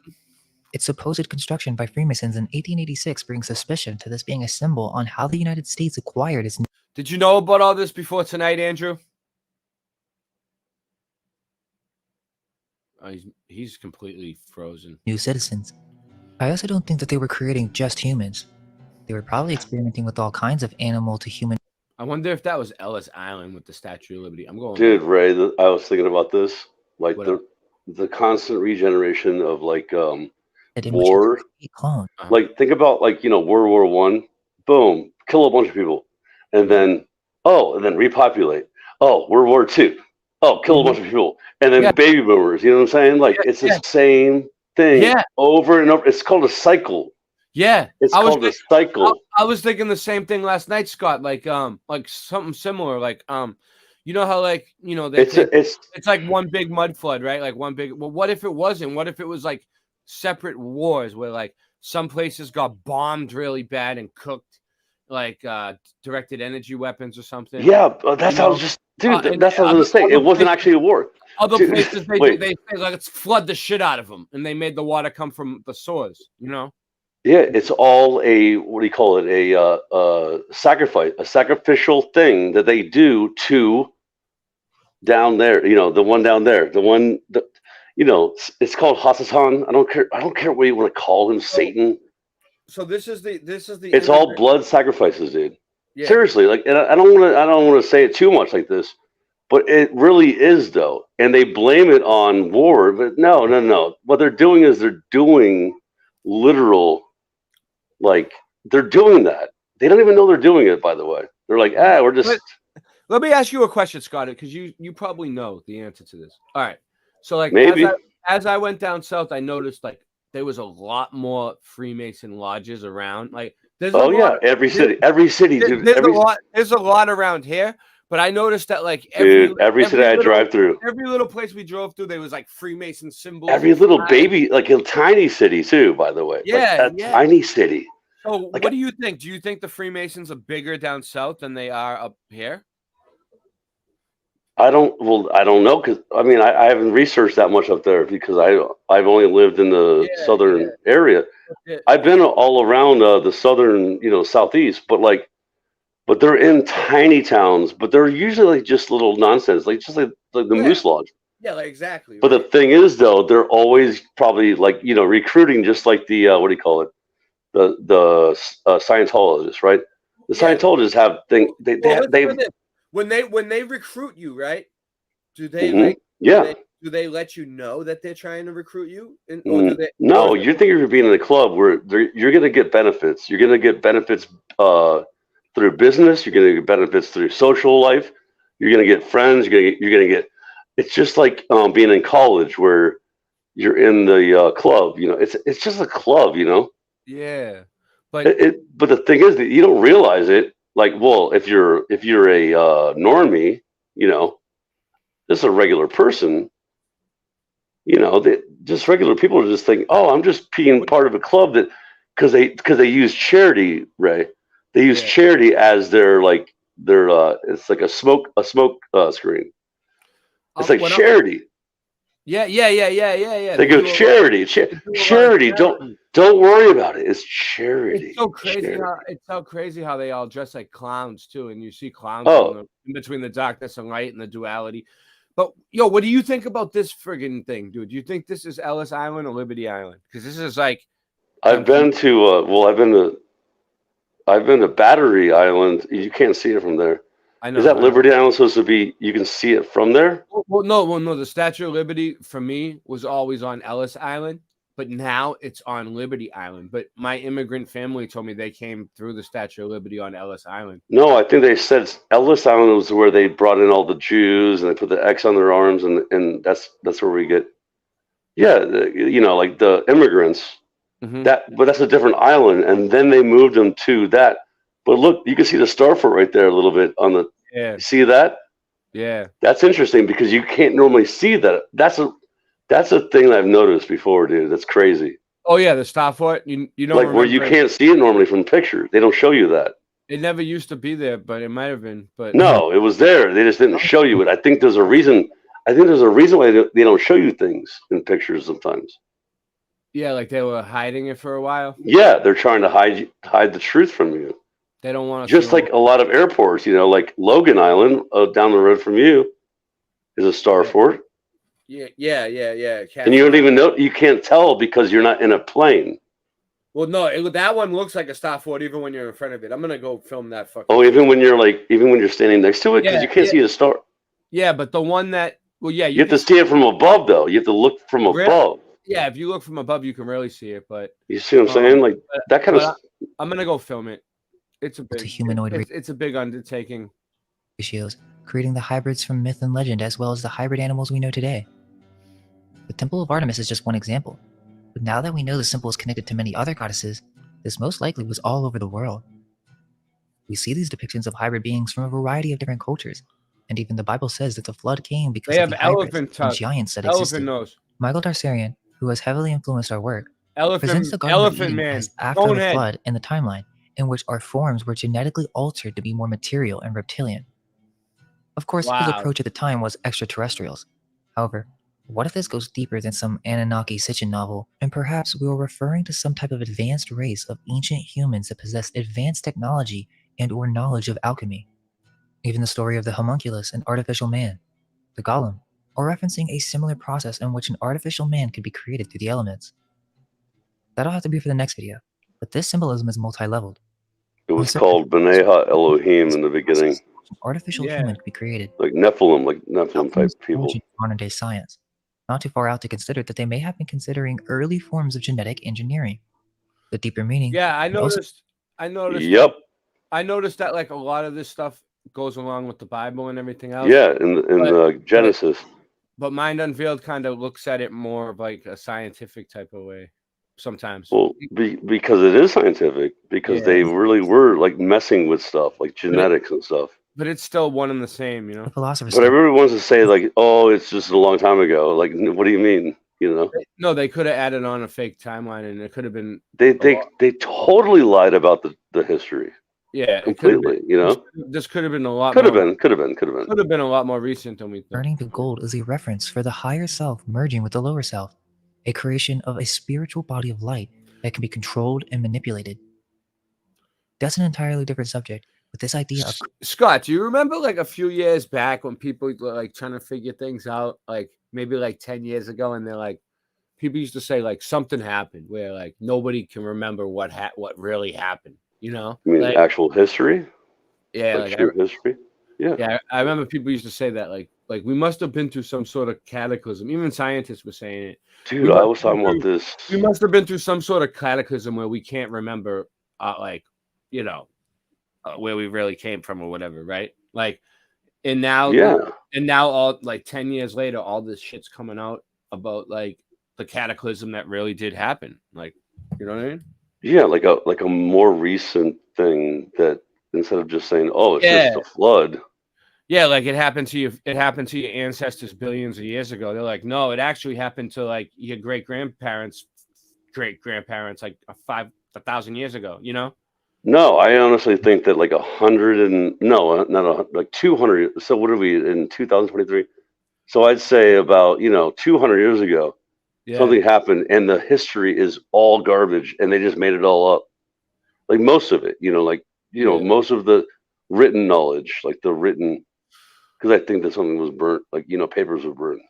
Yeah. Because all we have left is rocks and like a Bible. tablets, tablets and stuff like that.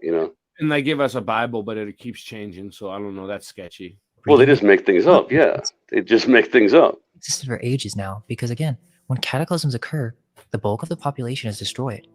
There aren't too many options. You can either wait and build up again, or perhaps a method was devised to speed up the process by a couple generations.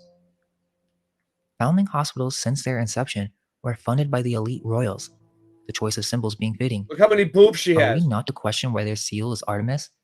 How are they finding so many orphans and premature babies? Yeah, why is this Well, still orphanages go Artemis? back to the time of Rome, and even one of the earliest orphanages that we know of is in Venice, called La Pieta, which is a convent of monks and What up, nuns. Andrew? Since What its happened? origin, orphans had been the responsibility of the Catholic Church.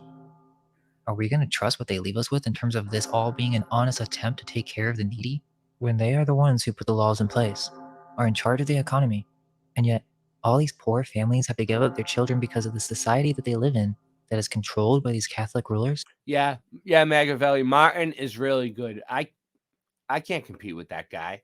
You see his show today? Unbelievable. Smashing. Something else is going on if you ask me. And as we know now, these incubators were right by the foundling hospitals since they had so many premature babies for some reason. If you type baby incubators 1900s, you will first see the babies of Coney Island. But there's more to this story, as during the late 1800s, a physician, Martin Cooney, had begun to demonstrate the efficacy of infant incubators throughout the US and Europe. They were showing these everywhere. Midget, And it's the really world's not that tiniest advanced baby. of an invention. Dude. Seems weird that this came out of nowhere. Dude, the baby's name was Midget. Look. The baby's name is a midget. Yeah, look. I've had it up to here with midgets. Look. But dude, see, this is what I need my drums. See, this is exactly what I need my drums right then. That's it. Right there. That's it. That's it. It's too cold. But anyway, sorry. I was being too harsh. It got cold again? No, you were doing a good job the other night. I enjoyed it. No, I was totally doing it over. I was trying to be overly joking. Oh, I thought you didn't like it. Because I was trying to. No. Anyway. When you first came in, I was having trouble with my with my thing. Well, I was having trouble with my cymbals and my drums. I was like, I was gonna do it every time, even when it's not funny. But you know, like I said, I will figure it out. But anyway, midgets. That's not. You can't even say that. You're not even allowed to say that. Stop saying that. It's It's hurting my feelings because I'm not calling anybody a midget. That's but I'm the anti-midget. I'm a tall midget. I'm a tall midget, a very tall midget. What do you mean a tall midget? You're a Yeah, giant. it's the opposite. What do you mean? How can you be a tall midget? I can hear. Now I can hear. Finally. Well, can I be offended by the word midget and being a tall midget? What about my tall feelings? I'm offended that you're offended. But yeah, you could be. What about my tall feelings? You could be offended by the word midget as an adjective, like as described. No, but I'm offended by the fact that you're offended. Name. This is the baby's name, the world's tiniest baby. His name was Midget. Oh, little midget, a little midge. I call people little midge, little midge. I pat him on the head. They named it midget. Yeah, that's what it says. Oh, you guys can't see it. Oh, hold on, let me see. Yeah, it's a little bit small because it's a midget. It's pretty tiny. No, it's at the bottom. So look at there's a fasces next to that diagram. They showed it connected to a fasces. You see? Midget. You saw that? You see at the bottom of the screen? Midget. The world's tiniest baby midget. Yeah. So midget. It's okay. That's why I said midget. I wasn't calling anybody a midget. No, I'm calling people midget. Midge. I call them midget. What they do? Stick a midget in the machine. There's the fact sheets right there. Hey, midgets, quiet down. Seems weird that this peanut gallery. That's called a peanut gallery. They're having these world fairs and they're showing off these babies. Sin said he was going to bed. Did Sin say he was going to bed? Sin. Good night. Good night, Sin. Good night. Just drink more coffee. Yeah, and sorry for no. Sorry for Flat Earth Ninja. Flat Earth Ninja. What? Flat Earth Midget. Cutting his ass off. Flat Earth Midget. Who's a Flat Earth Midget? I think I cut him off earlier when he was trying to talk, but I don't know what. Dude, we need a Flat Earth Midget, by the way. Dude, just saying. Yeah. Just saying. Yeah. Flat Earth midgets. Look at this building, dude. Where the fuck is this? I would love to live in a building like that. Scott. Did you not just watch how they make up like paintings and like little pictures? Yeah. You think that's real? Yeah, Vanilla Sky. I don't know. You don't think that's a real building? I don't see that as a real photograph. Is that a photograph? Buy them, so they were for sale. It might be. I'm just joking, Ray. I'm just No, I don't know. I'm just busting your balls, dude. Premature babies. I can't or tell anymore. Groundlings of some kind. So that looks real. Wait, that doesn't look real. But the go vanilla- back. That guy holding the little babies in vanilla- India. When they white out the skies like that, when they're all vanilla, it is kind of sketchy. Hands, Mississippi. I know, of course it is. Because That means they're hiding something. Well, they manipulated It doesn't mean anything. I'm just saying, though, it's skeptical. It's just skeptical, guys. That's all. And many more. Yeah. These baby incubators were connected with the World Fair in Paris, where Martin Cooney also had an exhibit. Meaning, those postcards may have been developed in France, but the movies and images were not to promote one single event. This was a worldwide event occurring during this time, and that was the reason they were funded to make the movies and postcards. People from around the world were to be advertised these baby incubators. L'Exposition de Paris, 1900. Right. What up? I just thought of something funny when you were like, these neurologists, they've been acting a lot weird, a little bit weird, right? So are there what happened? No, let me ask you a question though. Are there incubator baby people? Is this a thing? Like I don't know. I don't look up. I don't Google incubator babies, and like I don't know if there's like a clan or a club. Is there? No. This is part of the mud flood research. Actually, this isn't. Okay. This goes on. I'm just wondering. Listen, this is what happened. I'm just curious, but I thought it was funny the other night when you said, "I don't like the way they've been acting. I don't like the way they've been acting." Disorderly. They're all disorderly. Yeah, they're all disorderly. Listen. Get them all out. So this is what we're I get doing. loud. See, sometimes I get loud and it actually gets mad at me. Go ahead. I'll explain it to you. Okay, so we found out about the orphan train and the whole history. Now I don't know if it's a Mandela effect, like a giant history shift, All of a sudden all these orphans were brought here on trains. We never seen these pictures when we went to school. No one ever told nobody ever told us about this. All yeah. of a sudden it's fucking everywhere, right? All right. So people like started following the orphan train trail, and we found out about the Odd Fellows and the Educate the Orphan and all. Yeah, the Odd Fellows. We all started digging at that. Dude, by the way, I want to go there when it's summertime. Meanwhile, they're gonna have like dude, seriously, really quick. I'm trying to give you the history of what's going on. All right. No, what I'm gonna do is I'm gonna go to that place. It's the Odd Fellows Clubhouse. It's called, right? Mm-hmm. Yeah. I want to go ask them. Did you watch the show last night? I had an Odd Fellow on that explained everything. That's awesome. Did you miss last night's show? You didn't even have to ask him anything. I found one. He explained the whole fucking spiel. He was an Odd Fellow? How old was he? He wasn't live. I mean, he was it was an Odd Fellow interview. He was initiated. Oh, that's cool. Right? Yeah, he was initiated. He was like, yeah, he told us. Okay, everything. well, I want to go see them live, like these old men that are sitting out there, and I want to ask them. Boots on the ground. Yeah. But now I lost my train of That's what I'm thought saying. about what I was going to say. What was I talking about? Because I had something important that I had to get out. About the babies and incubators. Right. A reset and the hidden incubators. No, I lost my train of thought now. Right, yeah, you did. It did. I was on a roll, and I was onto something good here. An orphan train of thought. It really was. It really was. That's Doug. No, you were talking about the meltologists, and then. Oh yeah, and the meltologist. Hold on. But the mud flooders are about the orphan trains. All right. So then this is what happened next. Bill Miller and people like him who do old world research. It's not mud flood. It's different. It's old world, right? Yeah. They started figuring out about the World's Fairs and about the incubators.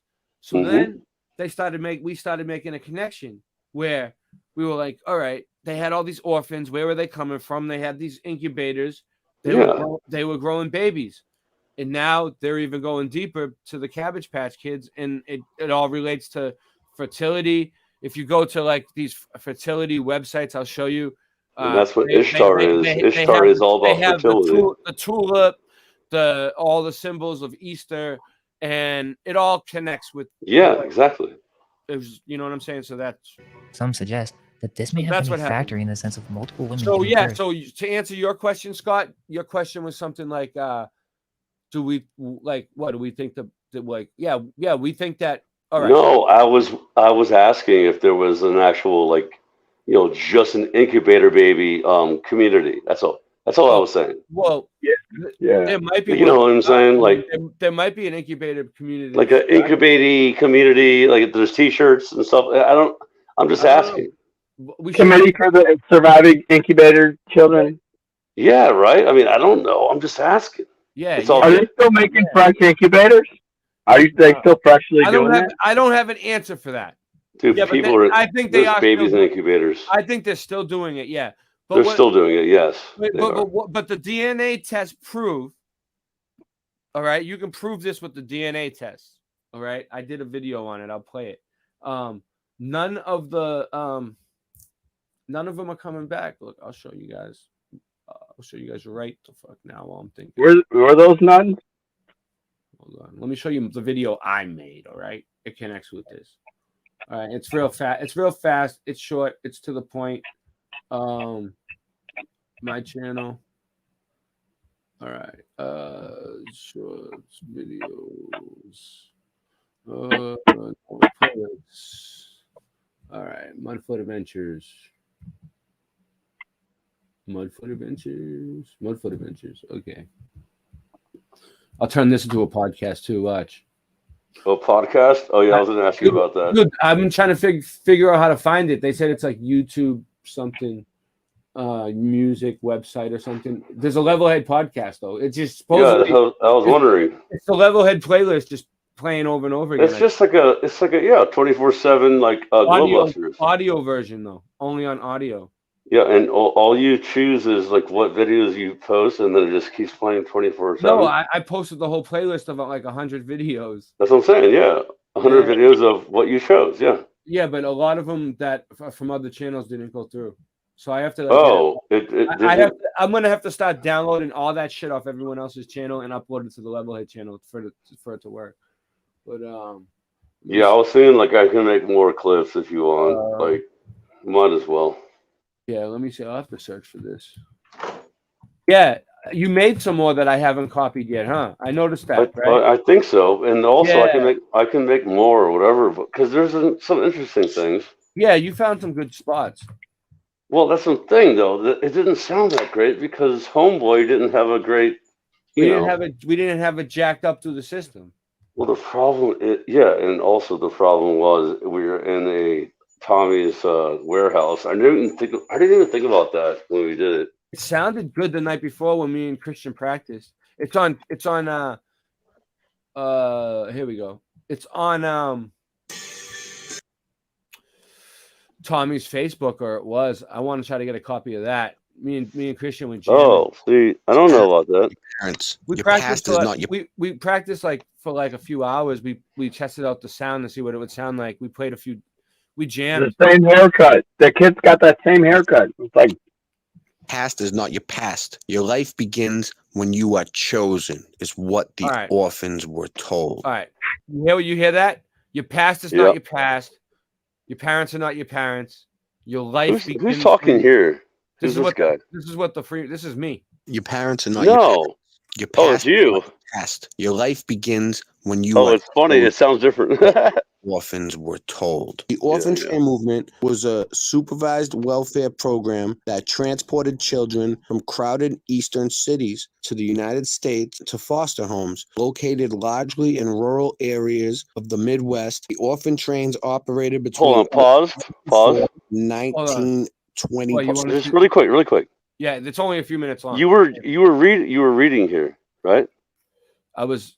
I don't know. I was. Were you reading, or were you were making a video here, right? I made this video. Yeah, this is. Yeah. Were you reading a script, like you know what I mean, like a? No, I don't know. Or were you just saying what you're thinking, like while you were showing these clips? I was doing a little bit of both. I think. Yeah, you know what I mean. It's good though. I'm saying it's good. I was narrating. I was narrating. Yeah, you were narrating. It sounded. I remember this. It was good.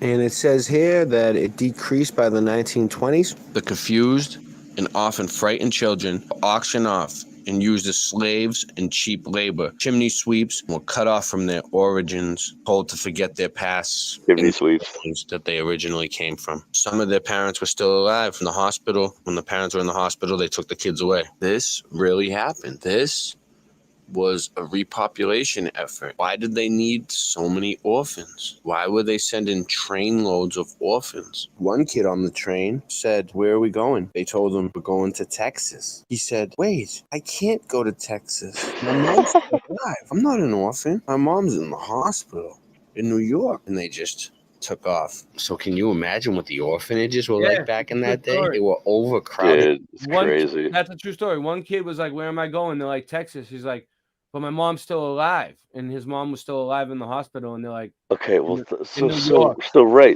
think about this for a second. So a quick second. I'm going to give you a little game to think about.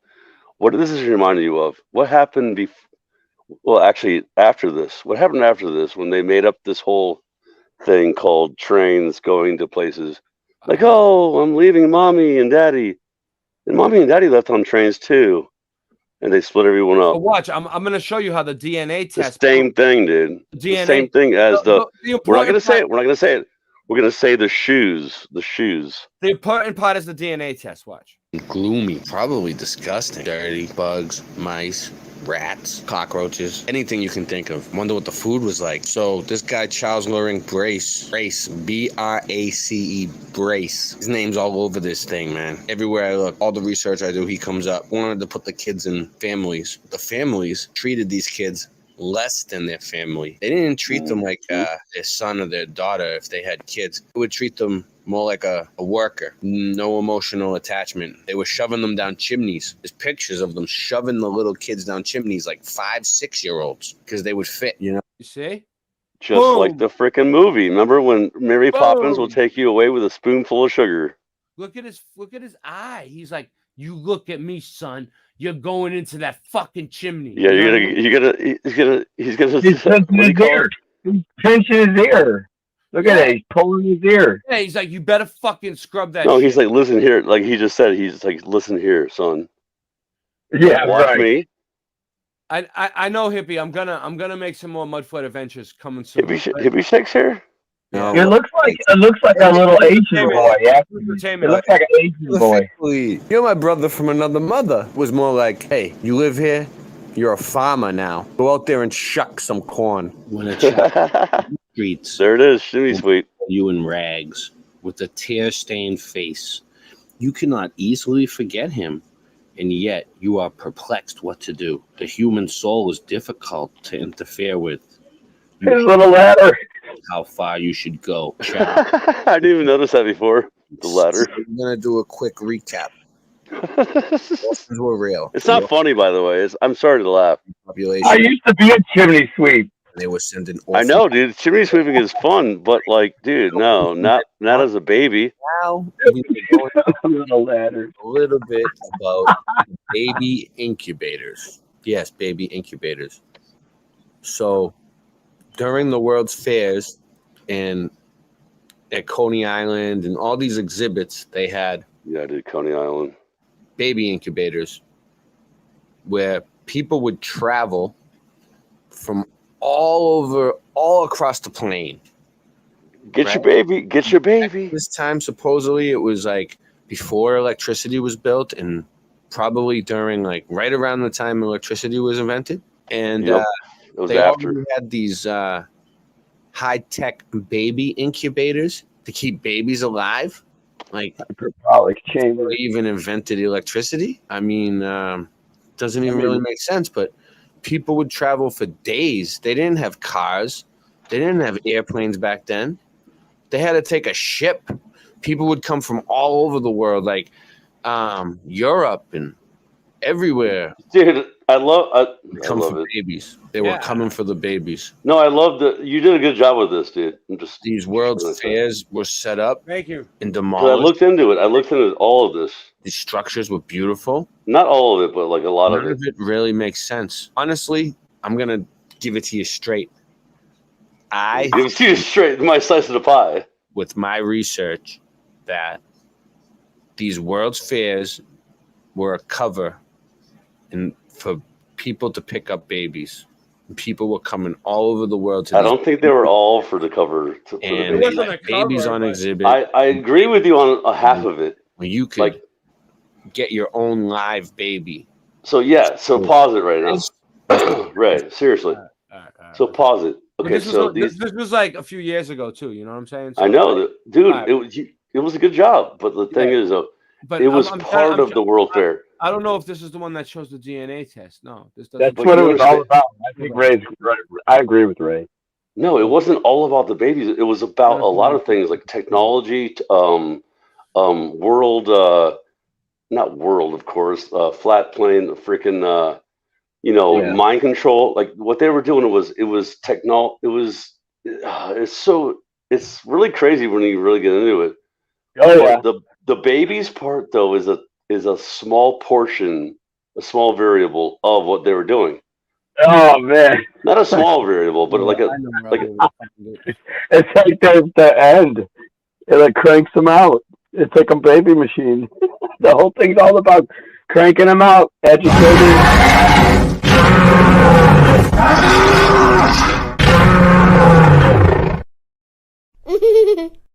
You're funny.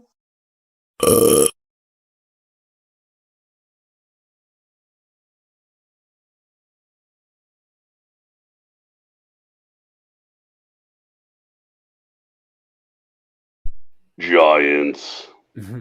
I had to. Singe man.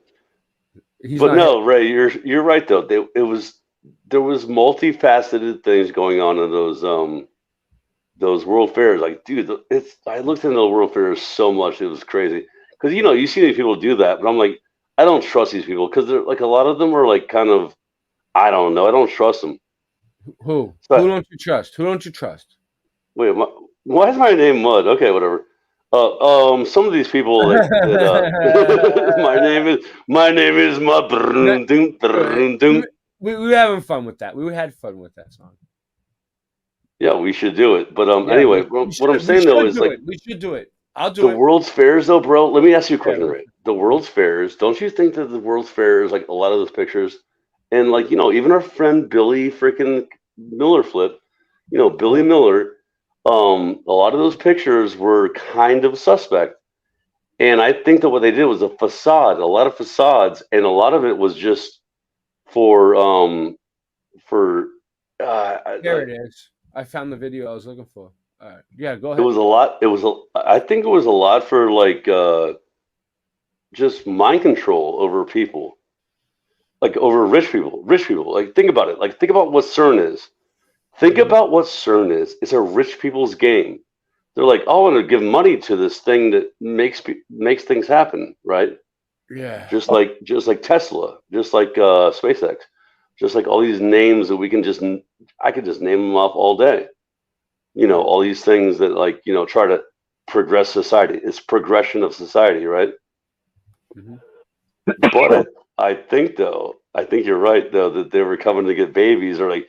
Let me get those babies. On the cheap. It's almost like a drug dealer, like getting a bunch of babies instead of a bunch of pills, right? Yeah. I'm trying to get this video to play. I found it. Oh, yeah. No. Andy, they were coming to get babies, like a bunch of like instead of pills, they were babies. Think about it. Like it was like on the like, let's get these babies. Let's go back to Europe. We're gonna procreate, not procreate, but it was like cattle, dude. Think about it. It was like the stock market. Here it goes. The stock market. It was a stock market.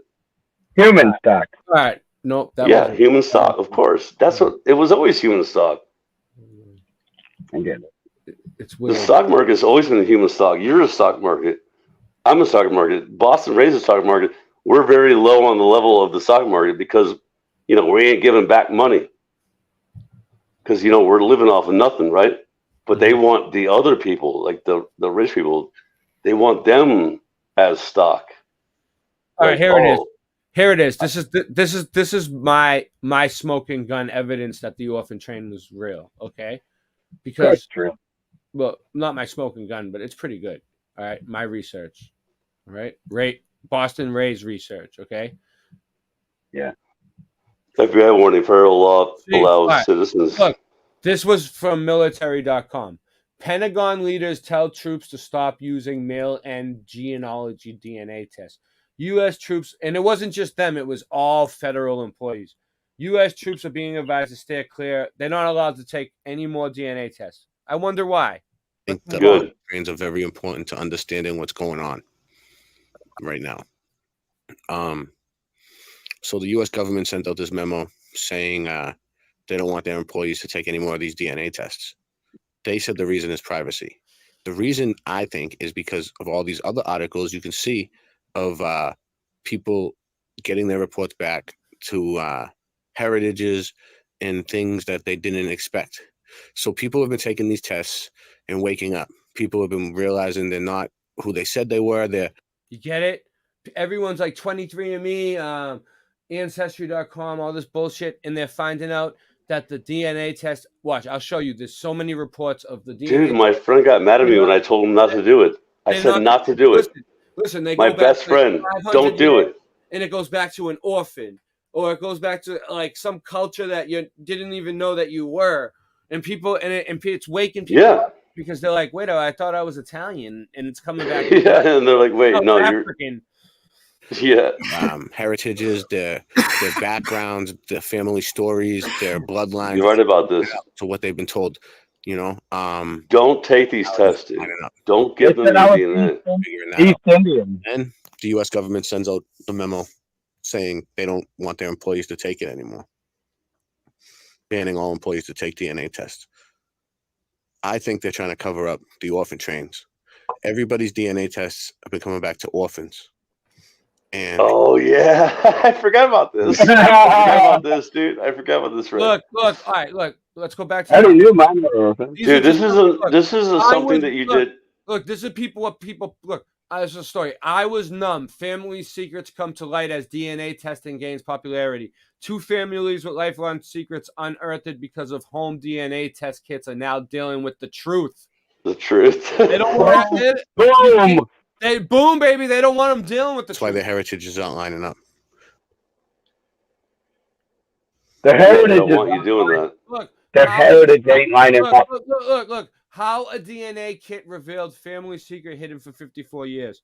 When one woman, 54 years. Yeah. When one woman tried a DNA testing kit, the results I have spent the past few years piecing together the story of how I came to be. Look at this one down here. Woman's DNA test revealed a shocking family secret. Look, woman discovers shocking family truth after home DNA test. Like, it's waking people up, you know. Our ancestors were all orphans.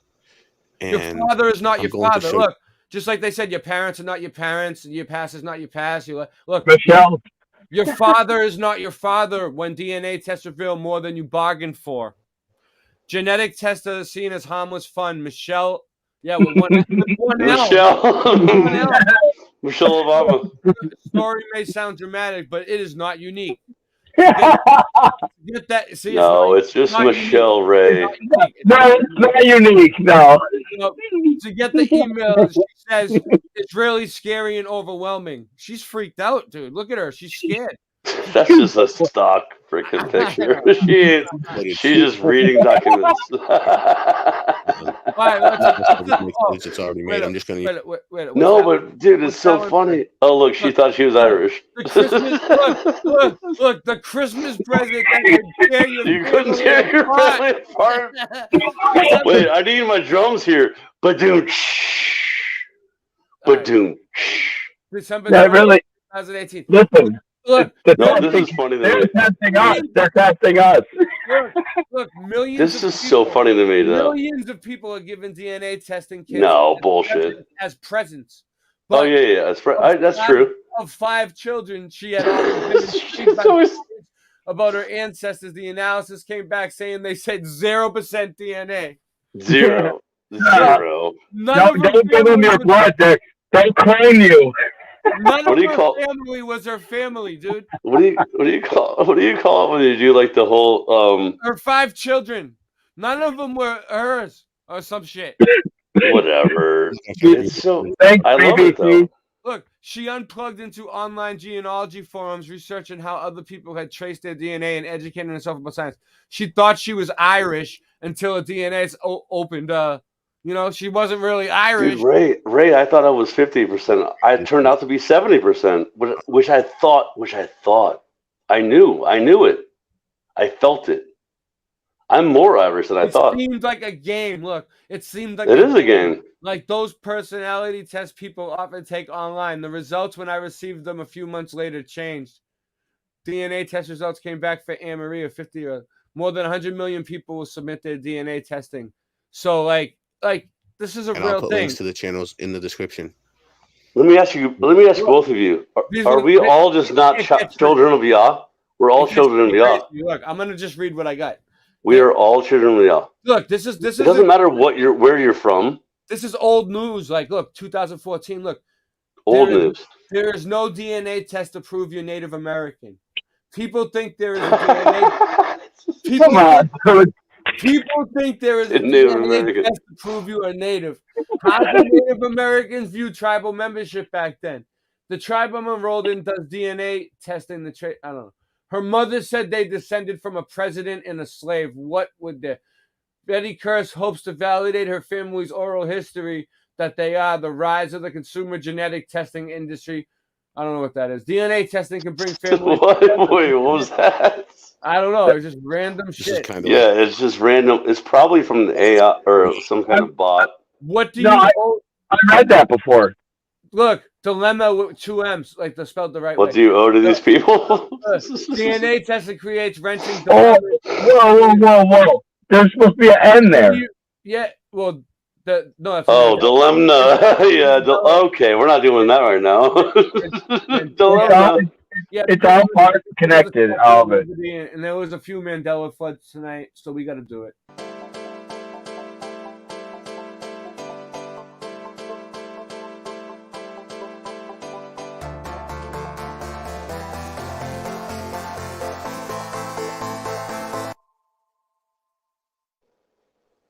I'm not Nelson Mandela. Right. I am not. So we got DNA creates dilemmas of family. What do you owe these people? Said Stephen Mintz. Stephen Mintz? Oh wait. What do you owe these people? Oh no, that ain't the right one. Hold on. 40 acres in it. I mean, what is it? I can't go to Texas. My mom's still alive. Wait, what? What? Here I was just watching something that was shared with me featuring Jerry Seinfeld. It had to do with the Coney Island infant incubators. And I was going to say this. About his history, and he says his father was an incubator baby. And the interviewer laughs as if he doesn't believe him. So I'm going to play that for you. In the early 1900s, my dad was an incubator baby. And very strange. Of course, we've talked about this before, but in short, between 1854 and 1929, the relocating of about 200,000 orphaned, abandoned. Yeah, I'm not going to play this whole thing. All right, so his mother was his mother. But I showed the DNA test. That's the important thing. But so let's get back to this. That also comes with many problems, and they actually still have these today. So that's not too crazy at all, but it's very unhygienic and would cause issues in consistency. For more accuracy, cleanliness, you would need control over the environment. It would seem that multiple countries artificial womb today, and even in honeycomb, it's still horrifying and strange that this isn't really well known. All they leave us with are occult symbols to decode. Oh yeah, we were talking about Ukraine 1 year ago. It's just weird. It's just weird to me. Collective interest. Oh man. Netflix randomly released storks in its. It's like really. It's been a year now. But I just wanted to mention a couple things. Seriously. The movie has some crazy symbolism. Well, first, it's a high-budget film around $70 million, and it's a movie about how storks in the past delivered babies. This was their duty, their passion, what they were born to do. And it's obvious from the beginning that they have some massive postal force. They mentioned at the beginning how there were rules that you could not form a bond with the baby, not even treated as human, but that they were just packages. The first packages that this postal service began with since its inception. Whoever made this movie or wrote in the symbolism knows what we're discussing about right now. Which makes it even weirder that they put this in the movie up during this time on Netflix. Well, the story goes that as this postal service developed into the modern day, they stopped delivering babies to the point where it essentially becomes myth and all the humans laugh at anyone who thinks these storks still deliver babies. But the weird thing about that is they say, oh, sweetie, storks don't deliver babies anymore, but they used to a long time ago. So it's not that they don't do it or they think the idea is ridiculous. It's just that they don't do it anymore. And that's kind of where we start with the story, that this company called Corner Store, which is the original postal service that was delivering babies, turned into this huge corporation. This seems to be a blatant parody of Amazon, the modern day king of delivery. Keep in mind that this movie is from 2016. I got something. Yeah. The main character is a weird comedic stork that wants to be boss desperately. He just follows the system, is willing to do anything for this fake illusion of success. Who watches this stuff, though? Boss wants to get rid of this orphan Don't let your kids watch this. Oh, wait a minute. Right off the bat, they introduce this orphan character. That's no accident. You see the redhead, it's a warning. Tulip, who is a No, I mean, Tulip. yeah, Her name's true. Tulip, the redhead. True. Gingers. Yeah. Girls here shows in red. Oh, wait, that's Joey and your new baby's gonna be ginger too, probably. My new baby's a boy and he's 2 pounds. Scott. Harvard men died. He's gonna be ginger. I found out yesterday. Saturn Club. He's already Harvard 2 flag. pounds. He's already 2 pounds. Yeah, and his name's gonna be A Christopher. corresponding size as white. I'm gonna pray for your new. Oh, baby. What's his name? Joe? And it was No. the banquet of the Harvard Alumni Association. No. I mean, what? New Crimson, baby's gonna be the Chris. color which had urged the What is diners it? to Chris- ecstasies of affection Christopher. for their Oh, alma mater. Christopher. Nice. Christopher is a good name. Yeah. There I was like a Chris's. alumni at a long Happy table, Easter. which took Yeah, in the whole happy length of the dining room.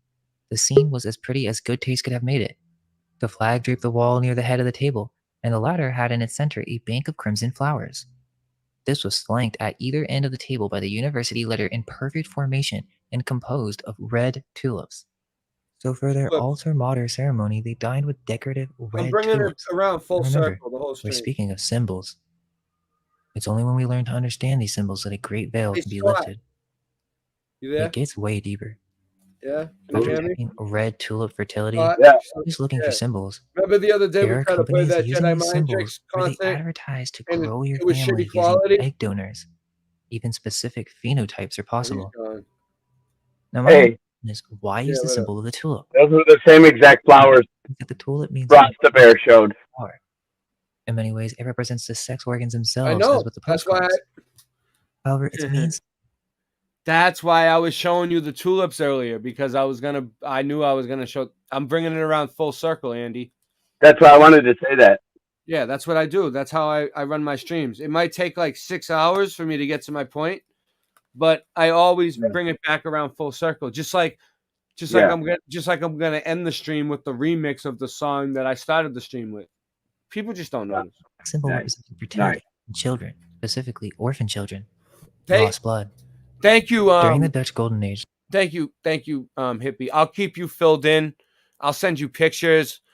I'll let you know the whole way. Like when at the hospital, I'll try to get you a undercover picture of Michelle in the hospital when she's having the. But you can't give it to no. It'll just be between me and you, Hippie. there was something called tulip mania. So this may be pretty controversial, but it's only when we ask questions can light be shed. This period involved a strange delusion where people began paying extraordinary prices for flowers and produce. And they have all sorts of excuses for why this is, but I find it interesting that this is a mainstream historical event, and it's called tulip mania. I believe that this might be an even older reference to these postcards, and it's from You the see? 17th century. Oh, and get this, it wasn't just tulips that were overpriced.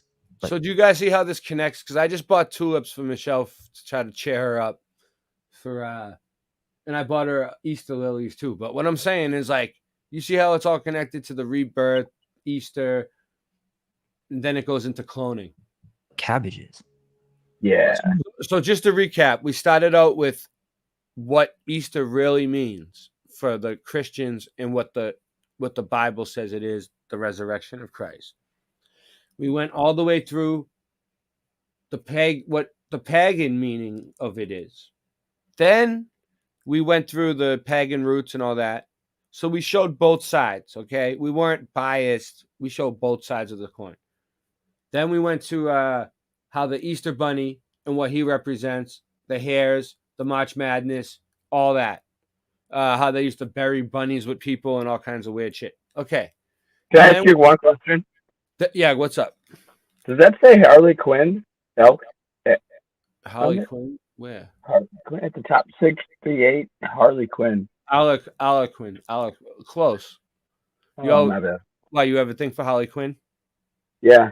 She's pretty dope. Yo, so anyway, yeah. So listen, so now we showed the tulips, the symbolism behind spring and behind Easter, the egg, the tulip, how it means rebirth and all that, regeneration. And then we showed the whole orphan train thing, and we're showing the Cabbage Patch Kids a little bit, and we're just getting into it all. Like, this is what Happy Easter. Remember that tulips and roses are very similar in appearance. There was a cabbage fever. Now, that seems so random to me. Why cabbages? We know that they use symbolism. Are they actually referring to something else? This will have its own video, but basically, after the Dutch were supposedly liberated from the Spanish Empire in 1581, they just began growing tulips all around their palaces, and the rich began to become obsessed with tulips for no apparent reason. Well, this caused some type of economic bubble, or really some strange early created inflation. But what if it's not that these items became overpriced? It's that there are actually references to a different product. Could it be code?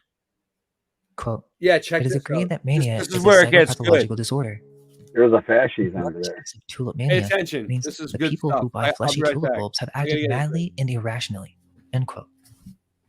So they literally call these people insane for spending so much on tulips, cabbages, and carrots, which I think there's a big joke at play here. Not only is this the origin of our money, but look at how they promoted this stuff. It's just like the postcards, satirical cartoons, but these are even worse. Many of these satirical prints contain cabbages, showing the intimate relationship between tulips and cabbages. In one, Aesop pointed out a group of monkeys, the symbol for foolishness, eating cabbage while wolves chased innocent sheep. The title page on one play showed a satyr or pan drawing back a curtain on a scene crowned with a banner that read, "Dit world vol cool," the world full of cabbage. Beneath the banner is a crowd clamoring for pieces of paper in which were written the names of types of cabbages, including worthless cabbage, cowardly cabbage, and crazy cabbage. Another play referred to, quote, the company of cabbage. Many of these plays made references to carrot shares and cabbage selling. It's obvious that these vegetables were symbols for something else. Carrots, cabbages, and tulips can be seen in many of these early cartoons. In one, they're selling these tulips in a fool's cap. All of these early cartoons, which are the inspiration for later postcards, are complete with the symbolism of dark folly, or the fool's cap, or a windmill. These tulips would be sold for over £1,000 I'm mixing my grape. when one found them to I'm be mixing my snow grape white stomper and dab beautifully with striped. my sugar. Let's take a look at one cartoon try that to is mix clearly it up a little Freemasonic bit. symbolism. I don't know what you would call that. Ariel Quinn Grape Actionist, stomper live a resin cartoon sugar. from De Groot Tefereel der Dwarschild 1720, and this is in the British Well, Library. actually, I'm gonna mix my sugar You have with two harlequins, or jokers, the or other one. mimes, that are on a stage opening a veil. Put some He diamonds. did say Harley Quinn. They're Get some selling diamonds in cabbages that and shit, you know what I'm carrots. saying? But what's behind the veil? Because We it's see all at the top saucy that with there no is an owl, diamonds. It representing the needs more cult of Minerva. diamonds. And we see the Freemasonic compass, or corner right angle. Plus the diamonds Now, are this getting isn't dry. an ordinary So it's depiction, gonna and I love how work. they label this It's as gonna just a work well. satirical cartoon. I mean, what kind of sick people make stuff like this? Why are they inserting all sorts of things inside of their butts? Diamond, It it's gets worse. diamond sauce. I'm making So I'm this making cartoon is a diamond part of a sauce right series, now. and these really are the As we only speak. images or depictions Oh, diamond sauce. Yeah. Don't skimp on the sauce. we really No, think they were well, I just don't have that selling much cabbages. sauce, but I'm putting the Look diamonds at the in it, symbols. Yeah. Left us and I'm with. gonna mix it together. We will break this down in another video. For taste. Real quick, and then we'll get back to the Storks movie. Well, no, because Look at some of these images. the diamonds aren't burning that There's no good doubt because that they they're were like created by dried elites. out by now. Look at all the heraldry and The royal sauce symbols. is burning really well But because it's furthermore, saucy. there's mockery at play. So you There are mix too it many images together to go and over right now, it'll I think but it'll there is do one well. where they're introducing the book, Yeah, like even it. Liberty, along with Or what it'll seems do to be a either way. beehive It'll with get a me baby stoned. angel holding a shield That's with the two main thing. keys. The lady with the pillar is also holding a top hat, while the face of a person is being swapped, identity swapped. And then we see Medusa, or a lady with a snake that is dying. And under her left arm is the bottom of a barrel, or the hive, in which people, or babies, are coming out and they're throwing cabbages. They're throwing these cabbages into another scene, where there's a devil and a crowd throwing a person into a flame, what would seem to be a sacrifice. These are the reset engravings from the early 1700s, and it also connects with other famous artists from England. but we'll discuss that in the next video. Essentially, they were using tulips and cabbage symbolism way before the 1800s, and it seems they use it as a means to promote some type of secret symbolism under the guise of satirical cartoons. And this is just way too weird. I mean, I couldn't make this up. Like, there's this one where they're literally trying to cut out the third eye and insert these new economic systems literally into our rears as if they're trying to forcibly manipulate our new forms. Well, back to the movie. So yeah, there's this deep symbolism back to the movie. Cabbages. The writers of this film seem to be fully aware of it. I know, right? So the stork has to fire this orphan named Tulip, but it's her birthday, and she's kind of cool, so the stork doesn't want to fire her because he feels bad for her. He's not like his boss who gets off on hurting others. So the stork comes up with, let's put her in the old letter room because no one sends in letters for babies anymore. You can even tell that this is an older building or something and different from the main corner store building, which really is just a large cargo container or trailer. Well, long story short, the orphan gets tired of being in the room, basically goes insane, and she eventually gets a letter from another character in the film, a child with the last name Gardner, whose parents are real estate agents. The boy is so lonely and desperately wants a little brother, so he hears about the storks and writes them a letter, the first letter in ages. So finally, the orphan gets a letter, and she feels that she has a duty to be the manager of this new letter room. So she takes this letter to that old abandoned building, but the stork character tries to stop her from doing anything else because he lied to the big boss that he fired her already. Basically, by accident, the stork and orphan were fighting over the letter, and it enters this machine. That looks good now. This triggers the machine to start working, and it's revealed that the entire room is part of a literal baby factory. It's capable of producing billions of babies. And towards the end of the film, it's shown that this is actually an ancient castle, separated from the corner store. Think about it. Corner store, Freemasons. Why use Amazon? Is it a reference to Amazon women? Yep. Well, the cornerstone in Freemasonry is the basis upon which anything is founded. Yep. Hence, orphans, tulips, and foundlings. There's also a part where they lose the baby to some wolves, which made me think of the old stories of children being raised by wolves, famous from Roman mythology. The stork boss even tried to cover up this information in the movie. They didn't want people to know that they were producing babies again, because then their stocks would plummet. So essentially, a castle with an ancient advanced AI baby factory machine, kind of like Noah's Ark, was being used by the state, and these storks were the postal workers designed to deliver them, but then over time, corporate evolution made this machine irrelevant, and so they no longer needed the storks. Also, they never really mention whether this world has sexual intercourse or not. Yeah, They never have the birds and the bees conversation. I mean, why do we even call it that? Sexual In intercourse. the Netflix movie I Am Mother, it's literally about a repopulation center full of clones for the purpose of rebuilding civilization after a major disaster. The primary crop grown in the surrounding land is corn, another fertility symbol, and a plant whose kernels resemble honeycombs. This also kind of connects with Children of the Corn, a society of children ruled by a demon. But we have an intimate relationship with storks, and it's way older than the Cabbage Patch Kids or the 1900s repopulation postcards. We have more to say on that as well. But for now, let's finish off with baby farming. Yeah. Now, there's only so much they can say, and you'll have to do your own research here. But during the Victorian age, there was this phrase of baby farming. Yeah, this is what I was had talking these women about who earlier. owned these orphan homes, where the story goes that these They were women could taking no it longer from the support the Victorian babies, so they literally would kill infants. It's a horrifying story, and there are many books on this subject. It's also happened in many places all throughout the world. I do think this is a cover story for something much deeper, as they had advertisements for these baby farms as well. They're from the 1860s, and so they're much more difficult to find. One article is literally called Wolves in Women's Clothing. Can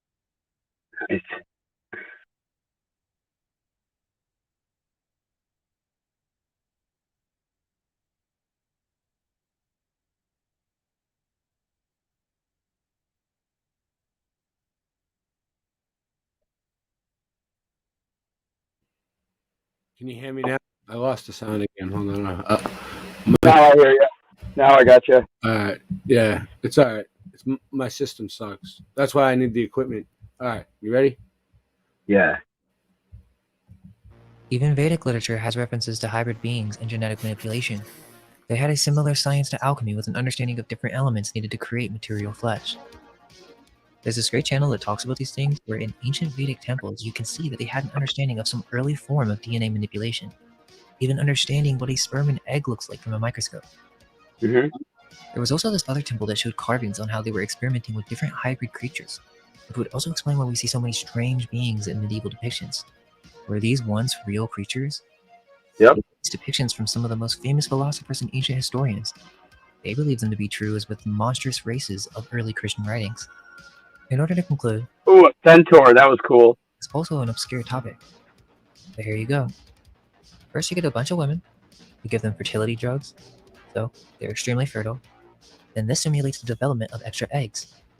Matured eggs are removed from the ovaries, and this is done with an ultrasound-guided needle. Once these eggs are retrieved, they literally just put a sperm and egg in a petri dish. And you'll get some that fertilize, which is called an embryo. This embryo can continue to develop in the lab, and they have controlled conditions for this. Now, in the modern day, they say that the term test tube baby is just a term to smear by the media, but this term is much. Well, what was that thing about the star? Once the embryo gets to a certain stage, they transfer it That into was the main thing. a surrogate female. This process would have been attempted at some point in the past. There are other ways that the eggs could have been extracted. The earliest reference of test tube babies is a newspaper article from the American Guardian, January Someday. 1929. Chemists will be the only daddies someday, is prediction. And again, I think this is mockery, but let's read what they have to tell us. Bosses will order employees by certain plans and specifications, Britain believes. Test tube babies would be much like nature's own. This is a theory advanced by H.T. Rhodes, General Secretary of the British Association of Scientists. Able to think. Means that there will be little difference between the man born of woman and the man compounded in the test tube. Compounded. Threshold of the discoveries chemists are Yeah. making, Rhodes said. We have almost finished with analysis. We are passing on to synthesis, building up and making of new and valuable products out of the meaner ones. The speculation is therefore almost forced upon us that in time we will be able to create living material. Professor Loeb years ago in an American university announced that he had succeeded in artificially fertilizing the eggs of the sea urchin. That was an enormous step forward. We know that man, the most highly complicated of all living things, after all, only a collection of cells. We know that protoplasm, that wonderful substance which is the very basis of what we call living things, is made up of carbon, oxygen, hydrogen, and nitrogen. We know the way the atoms were arranged. Someday, in a laboratory, some chemist may accomplish the union of these atoms in the same way.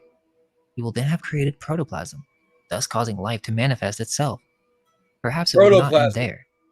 Something like man. Having produced protoplasm in a chemical laboratory, perhaps prototype process now unknown to us by which we can incubate and nurse, as it were, this substance so as to produce even more complicated forms of life. Finally, we may produce a living, moving being, something like ourselves. This may sound like a wild dream, but if you look back over the I seen some pictures of you, hippie. history of the Some people showed me. I seen a picture of you in India, in holistic, or I seen like all three of you. I seen all. I know what you look like, hippie. You're beautiful. last years and see what science has done, you may not be so skeptical. Ancient men of science simply collected facts. Modern men of science take these facts, theorize about the phenomena, prove their theories, and apply them to new inventions. The dreams of ancients are made to come true by the moderns. Centuries ago, men dreamed of flying. I can vouch. The wireless telegraph. I can vouch for hippie. She's real. I've seen she's real. People. I know people that have met her in real life. I've seen pictures of her. She's real. And telephone, movies, and the talkie. All the things that we consider commonplace would have seemed like black magic to the ancients. What we today dream of may happen. She's just a super mod. She's such a super mod that people think she's AI, isn't it? Hippie, you should take that as a compliment. Yeah. You're such a good mod that people think you might be AI. Like, look at that. Like, you're so advanced and so good at what you do that this can, you know what I mean? Like, I know you're a real person, but like, you know what I'm saying? Like, that's crazy. Like, it's fucking crazy. Biochemical laboratories, maybe in 500 or 1,000 years, be accomplished fact. I would. Now, of course, they would tell you that they had already discovered this. Oh, there's that John, the kids again. I got that. Believe in science fiction as if this is some faraway, distant future. And the reality I don't is, like it. they were experimenting with this in the 1700s. They just had a different name. The article even continues and explains what the society in the future would do with these synthetic humans. Just think about it. Why are they even thinking about this stuff? It just seems weird that they would even promote it. Quote, to do dirty work. Suppose then it were possible in 1,000 years from now for a chemist to produce synthetic living things. They could be set to do a workday labor of the world, thus setting free those human beings If it was naturally me, I would begotten make it. to If undertake it was me, further I would make conquest it of into a knowledge. joke. Like, So if someone started saying, like, you know, raise AI, I would start doing shows where, like, I look like I was AI on purpose. I would start freaking people out and making people really think I was AI. Like, you want to call me AI? All right, I'll fucking ramp it up to the next level. You know what I mean, hippie? Like, fucking anytime someone says something about me, I do it like 100 times back to them worse. I give them a taste of their own medicine. Right there. So, but I don't know. That's, you know, the Bible says we shouldn't be like that. But I am like that. That's a Freemason reference. They continue. Would the laboratory created beings be men like ourselves? Who knows? Probably not. But they would be something approaching us in structure. It is improbable that they would be able to think like us. When you talk about thinking, you get into the metaphysical. The physicians differ among themselves as to what thinking and whether we really Look think at at that. all. Babies in the test tube right there. I'm not sure what that's all about, but this is the earliest reference that I could find to test tube babies. Yeah. And it's obvious that this is not a new subject. Obvious. There is an old alchemy reference, and shout out it to all goes Fire back to Cannot Kill a alchemy. Dragon. Look at what's on the shelf here. Go follow her on IG.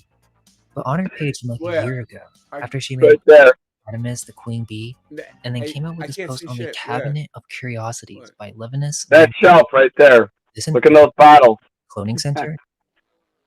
Let's keep in mind that Levinus Vincent was one of the most well-known He'll Dutch tell you. He's gonna wealthy tell you. merchants I'm during the missing it. Dutch Republic and during the 1720 financial I know, bubble or tulip mania. Well, he was a part You know that Biggs helped him with this, hippie, a little bit on Hey. some of the postcards and stuff. of the Royal Society, and he has a book called The Cabinets of Curiosities.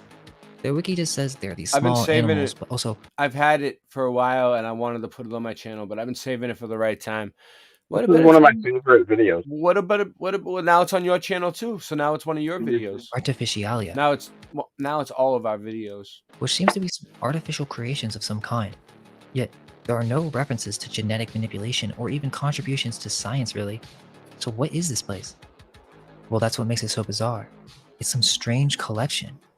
But even further, whoever made this knows If you keep streaming over your channel like this type of stuff with me, Andrew, your channel will grow.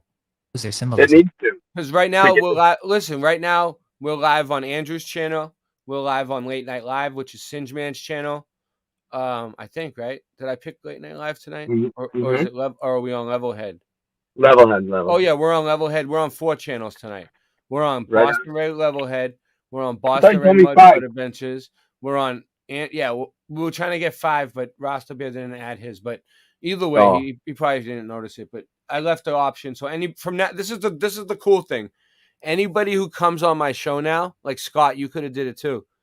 There's an option to add Yeah. the stream to your channel. So if you want to like come on and get a part of the stream on your channel, you could do It gets more people on your chat too. Yeah, it gets more You people. can add them as moderators and everything. It helps us because it gets more Yeah. people in the show, and it helps you because your channel will have a live stream and it will go live. Even if you don't have 100 enough subs, it might work. And you could try to, if you share something in your chat, you could put it in the private chat here. Because that's what StreamYard is. It's for people who don't have a lot of subs. we can see them more clearly now. Also, if you're Dutch, please contact us as we're looking for translators. It speaks of many different curious things. Snakes and dragons. A sea hydras over 200 feet long. And the creation of the hydra, which he says is an actual invented and embellished animal. There is a depiction in which you can clearly see a man holding a hive and pointing to the shelves next to him, filled with various vials. Under him are 2 baby orphans, and one of them is holding the Freemason compass or square. Yeah, Magavelli, I'm very specific about my music. I have like a specific group of people that I use, specific artists that I trust, and then my music that we make with my bands and stuff like that. We know this is no accident, because you can see it in the floral decorative symbols as well. I used to have a recording studio. I really did, in my house. And I used to have artists come over all the time and record all kinds of shit. But then I lost everything. And then, but what I did was I downloaded all the music onto one iPod, 16 gig iPod. It's like dilapidating, but I copied most of it onto this computer. So I have a shitload of music that nobody's ever heard from my studio. This beehive is purposely chosen as we can also see the multi-breasted Diana of Ephesus, or Lady Liberty. Did you find it, tower Scott? Or castle on her head. Did you figure out how to get to the actual podcast? Like, because like I know when you go to the playlist, it says it's a podcast now, but like I think it's like YouTube Music website or something. It's a podcast website. It's a new thing that YouTube started. Yeah, that's the playlist. But how do you listen to it as a podcast? But yeah, it is cool. It's the Levelhead podcast for now. Presenting that this is some type of And we'll keep adding to it as we go. factory for repopulation of the new world. We also see human-like creatures in some of these tubes. Right here? Is this an early example of test tube babies? Not only that, Dragons. they were experimenting with multiple animals to create hybrids. Lizards. Again, I ate an this alligator. is going to go deeper into the subject matter, but in order Bible to talks about use occult symbolism. It was before the flood. Video. Hope you guys enjoyed that, and let us know if you have any research to share. Yeah. You'll be the first person I tell. All right. So What's his name? I have no idea. Mind Unveiled. He's pretty cool though. Name veiled.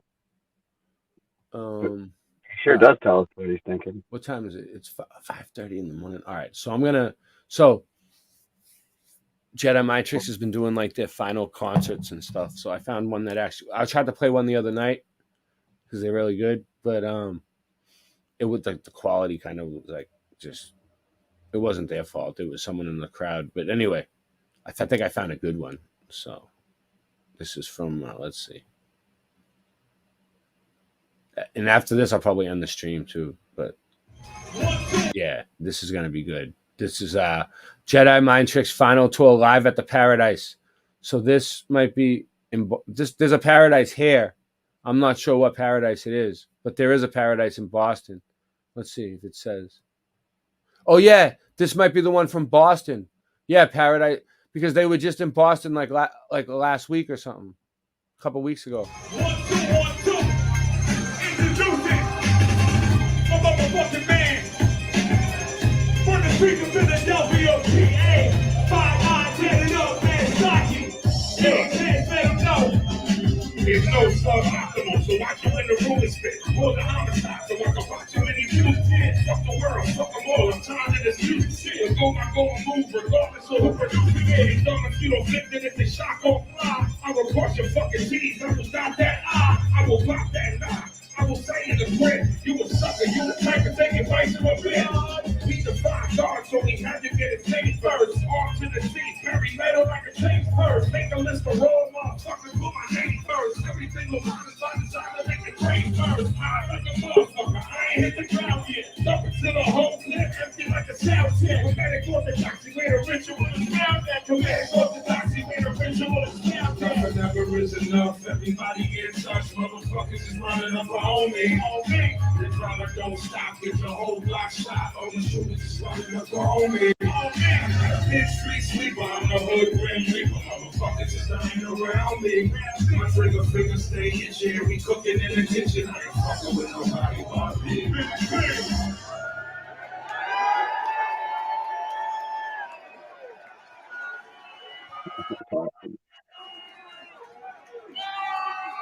No doubt. No doubt. Make some noise for my man Vinny Pazienza in the place. I'm savage. I write rhymes and been practice. Any motherfucker that front is like that. Y'all motherfuckers just burn into ashes. Trying to snap into the jaw with Vinny Pazienza. The black sounded with a slug in his grill. The Jedi 2-5 thugging for real. You ever taking 19 trouble in town? A motherfucker 19 up in the jail. Y'all better pass the mic, it's been hell. And y'all in the facts of life for 10 bills. I don't know how many kids will flow hard. My gun control leave y'all with no arms. Y'all ever smell the stench of dead bodies? Left in the past, you can die. 5-9, set it up, man, stocky. Animals are the bust slugs in the lobby. That's right, we passed the blast twice. Jeremiah 252, we mad nice. We smash nice, the blast too precise. Fast 40. Come on, here we go. Come on, here we go. Here we go. Here we go. Here we go. Come on, this is all across the board. It was short chamber. If it's coming from my jaw, then it's pure anger. Heavy metal rap with a full banger. We can settle that. Let the mic cord hang up. I pay homage to the best of my Christopher Wallace and bring drama to the rest of the Bavisky topics. I'm with a Lord Justice and be more gritty. Been to hell and down to New York City. I'm on the floor with me. When you capture the ring, tell me more merciless in the statue of thing. Tell the Lord purposeless in the passionate king. You going down like a bro with a cat and a pig. It's a passionate thing. And when we make classics, and you are brilliant or it ain't madness. We all spin on the same axis. And it's wrong thing handling the same practice. The police always trying to aim blame at us. So I don't mind where the pitch like that is. I don't mind that we all going to die soon. I return to the sun as a god soul. 1, 2, 3, 4, 5. Wild out when we go. Once my place comes screaming, I'm sure the thing before this clean up. Say shit out mind. Say shit out mind. Say shit out mind. Say shit out mind. Once my brain starts screaming, my spirit is deep and all niggas bleed.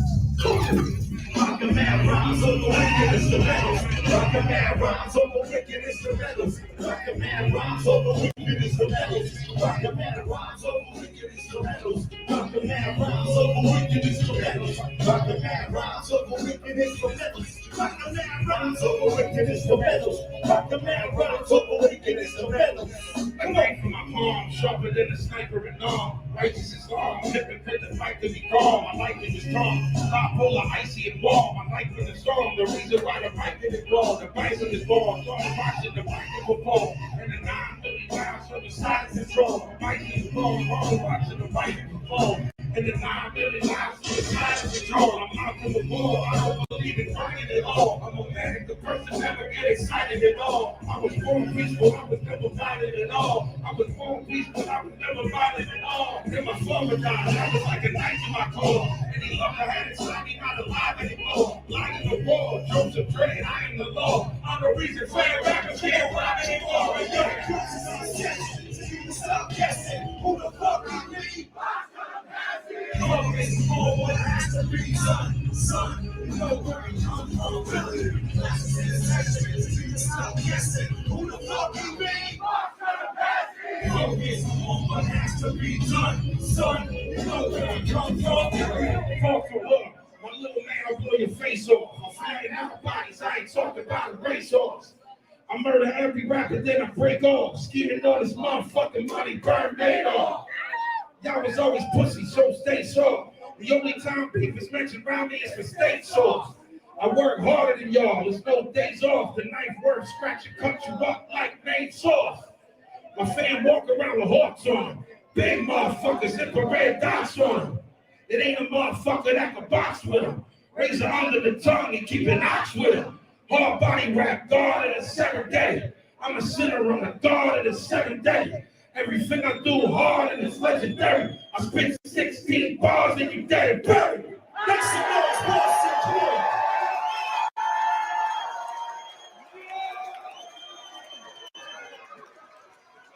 Put your motherfucking hands in the air, y'all.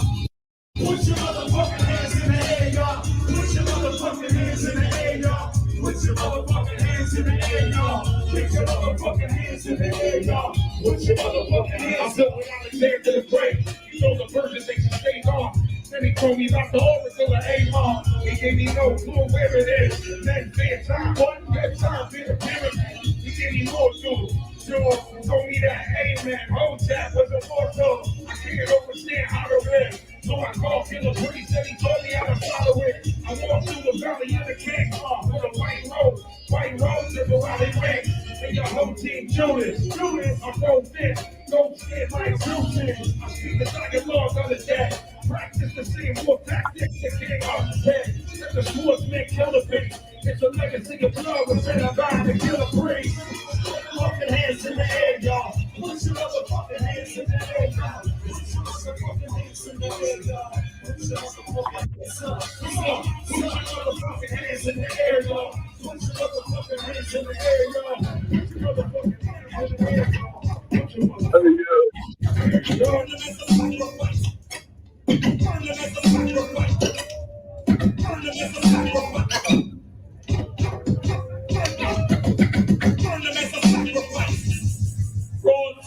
beat. Bronski on his heels of fortune. Y'all gotta salute the DJ. Hip hop's on the 50th anniversary.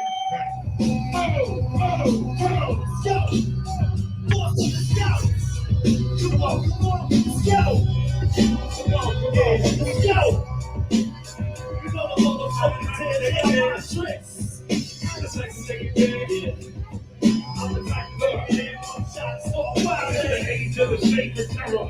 A glorious revolutionary chamber bearer. Take your cheddar. Take everything that you care for. Murder everybody, that's what you was there for.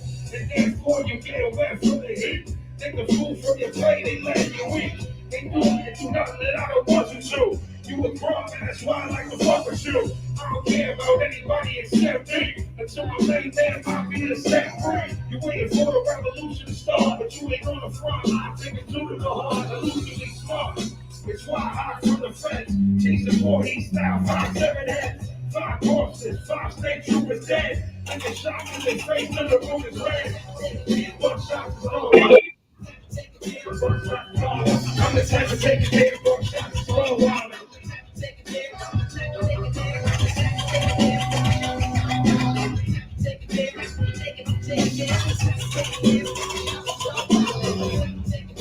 Shots is all wild there. Keep it all for slow. Show me. Put the hands up. Put the hands up. Look, I'm tasteless. This beauty in strange places. I find beauty in races. I find beauty in blood dripping from your faces. Find beauty in the Quran and all of its Aramaic places. Find beauty in 12 pages. Find beauty in teaching you what the definition of pain is. Find beauty in stainless steel. It can kill and reveal in front of your grill. You crave this. Y'all don't want to test any past patience. I crack jaws and swing swords to the axes. Y'all pretending to overstand this matrix without attempting to overstand its faces. We dedicated to cast this band thugging. Many past got more hoes than Jim Duggan. Y'all been hey, yo. Y'all do it like this. Introducing. Hey, yo. According to the law and theory, I can't be the trophy goal to get clearly. Most of these niggas they fear me seriously. I'm a step above all by apostle cheering. Back in the hearing, there's an ego spinning. I will lose my shit, that's how the ego tripping. Back in the lab, I'm a man scientist. Keep your eye on this when I roll, I'm my analyst. One take this knowledge, one take this from the moon to the first president. Cut my decade, fuck my insanity. The man in the ego, to humanity. All black team, fully fitted with a black pig. Niggas ain't ready for war to blast me. Yo, ask me if I get 2 shits and then barrels too deep, I can get the whole bit. Yo, planetary in the place. Yeah, barrel shit. Morning, so let's go. Yes, I made this track back and on. I'm getting like David and Manny. You take the ball down the net, but I'm flipping the third and be a wave home. Better rehearse for real words to get those fall. I'm Roy Jones with an F and a right. I'm Terry Holmes with a fight on the second and night. I'm Luke Sky with the blast shield down, blast shield down. Boom, bam, real rap, real sound. I'm on stage in the 7, watch the Luke in 11. Look at MCs, I'm lyrically murdered. Bodies that they deserted, they probably didn't deserve it, but I had to do it for them. I got a bottle of jet, go back like a beast sword, throw it to them. With the mind of Michael Moore, like the score is games at the final score. So this is what I'm looking for. What you looking for? AOTP in the place to be. Boston, where the fuck y'all at? B-O-N-T-O. Fucking with these gentlemen, we run up in your residence, get you for your president. Wake up to break up, I don't wanna wake up if I don't got my cake up. Hey, yo, TP, on top, we be, he. Alright, that's acceptable, but it's not great. When I say die, motherfucker, die, throw that shit back at me. Die, motherfucker, die. Die, motherfucker, die. Die, motherfucker, die. Die, motherfucker, die. Die, motherfucker, die. Die, motherfucker, die. Die, motherfucker, die. Die, motherfucker, die. Die, motherfucker, die. Die, motherfucker, die. Die, motherfucker, die. Die, motherfucker, die. Die, motherfucker, die. Die, motherfucker, die. Come on, die, motherfucker, die. Come on, die, motherfucker, die. gon' die, motherfucker, die. Yeah, top gun this rap shit. Got guns to blast shit. Nigga, what's the meaning of that shit? Sleeping the black, slip the west, what's good? I'm grown now, I gotta start protecting my goods. I gotta start protecting every one of my kids. Gotta start protecting everything I got in the crib. I gotta have a best man chase for the win. If not trees, if not death, I ain't handle my business. No, that's a fucked up way to live. But that's me, follow my lead. It is what it is. Nigga, I hold still in an hour of chaos. Working through the base hands, trying to display with the odds. Not the type of nigga that take charge, but dog, I heard you spit. Don't quit your day job. I always been a cat that slave hard. Hoping that the deal don't turn up on the face hard. No TP, ain't no VP, ONC, so time, motherfucking time. Fucking with the gentleman, he run up in your residence, get you for your president. Wake up to break up, I don't wanna wake up if I don't got my cake up. Hey, yo, TP, on top, we be. I'm ready to sing the verse, just trying to say with a firearm. What is the blood, apocalyptic firestorm? You a sucker rapper, never know what side you on. I shoot my biscuit in the head till the sky is gone. A 16 of mine, early your entire song. I'm in some machine is on like your entire arm. I'm a loud motherfucker, not a quiet song. I don't believe in the afterlife, so once you die, you gone. Nothing of the soul, everything about the soul. Kanye, well, game, that's what I just draw. Question with a beat like the entire mom. It ain't even beef no more, it's still styrofoam. We ain't leaving your family. Time to bomb. The next day shows you power that's inside the bomb. And stay wrong, that was taking human lives along. We stopping it to lower human lives is wrong. Hey, no TP, no TP, ONT, no time, motherfucking time. Fucking with these gentlemen, we run up in your residence. This is for your president, time, motherfucking time. Hey, come to break up, I don't wanna wake up if I don't get my cake up. Hey, no TP, on time, we be. Say time, motherfucking time. Time, motherfucking time. Time, motherfucking time. Time, motherfucking time. Time, motherfucking time. Time, motherfucking time. Time, motherfucking time. Time, motherfucking time.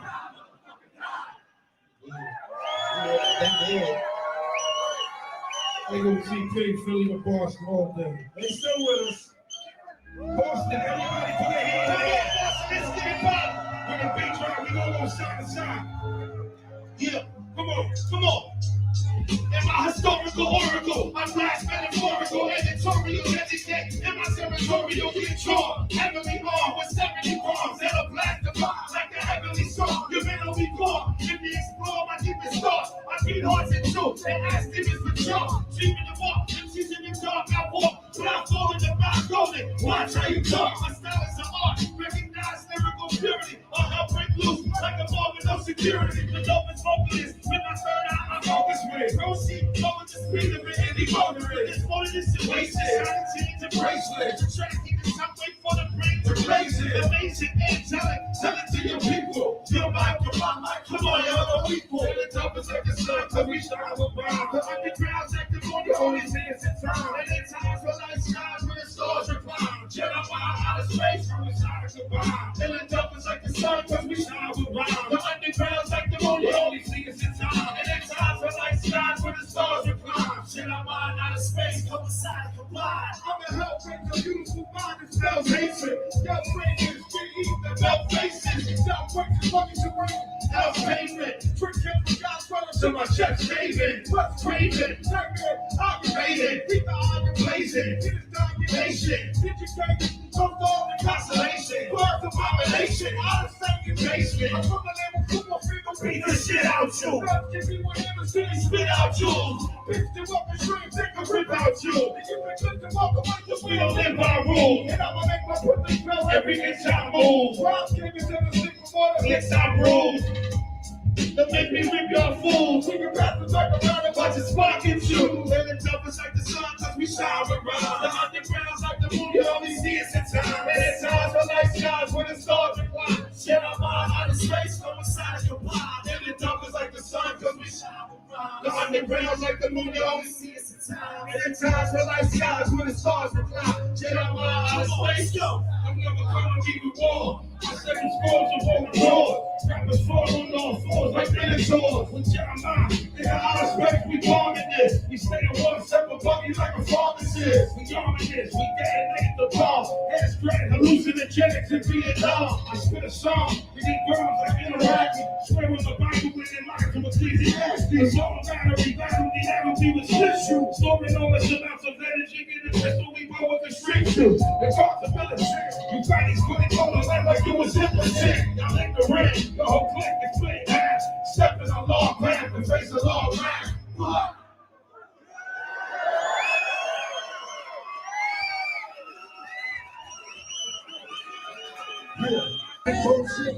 What the human race is suffering from. We predicted this shit 12 years ago. We are being hypnotized by people like this. Newsreaders, politicians, teachers, lecturers. We are in a country and in a world that is being run by unbelievably sick people. The chasm between what we're told is going on and what is really going on is absolutely. Here we go. Let's go. It's like we all know what's going down. We know the saying shit what happens to the hole in the brain. Motherfuckers ain't controlling this now. But no one's broken up behind it when it's flying in sleeves. Everybody's just walking around. And in the clouds, I wanna wake up to a dead in the grave. And it's too late. We need to be ready to raise up. Everybody is safe. Only some are aware that the government releases poison in the air. That's the reason I collect so many guns in my land. I ain't never caught slipping, never underprepared. Yeah, they say time army. They can spray it brownie. George Bush, the grandson of House the Crowley. You only do believe about the enemy. Saudi, the enemy. The enemy around me. In the water, but nobody know that. It's all so prominent and clean and know that. For real, how can any government bestow that upon people who believe in political programs? It's not that I'm here to present you. I know about the Black Roman Solomon's death. About the Vatican assassins and how they were finished. How they took Barack Hussein Obama in the city. We all know what's going down, but no one's saying shit what happens to the hole in the brain. These motherfuckers ain't controlling us now, but no one's talking about it. Made us run into sleep. And everybody's just walking around. And in the clouds, we wanna wake up to a dead in the grave. By then it's too late, we need to be ready to raise up. Welcome to the end of days. Raise up. Welcome to the end of days. Raise up. Welcome to the end of days. Raise up. Welcome to the end of days. Raise up. Boston, thank you for believing in me. Make some fucking noise.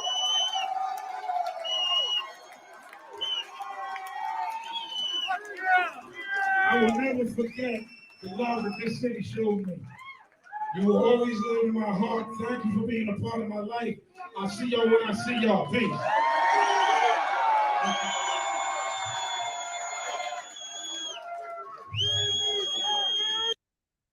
Nice. That was a good song.